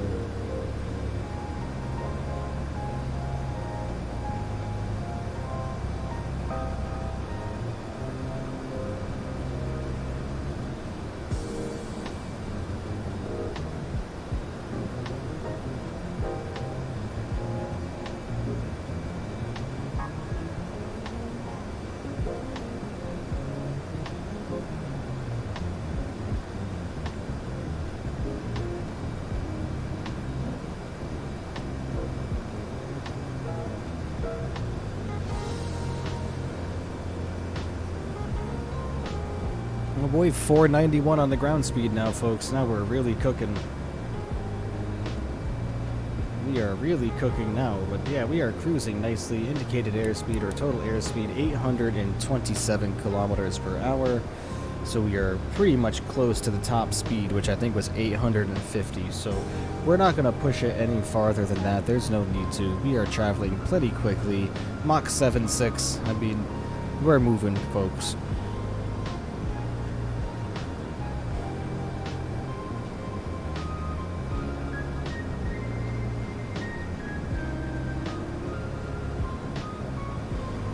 We're getting to the point in the flight where we're going to have to keep a close eye on our distance from our arrival to better gauge our top of descent.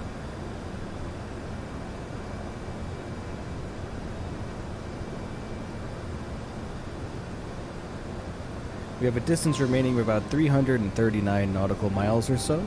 So we're, like I said, we're probably going to start descending as we start to fly over San Antonio, is when you will see us start to come down. And then we will manually vector ourselves in as well to Houston. We are coming in on runway, just so I can remind myself. We are coming in on runway 26 right, which in Houston, 26 right is a 9,000 foot runway, so we have to be pretty spot on, folks, when it comes to our arrival, and I think that we'll be able to stop in time with no problem.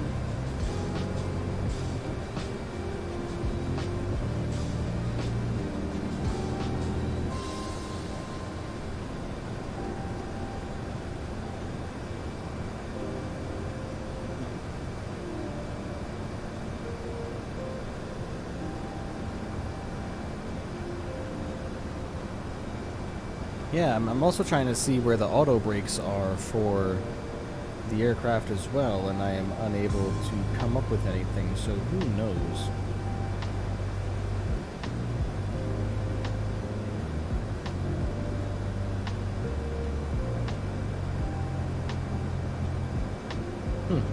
Interesting, okay. Well, we'll see how it goes, folks, I guess. That's all we can do.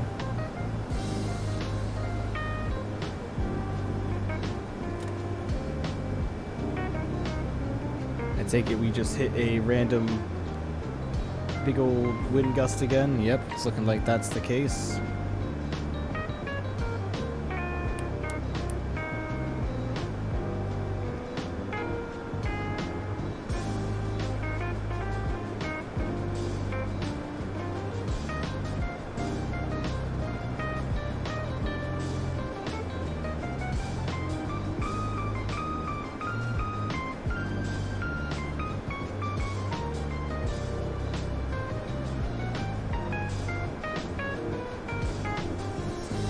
So crazy to think, guys, only 17 more subs to go until we reach 750. Absolutely insane. I cannot wait to reach that milestone number, guys, and just do something really cool for everybody. top speed yesterday was 40 miles per hour. It's pretty fast. If you're on a little motorcycle, I would say for sure, man. We are nearly at 500 knots on the ground speed here, folks. The airplane is absolutely booking it now with about 36 minutes left to go on our TTG. Like I said, we really have to start watching out here because once we reach SAT, and like I said, we'll pull up the VFR map again just for reference. And it's a good thing that we noticed this, because if we take a look, we hit SAT, right, which is San Antonio. We're going to be flying right over the city. Once we reach Chavern here, you can see the airplane is just putting us in a very interesting situation. And I think right when we reach San Antonio is probably more than likely when we are going to start descending. So in about another 15 or 20 minutes or so, we will start our descent down. Let me look at our arrival charts here and just see if that agrees. Yes, when we get to G-Man, we have to be at 14,000 feet when we get to G-Man, so that's all the way out here. So we're going to have to do a little bit of descending beforehand, so that's why right here when we get to San Antonio, which is just in a little while, it's not much longer, only about 15 minutes or so, we will begin our descent, ladies and gentlemen, onwards into Houston.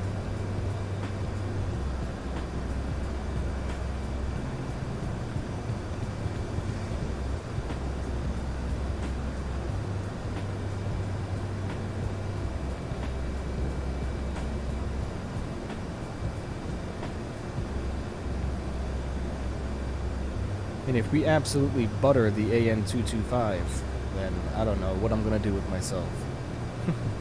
We'll see. She definitely flies nice on approach, and it's not very. It's pretty hands-on, you know. The auto throttle does what it's supposed to. Just make sure that you deactivate it before you're touching down, and I think that you'll be good to go. I'm gonna play around and with it too, and see if manually adjusting my speed, if that will help anything. But man, what an absolutely fantastic aircraft, I will say, all around. What a good job iniBuilds did on this one, guys. Props to you indeed.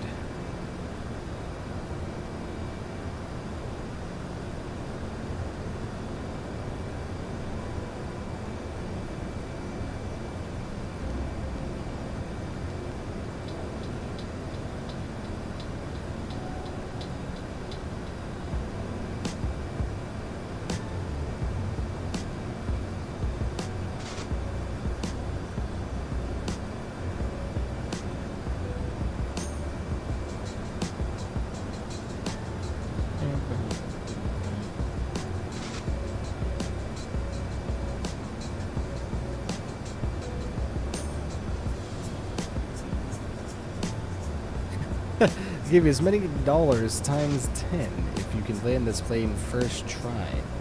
Alright, challenge accepted.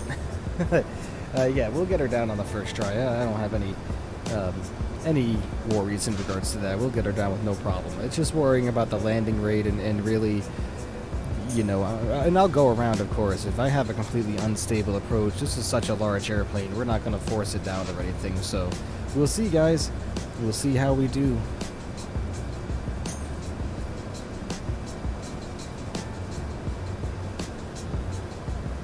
All I know is that we are rapidly approaching San Antonio, which is where we are going to descend. So we are getting closer and closer, folks.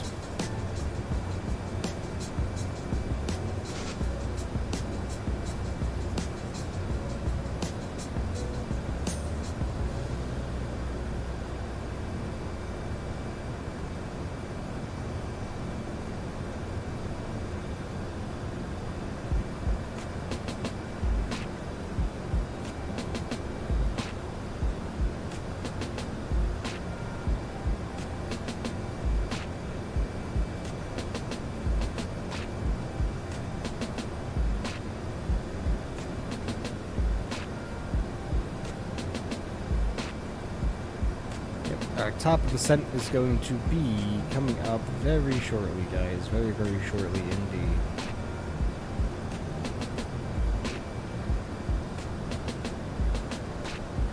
right when we pass San Antonio, we're going to start down. And according to our Garmin, that is in another 12 minutes and 36 seconds, folks. So keep that in mind. Or 12 minutes and 36 seconds from now, we will be starting our descent. So prepare yourselves for that. I know I'm going to really quickly before we continue along. I'm going to throw the restroom sign back up, folks. That way I can go use the restroom and get ready for our arrival. So that's going up. I will be right back, everybody. Give me just a few.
Alright everybody, I have returned. Let's get our camera back on there. There we are. And let's get rid of our restroom break. Alright. Let's take a look at our... We got about 5 minutes until we are going to start descending here.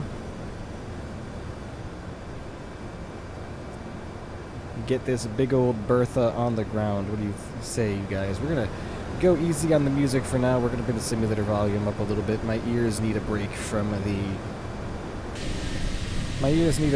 music for now. Hope you guys really don't mind.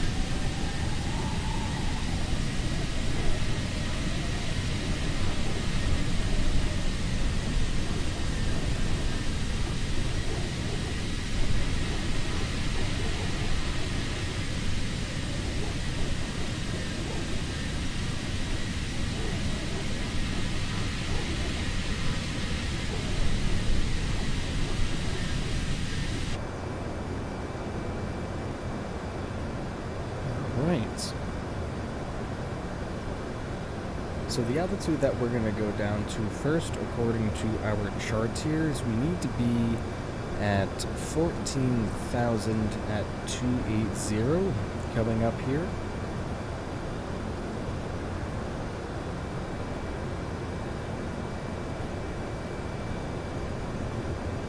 Because we are landing from the west, so we need to expect 14,000 and 280. So we need to do a couple of calculations here. So getting down to 14,000, it's going to be 4,267 meters. And then we need 280 knots, which is going to bring us to about 322 miles per hour and 518 kilometers per hour for once we start descending.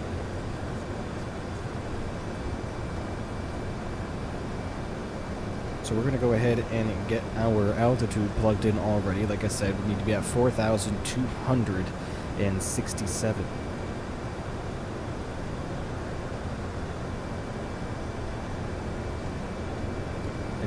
That's close enough. Because we really had to go over here each time and move this over to ones if we wanted to get this up to 67. That way it's perfect. There we go. Move that back to hundreds.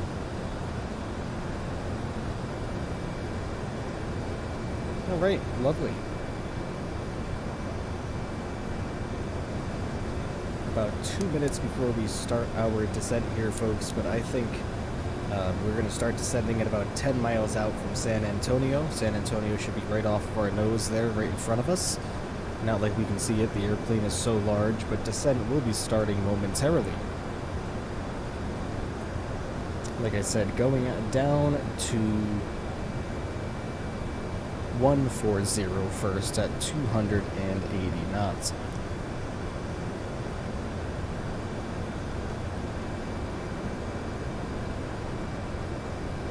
Remember, everybody, if you haven't done so already, please hit the like button on this stream. I would really greatly appreciate that. We're currently sitting at 35 likes, which is absolutely amazing. We well surpassed our goal of 30 today, so thank you so much, everyone. If you are new here and you are enjoying what you are seeing, please consider becoming a subscriber to the channel. We would all greatly appreciate that. Help get this channel up to as many subscribers as we possibly can to help spread the joy of flight simulation to everybody. I'm Michael Branconi, or I've been your captain of the AN-225 virtually here today. So thank you so much, everybody, for hanging out with us. It is greatly appreciated. We are about 10 nautical miles away from San Antonio, so we are going to get the airplane starting to descend here. So we're going to start at about 1,000-foot descent, so down we go. Enjoy, everybody. Descent has started.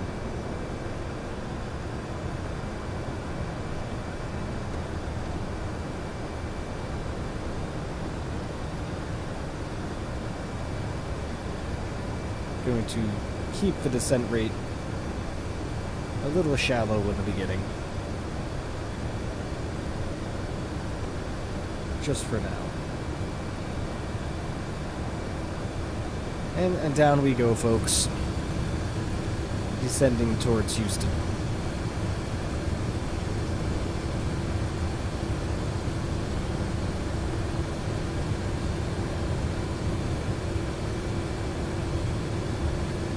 We're about to have a big violent turn here any second, folks, to our left, so be warned.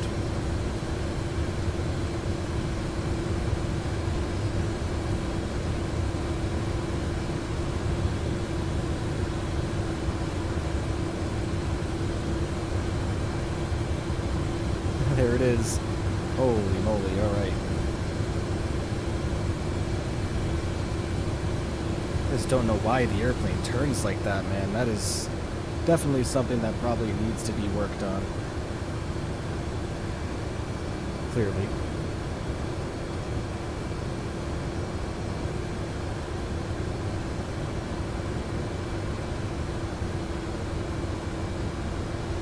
Alright, so where are we heading? We're heading direct to Chavern. Before we're about to hit Chavern, guys, we have to go direct to G-Man, or else we're going to follow this cockamamie course that's set up right there. So we got to pay really close attention to this right here, okay? Because it's when we get to G-Man, it's when we got to be at about that 14,000 feet that we were mentioning. So we really have to pay attention here as we get towards G-Man. Let's go ahead and grab our ILS up where you say we're landing 26 right into Houston. So let's grab a look at our charts. Approach. ILS is 26 right. We're going to go ahead and get our airplane prepped for all of that already. Even though it's a little bit early, but I'd rather have this done now rather than later. Oops. Looks like for our navigation radios right here, we are going to want to plug in, if it'll let me, 111.55. So there's 55 for us, and we're going to go 111.55. And we are going to do the same thing over here. We want 111 decimal point. I guess it's not going to allow us to move this one. Okay, no big deal. But we have that plugged in right there anyway. 111 decimal point 55. Here, make sure all that's looking all right, which it is. Okay, lovely. Looking good. All right. I am quite happy with that.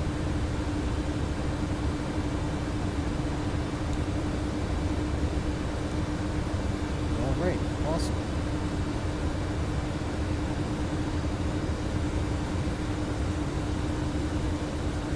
We never got our transponder on. Oh well, we have it on now, right? Alright, everything is looking good here. Wonderful, I am happy with that. We are still descending nicely here. Still doing well on our speed. We are maintaining the 510 knots, which is what we need to be maintaining as our Mach limit decreases. Still doing okay. We need to get down to 14,000 feet, as we mentioned, by the time we reach our next waypoint of G-Man, which is coming on up right here relatively quickly. So I think that we can decrease our rate of descent at this point. No need to be sending at quite this rate anymore. And just monitor so we know that we are going to be at 14,000 feet when we are supposed to. That way we can just make sure that we're really maintaining our speed and everything like that the way that we are supposed to while flying this absolutely ginormous beast of an airplane.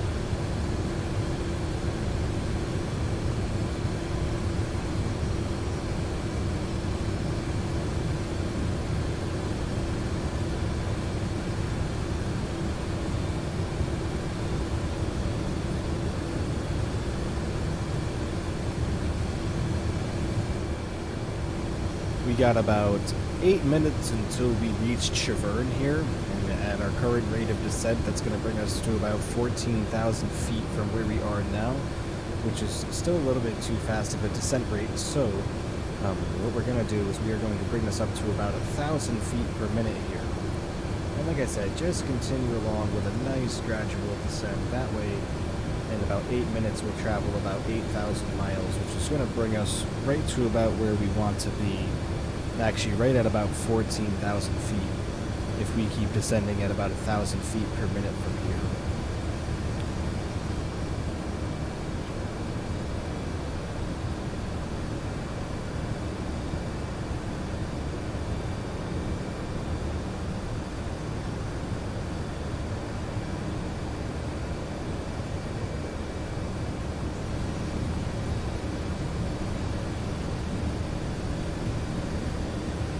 Remember, folks, if you haven't done so already, please remember to hit the like button on this stream. We'd really greatly appreciate that. I know I've repeated that 2 million times at this point, but the more likes, the better, guys. We are currently sitting at 35. Thank you all so much again. And we gained about 5 subscribers today, so that's absolutely fantastic. Thank you so much, everybody, propelling us further or closer and closer to that 750 subscriber goal. You are all absolutely fantastic, and give yourselves a ginormous round of applause.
Foot is back. All right.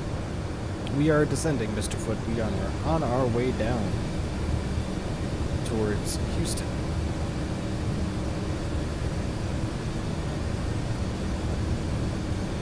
Lil Scoo, what's going on? He says, good day, Michael. Again, welcome aboard, friend. Welcome aboard indeed.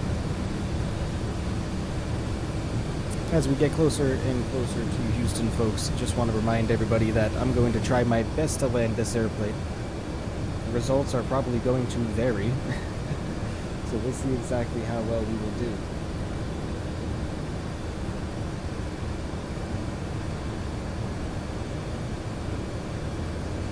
So what I am going to do is I'm going to keep us on a heading of 101 degrees to keep us on track. So let's go ahead and bring our HSI bug right over here to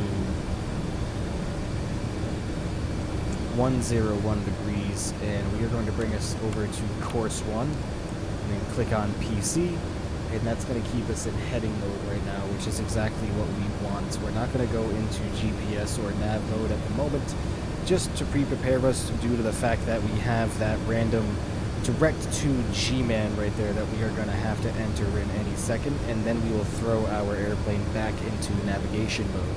So just to get us ready for that and prepped ahead of time, we're just going to move this already back to navigation. That way we can hit the PC button and activate that portion of our autopilot once more again. Hello, how far are we? We are probably about 20 minutes from arrival. No, I lied. We're probably a little bit further than that. We are coming down right here, as you can see, towards Chavern. So I'd probably say we'll be wheels on the ground, and maybe, I don't know, I want to say like, yeah, give it about 25 minutes or so. Good afternoon, Burner. What's going on, my friend? Is the AN-225 worth buying? It absolutely is, Foot. Indeed.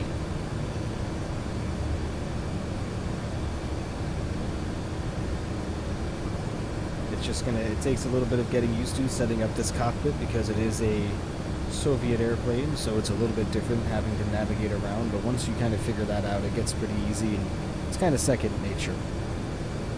Looks complex? I wouldn't really say complex. It's just the autopilot that you have to get used to here, and like I said, just all this stuff is in meters, you know what I mean, in kilometers an hour for your Mach and everything like that, so that's pretty much all you have to keep a lookout for. But other than that, it's pretty Pretty much just like any other generic airplane. Think you're gonna buy the Phoenix this week? Nice, man. I've had it a few weeks now myself, and it's absolutely fantastic. I happen to love it quite a lot. We're passing just below 18,000 feet now. You know what that means. We are going to get our altimeter set out of standard and directly where it needs to be. Looks like our altimeter is 2992 anyway, so that works out perfectly fine for us, I suppose. Awesome. You want the Phoenix so bad? Yeah, man, it's an absolutely fantastic airplane for sure. But here we go. You see where it says direct to Chavern right there. This is what we are going to have to fix here soon, just before we start this turn. So we're going to wait a little bit sooner until we get close, and then at about 5 miles out, we'll go ahead and put ourselves back on course for that. Or I could do it now.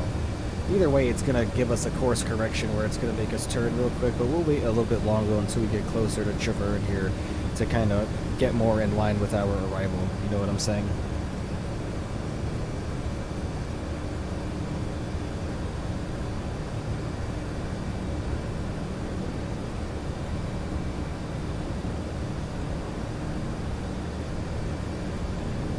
Oh, 4,267. 4,267. I'm such a dummy. I had 5,267 in there. It's like, why are we leveling off? Something's not right here. Luckily, we noticed.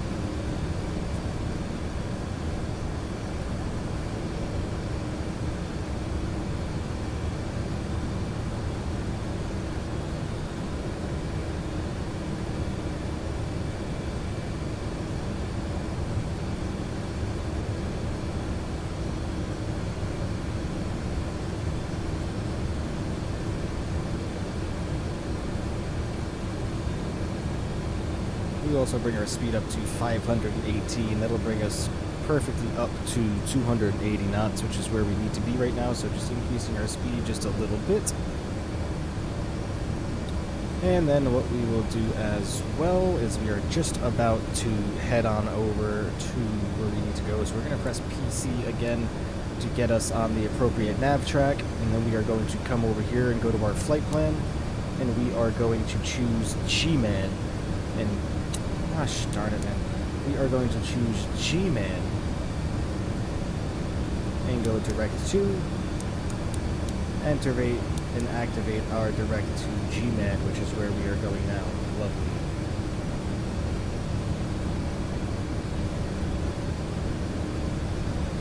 And then from there we will activate direct to duck before we hit G-Man. So nice big turn now for us. But we are doing much better on our speed now, so the turning won't be too as crazy.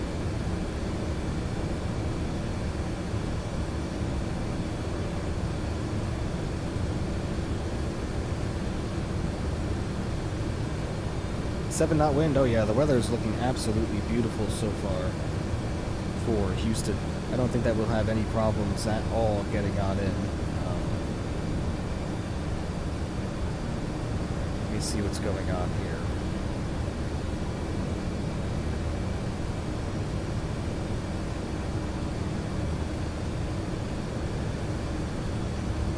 Let's take a look at the most updated weather. Same thing, but that was 52 minutes ago. Great visibility. Winds were only at 7 knots. Great altimeter.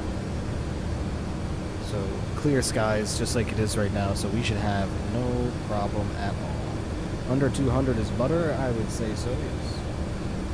But we'll see what we can get with this airplane here, guys. It's probably going to be a little difficult, but we're definitely going to try our best, that's for sure.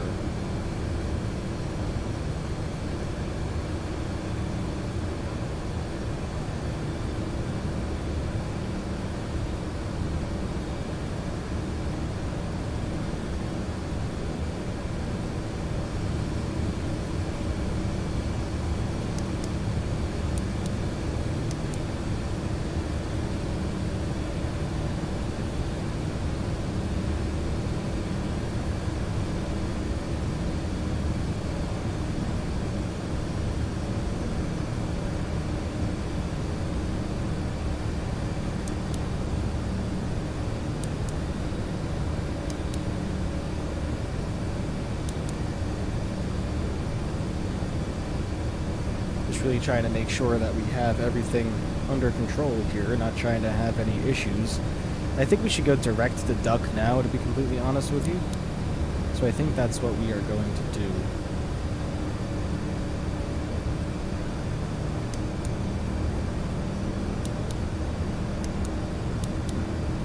There we go. And we got rid of all that other craziness there to go direct to duck, which apparently is Corpus Christi, which I didn't know, so that's cool. Captain Canada got 89, congratulations to him.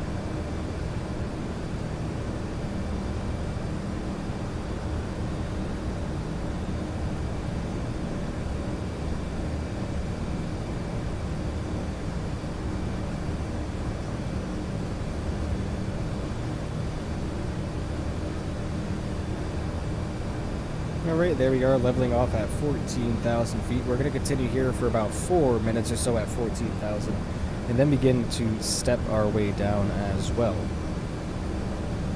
By the time we get to Zappo, we need to be at 5,000 feet, and that's going to put us at about a 15-mile final or so. So what we're going to do now is just to kind of help us out, just because that Garmin system is kind of chunky. We're just going to bring up the, we're going to bring up the VFR map. And we're just going to have a look at where we need to be here. So there's Zappo. So once we reach Mensec, which is coming right up here, we are going to make a right-hand turn. As you can see, it's going to put us right on a great manual heading there, horizontal to our runway here. And there's Zappo, where we need to be at 5,000 feet. So once we reach Duck, we will continue on descending down towards 5,000 feet and make our right-hand turn. And we should be good to go.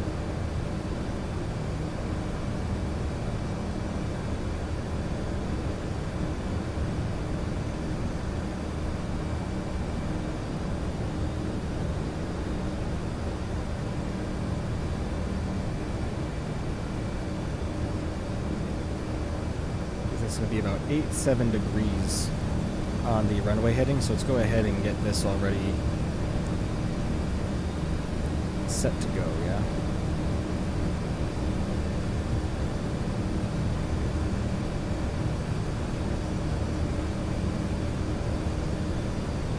Go, alright.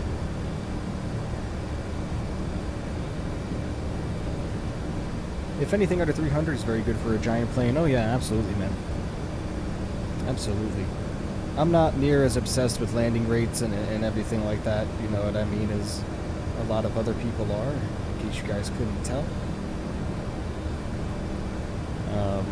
I don't know, that's not what makes a good landing to me, is exactly how hard the landing is. What makes a good landing to me is its stability while you're on approach, and being able to land the airplane, you know what I mean, and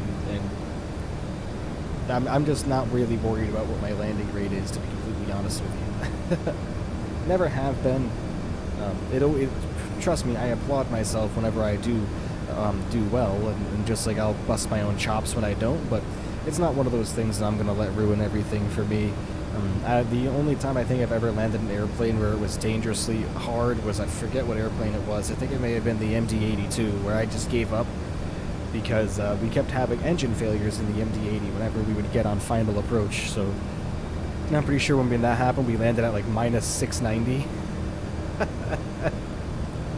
which is just a catastrophic landing rate.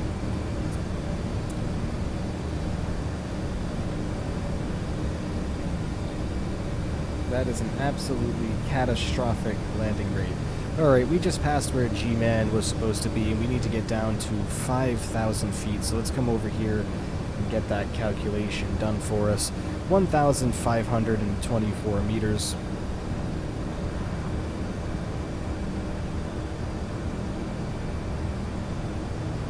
There we go, that should do fine. Let's get us down now. And because of that, we need to get down to 250 knots now, which is going to be 463 kilometers per hour. So let's go ahead and enter that in. There we go. So we can slow down on time to get below 250 at 10,000 feet.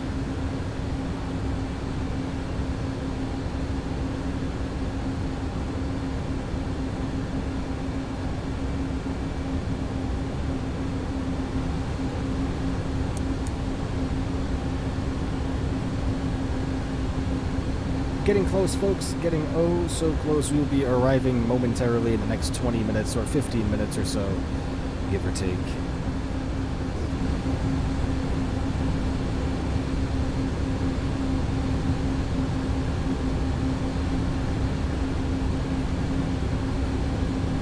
Then right at big, we got to turn to 85 degrees, like I said, on the runway heading. Let's just make sure that we have our HSI set, which we do. A little more. There we go.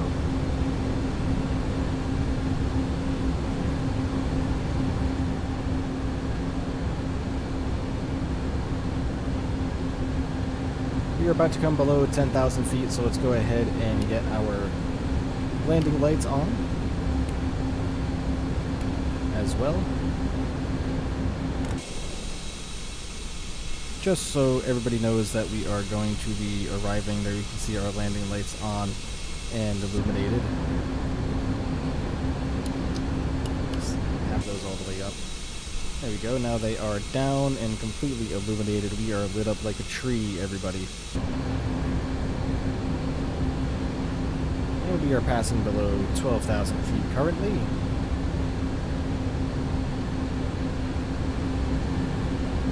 And on our way to big, we get about 4 minutes until we reach there, which is perfect, and we are descending at about 1,000 feet per minute, so this is all, the timing of this is all going to work out rather nicely. We are currently sitting at 468 indicated on the airspeed, so we're going to be right at about 250 knots here coming down, which is absolutely perfect. Exactly where we want to be for this airplane, folks, so I don't think that we will have any problems whatsoever when it comes to landing the airplane. It's just really about making sure that we have our flaps set and everything like that. So currently with our weight, it's looking like our landing speed is going to be this blue marker right here. That's the consensus that I've been getting a lot. That's looking at about 275 kilometers per hour.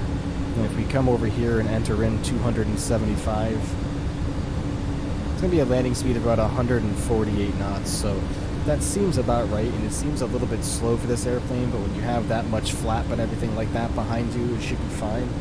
The average landing speed, and we can just go on Google and just do a quick simple search for this just to make sure that we are indeed going to be landing at the right speed. We just search AN-225 landing speed, and let's see.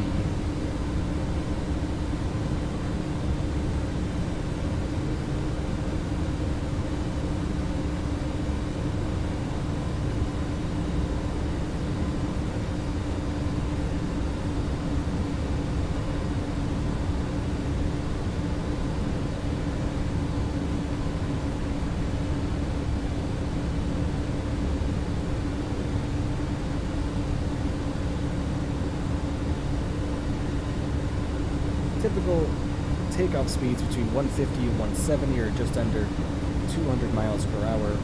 So yeah, that's looking like that's going to be good, right on the money when it comes to these speeds. So I'm not really going to have any problems whatsoever. 240 kilometers an hour? To me that seems to be a little slow. So I want to go with 275. That'll keep us right up there at about like 150 knots. That's what I'd be comfortable with taking this airplane in on. Like I said, there's no performance calculator or anything like that in here to help you out, so that is one thing that I kind of wish that the airplane did have, but it doesn't. It's no big deal. There goes 10,000 feet there. We are below. We are at 250 knots, so we are doing perfectly fine as far as that cruise is concerned.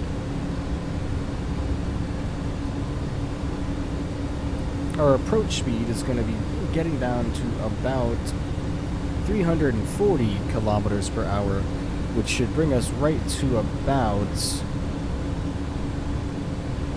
maybe like 210 knots or so, but 183, so that's going to be our approach speed is 340, and that's when we're going to have our flaps well lowered, so we should have no problems.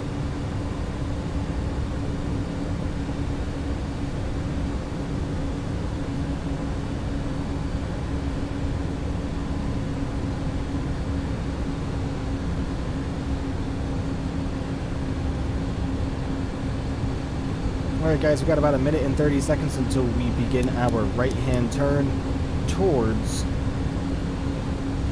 our arrival. So we're going to put ourselves back over here into course 1. We need to have that in there.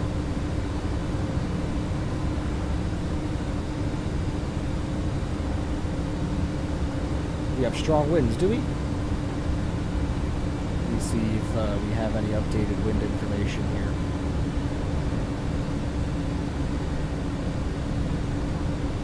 Current, we have 140 at 8 knots. Clear skies. Looks like it's doing all right.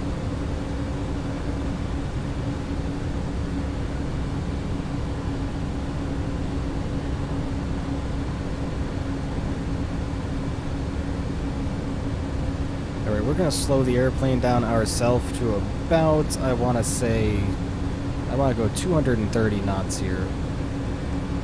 There we go. So we're going to go down to 425 kilometers per hour here. I just really want to make sure that we aren't going to be putting ourselves in a sketchy situation here. And we are about to go into heading hold mode anyway, and get onto a track heading at 85 degrees. Alright, there we go. Holy hell, what a suddenly turn on the autopilot there, because that's just what this does. Ugh, tomorrow school, geez, those weekends finish so quick. Yeah, I agree, man, I'm going back to work, so right there with you.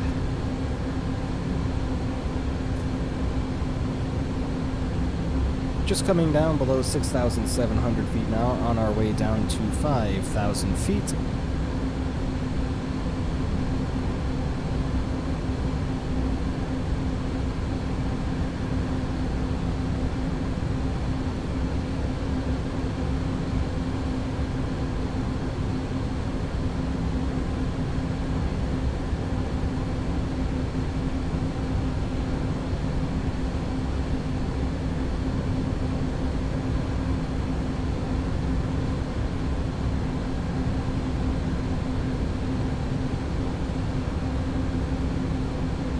Little bit of a bumpy, turbulent air that we're going through right now, but nothing too crazy, guys. Nothing too crazy.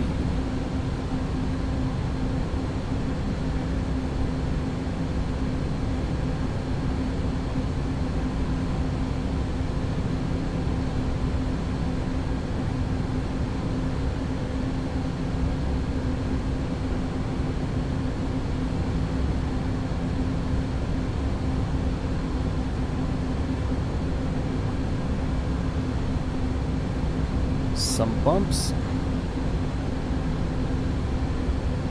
Keeping a lookout over here, we are still doing okay, but we need to plan a 180 degree turn here eventually to get us on over to where we need to go, and then we will put ourselves back in navigation mode, and that should track us right on to the, not navigation mode, approach mode, and that should track us right on to the localizer. So we are getting there, folks. Have patience. Nearly there. There's our airport right there, speak of the devil.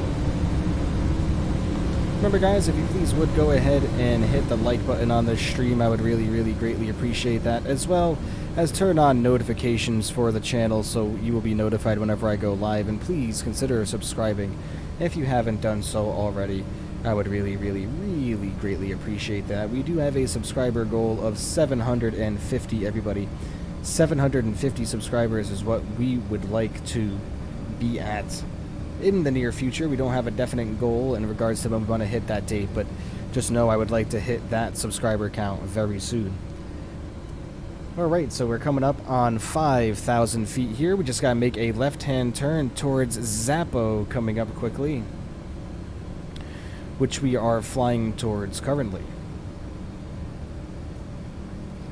And we are going to make a big sharp turn here. Once we get past Zappos, we are going to have to make a big sharp turn here to about 235 degrees. So I'm thinking what we should probably do is honestly, maybe because this is such a large airplane, I think what we're going to do is we are going to make a little bit of like a 10 degree turn or a 20 degree turn to the right here.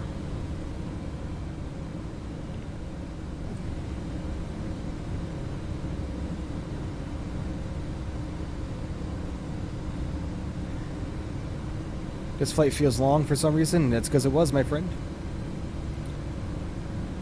Nice burner. Hope it was well met. Remember to start replay mod. Oh, the replay? Yes, I will remember for sure. There will be no forgetting of that this time around, guys. I promise.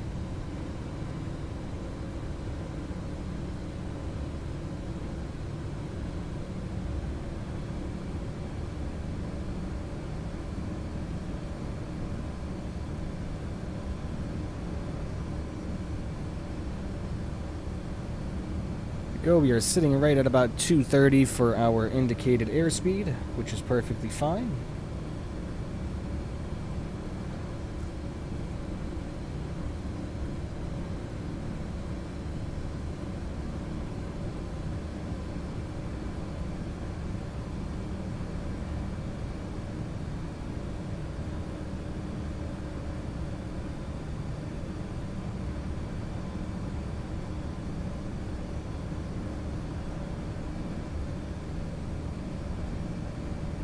Our approach speed is going to be 340 knots, so we're going to bring out some flap for that as well when it comes time to get us closer to that speed.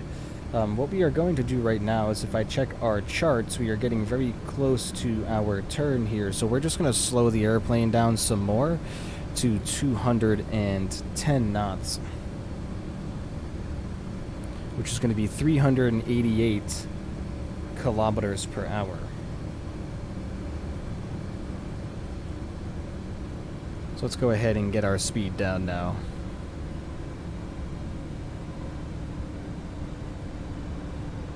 .388, there we go.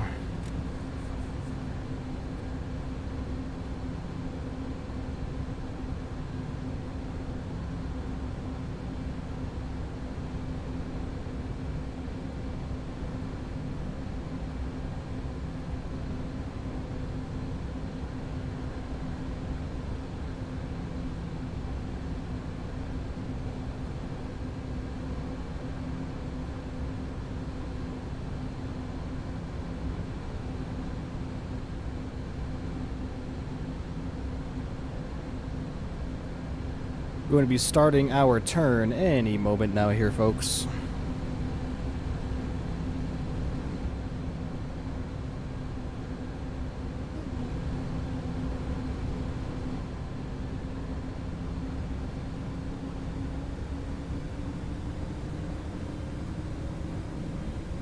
Going to bring out flaps to 2 degrees already as well,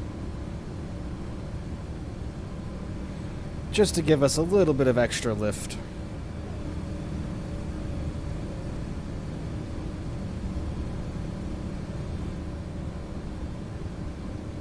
There we go.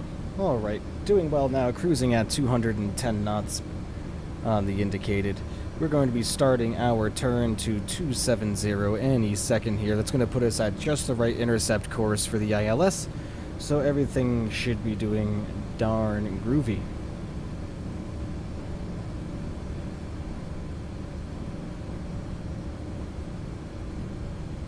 Just in time? Oh yeah.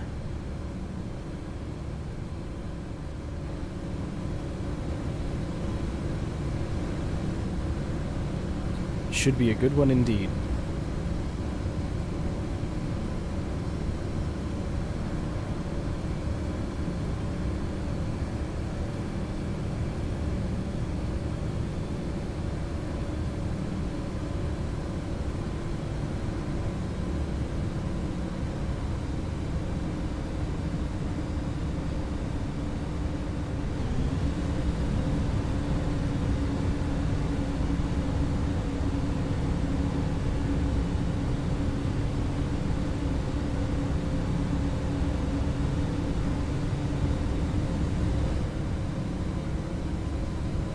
are getting bumped around a little bit, but I don't think it's anything that we can't handle.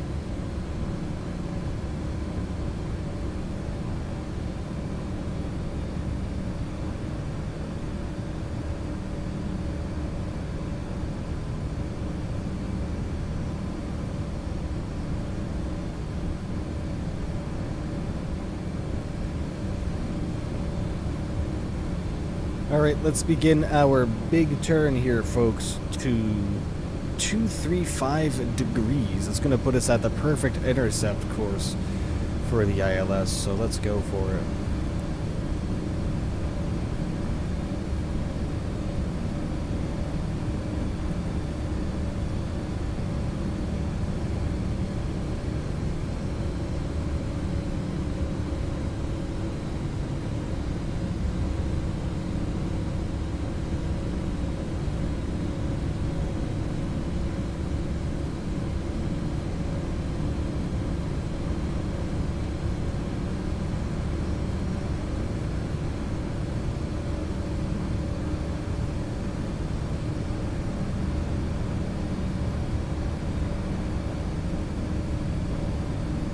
Alright, perfect. There we go. We have that set in force now. Let's go ahead and get our approach speed pretty much dialed in as well. That's also going to be important here.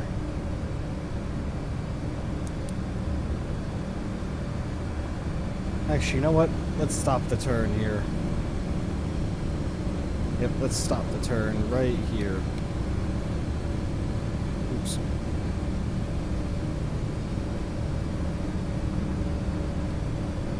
Did a slight miscalculation there, so we're going to turn back the other way just a tad. And now we are going to get our speed down to about 340 kilometers per hour. We'll go 370 for now. And we'll bring out some more flaps as well.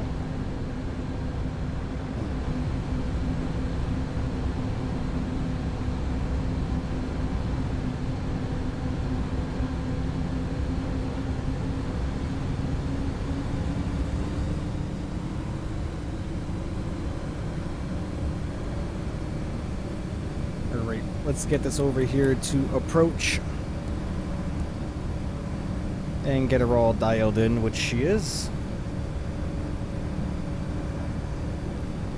So we should be getting established on the ILS any second now.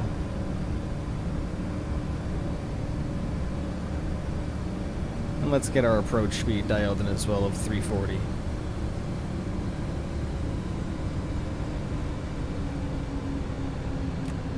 You have hard turbulence? Oh boy. Well, we'll see how it affects us, man. We should be intercepting this ILS any second now. I hope at least.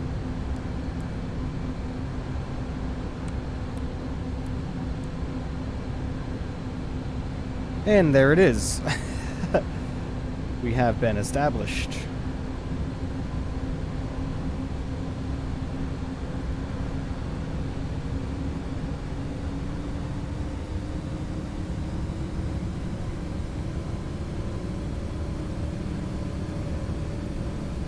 Alright, we're going to start getting down to 4,000 feet here.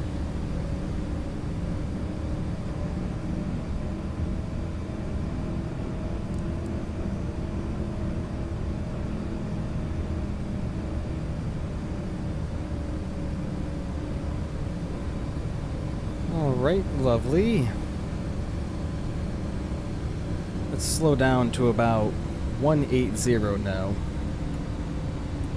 So down to 333.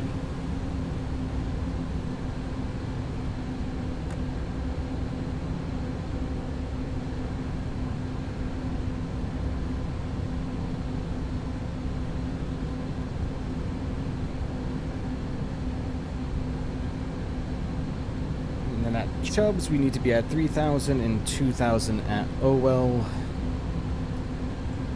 So doing well so far. We're just going to bring this down to 600.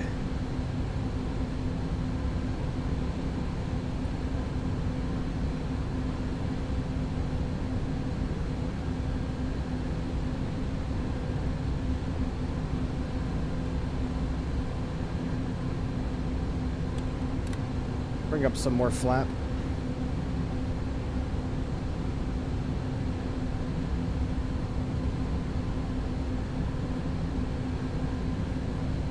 Alright, let's go ahead and get our replay up and going. There it is, wonderful.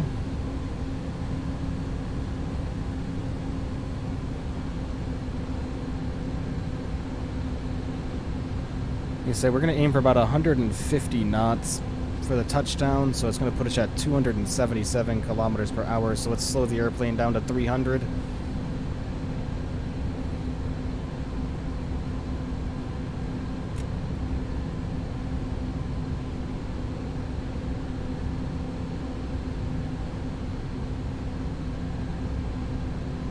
Don't have sight of the runways just yet, but that's no big deal.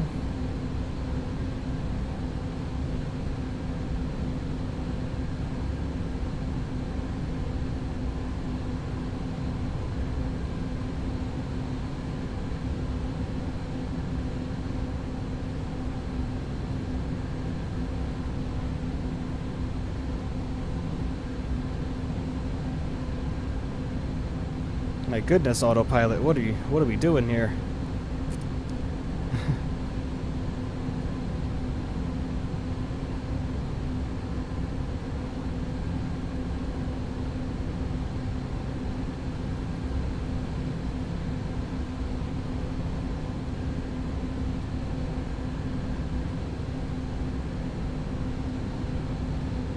I have sight of the runway now, way out there. You guys may not be able to see it, but I can see it for sure.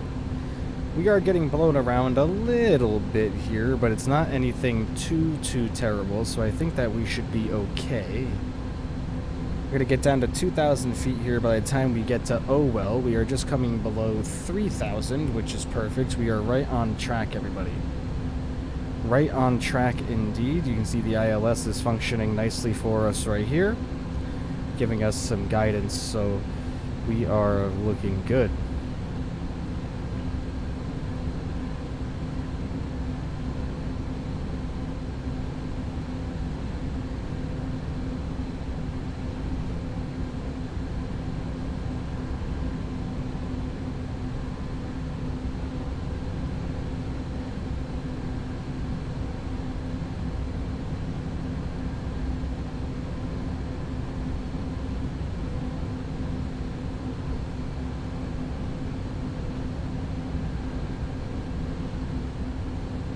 Alright, we're going to go ahead and get the gear down and flaps to full.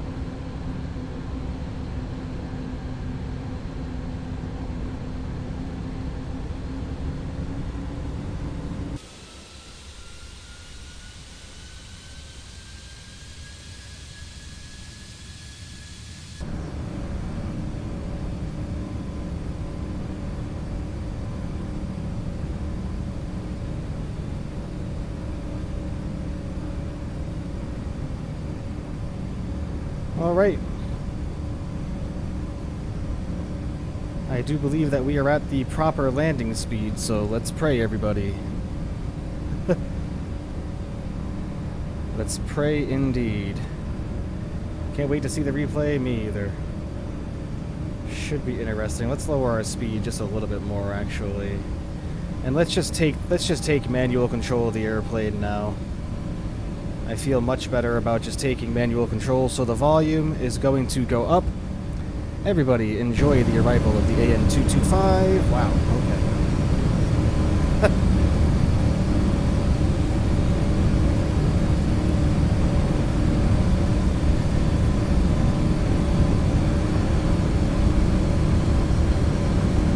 Oh yeah. We are getting tossed around a little bit, but not too terribly.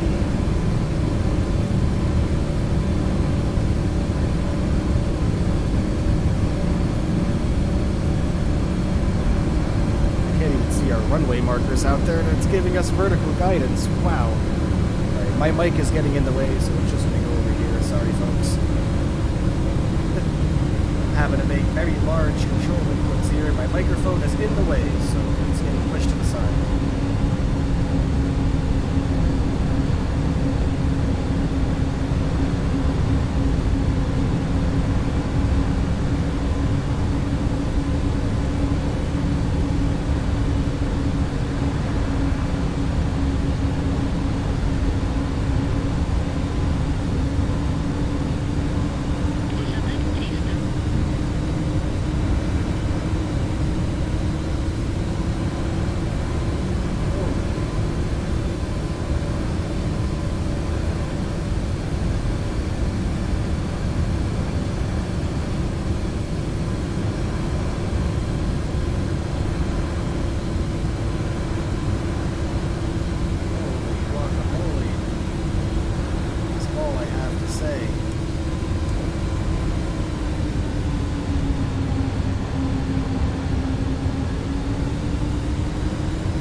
gauge. There they go. But anyways, we will happily take that. Alright. Frightening. But we did it, folks.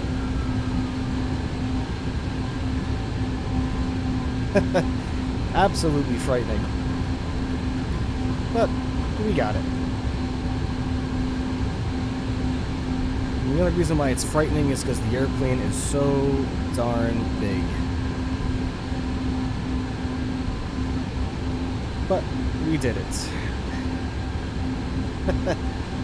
Wowzer. Alright.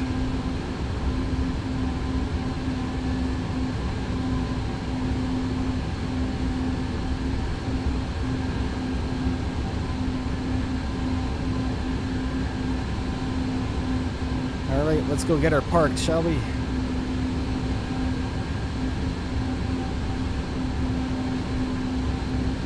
Oof. Alright, get our flaps all the way up.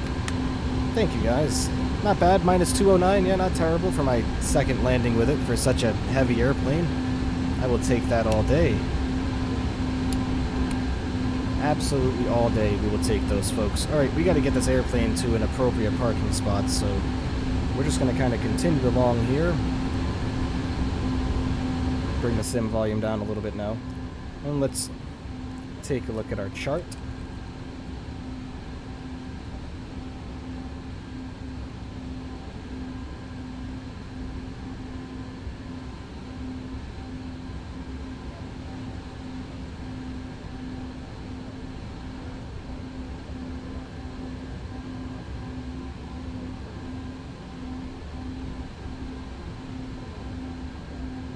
Oof. Alright, what an arrival. The airplane is still in one piece, obviously.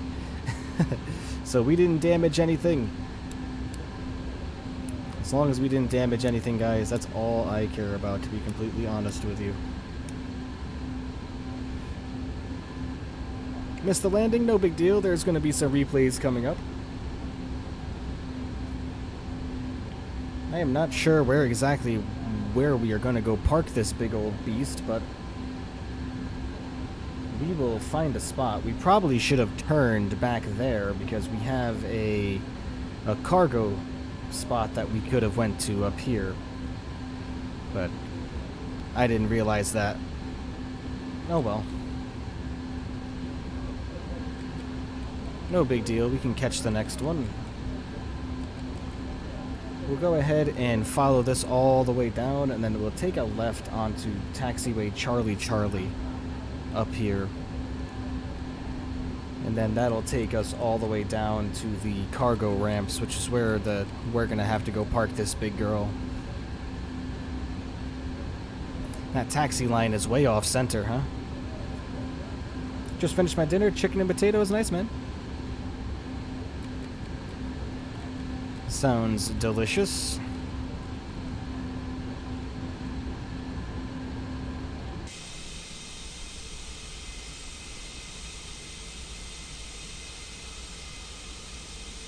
But yes, how fun this flight was, everybody. I enjoyed doing it for sure, and it really wasn't that difficult, so definitely expect some more AN-225 action coming up here in the future, folks, because I had a heck of a fun time flying this for everybody.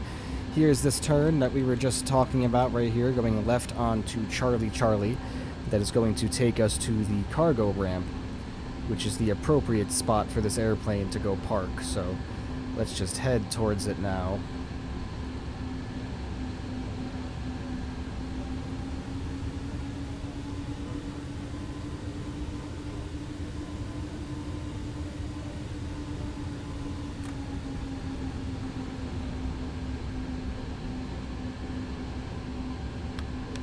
Oops. Get that back to neutral.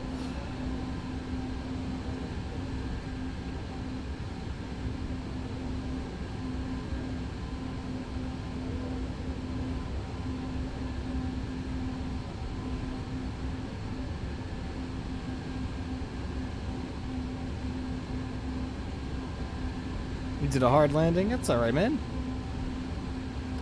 The winds were kind of gusty, so that's alright. It happens.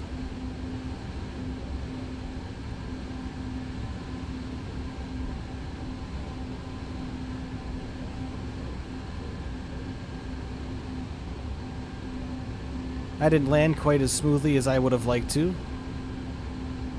That's okay. 200 and minus 210 for an airplane that weighed over 1,000,000 pounds. I think that's fine. Minus 262? You guys gonna say that's not hard at all. I think that you guys need to realize, and honestly, not to be rude, but do some research about what a good landing rate is. Because you guys, so many people seem to care so much about their touchdown rates, and it's just irritating, man. Very irritating. It's like I said, not to be rude, but it's just. I can go in there and my, like, I'm not even going to get started on it.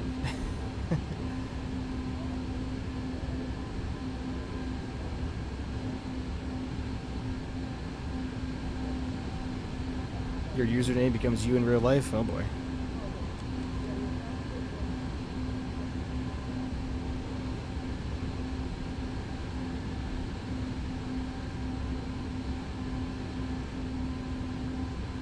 You know, if we go back to the good old days of like FSX and FS 2004, where there wasn't any landing rate monitors to speak of or any plugins for that yet, I mean, we didn't know how hard we were landing. Pilots don't know how hard they land, at least I don't think. Like, they normally aim for a good spot, but I mean, it's just, I don't think that when the pilot lands the airplane, I don't think they're automatically going to their landing rate and being like, oh my god, someone could probably tell from the cabin. No, they care about getting the airplane on the ground safe. What in the world?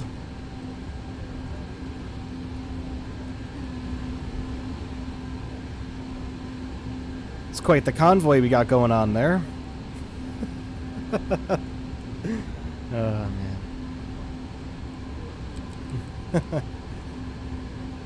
Alright, I can see a 747 way out there, a couple of them, so that's where we are going to head, ladies and gentlemen. That's where we are going to go put this airplane. Once we get over there. Taking a little while for us to taxi there, but no big deal. I try my best not to float, but if I end up floating, I don't try to plant her unless I'm halfway down the runway. Yeah, as long as you're not past your touchdown markers. If you are, go around. I mean, if you like, and that's what I do. The same thing. If the airplane's very light and it's gonna stop quickly, I don't really like necessarily obsess over getting the perfect sweet landing spot. You know what I mean? You got to understand the FAA isn't watching every flight that goes on at every time, and if a pilot lands 10 meters short or 10 meters past the landing zone or the landing markers, or like who cares? It's you know what I mean? Like, I know it's important to people, but not me as much. You know what I mean? That's why somebody came up in here yesterday and said that minus 134, I landed hard yesterday, and I was like, oh, what? Okay, that's fine. Believe whatever it is you choose to believe.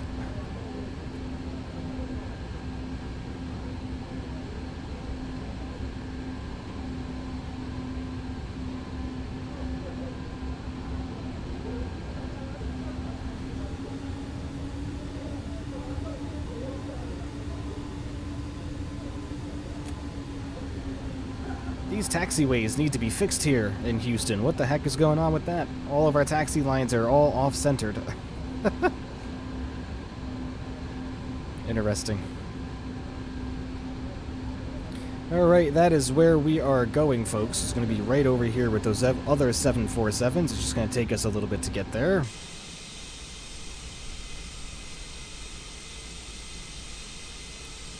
If you have a small aircraft like a CRJ and landing at a big airport, you can pretty much use half the runway and still land safely? Absolutely. Absolutely.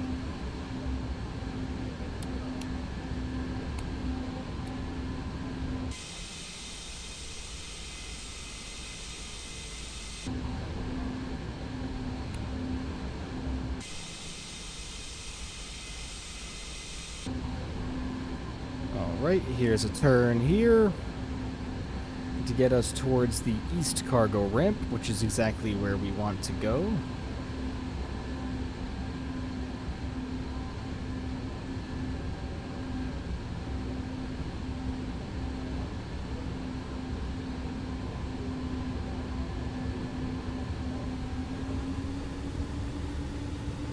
big wide turn here. She gets a little slow. Keep her slow. Just make sure we're not gonna turn too quickly here.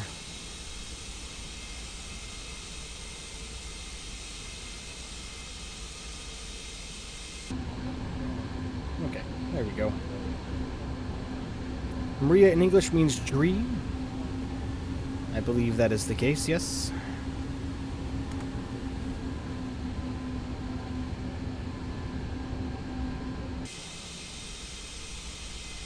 All right, lovely.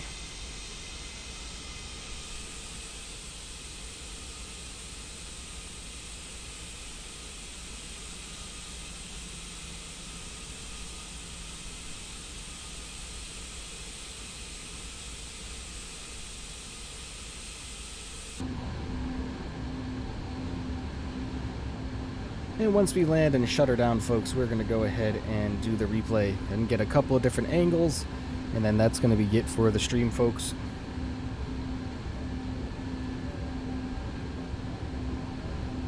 Remember, guys, if you haven't done so already, if you enjoyed the Mriya today, enjoyed the stream, please go ahead and hit the like button on this stream. I would really greatly appreciate that, as well as turn on notifications for the channel so you'll be notified whenever I go live. And if you are new here and you enjoyed the AN-225 today, please consider becoming a subscriber. We would all greatly appreciate that here on this channel. A friend of mine floated down the runway once, and his VA deemed the flight unsatisfactory because of it. Now I think that's a little too much. I get disliking floats, but come on. I mean, hey man, that's... I'm not going to comment on that. I just won't. I'm gonna bite my tongue, guys. Bite my tongue. And that's not towards you, Burner. I mean the VA deeming it unsatisfactory. Jeez, too bad we're flying for a virtual airline and not a real one, because or else we'd really be in trouble.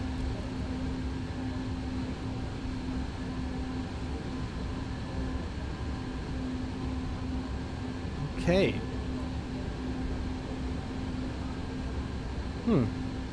I wonder why my FlyLiveStudio just completely... Oh, it shut down. Oh, boy. Are we gonna fit right here?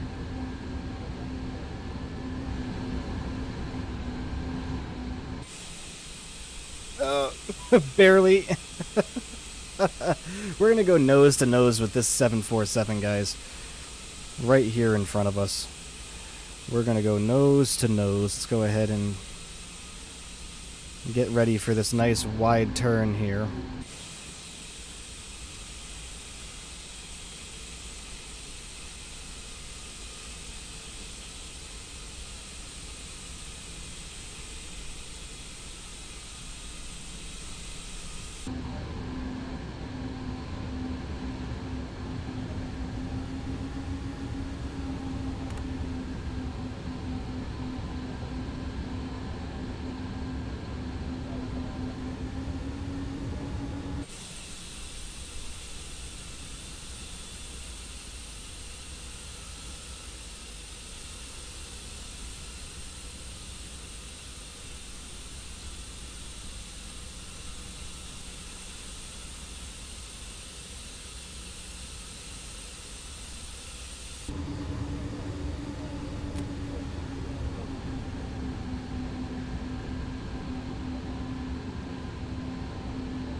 Let's go ahead and make sure the airplane's going to be parked nice and straight here.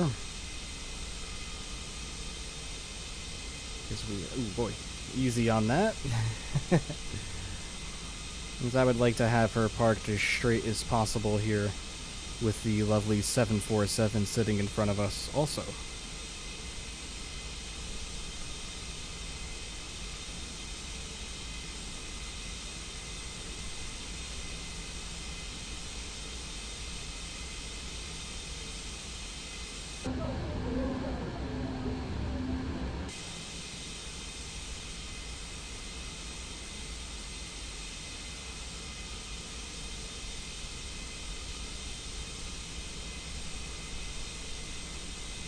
All right, lovely.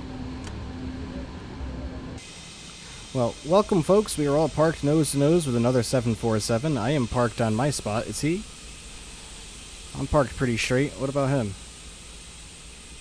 Oh, he's off a little bit. Oh well, no big deal, but look at the size comparison between the two folks. Yeah. Alright, what do you say we go ahead and get this replay started, everybody? In order to do that, we're going to come over to this wing view, and we're going to get our flaps all the way down. It's because that airline has an ACAR system? Oh jeez, that sounds like a horrible VA, like what the hell? Yeah, that's what I mean. That's just ruining it at that point. And that's kind of how I feel about the whole that sim thing too. It's kind of the same thing for me. Alright, let's go ahead and get our all of our lighting turned on again, shall we? And then let's get our replay started. Alright. Here we go.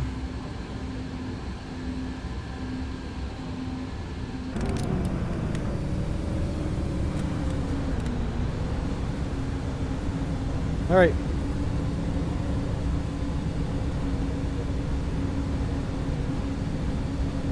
Let's see how this goes.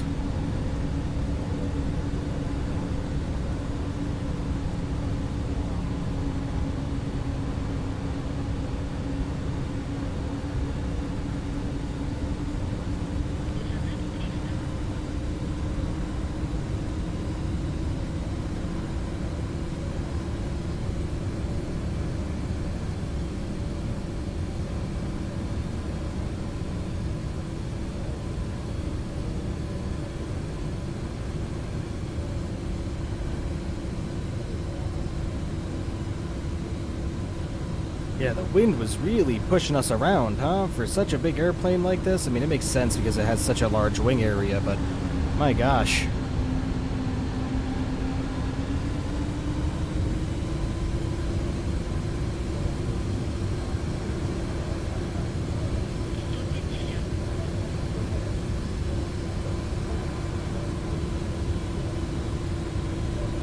.08, yeah, that's fine. My landing right here was 0.98 on the G-force.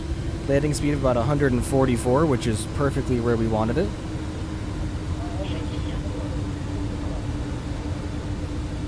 Oh my gosh, dude, with the wind pushing the airplane around, that's insane.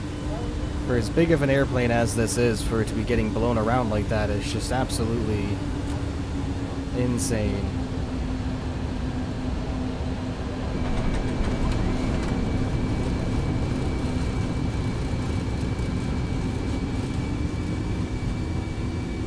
The heck are the spoilers doing?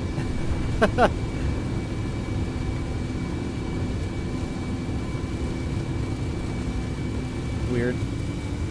Spoilers are acting kind of strange, not staying up for us.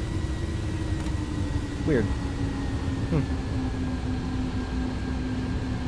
But anyways, there we go. A nice successful landing, another try. -208, it says that we got perfect.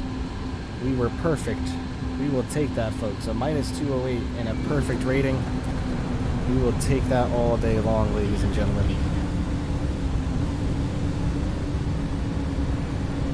Go for this view next.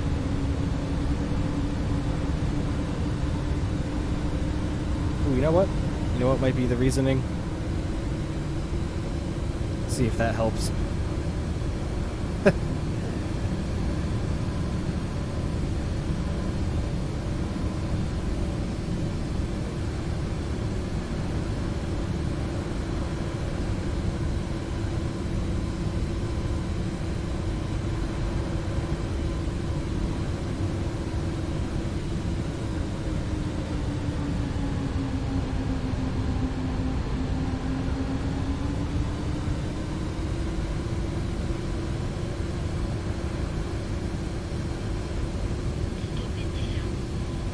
Just so surprised this big airplane was getting pushed around as much as it was. I mean, look at that. That's just absolutely insane.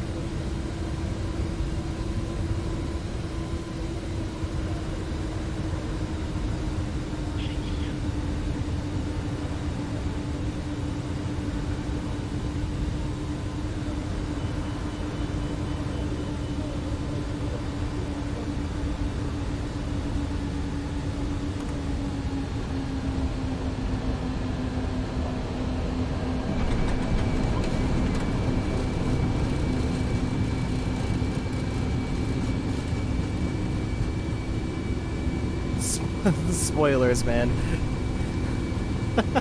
Not sure what's up with that, but...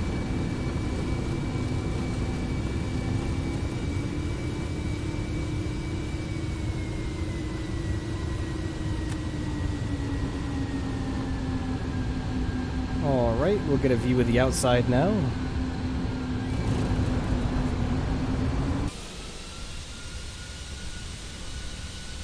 Yeah, we were getting blown around like you wouldn't believe. Just very surprising for such a large airplane like this.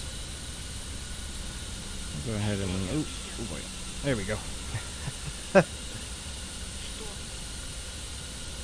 Like, yeah, the amount that the airplane was just kind of getting thrusted around by the wind was just really surprising. Just not exactly... This is the first time I've flown it in very windy conditions like that, so... I mean, I'm not sure what I was expecting.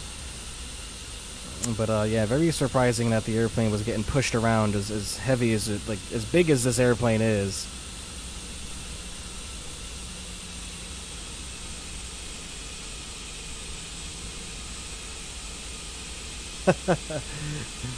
Didn't look that rough from first glance out here, did it?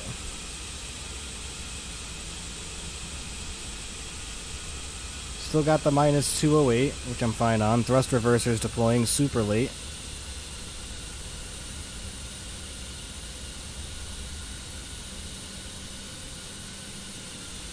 Alright folks, we are going to get one more view in here before we are done for the day. Alright guys, and that's going to be it. And that view, you guys know, is going to be in here. The nose view. And I hope to see you guys on the next one. Thank you so much. Really hope that you guys enjoyed the AN-225. Let me know if this is something that you want to see more of in the future. Streams haven't been scheduled for next week yet, guys, but they will be by the end of this afternoon, so keep a lookout for that. Thank you so much, everybody, for joining me today. I greatly appreciate every single one of you. Enjoy this last replay of the AN-225 landing into Houston. Thank you so much, everybody. Enjoy the rest of your weekends, and I will catch you all on the next one. Goodbye for now.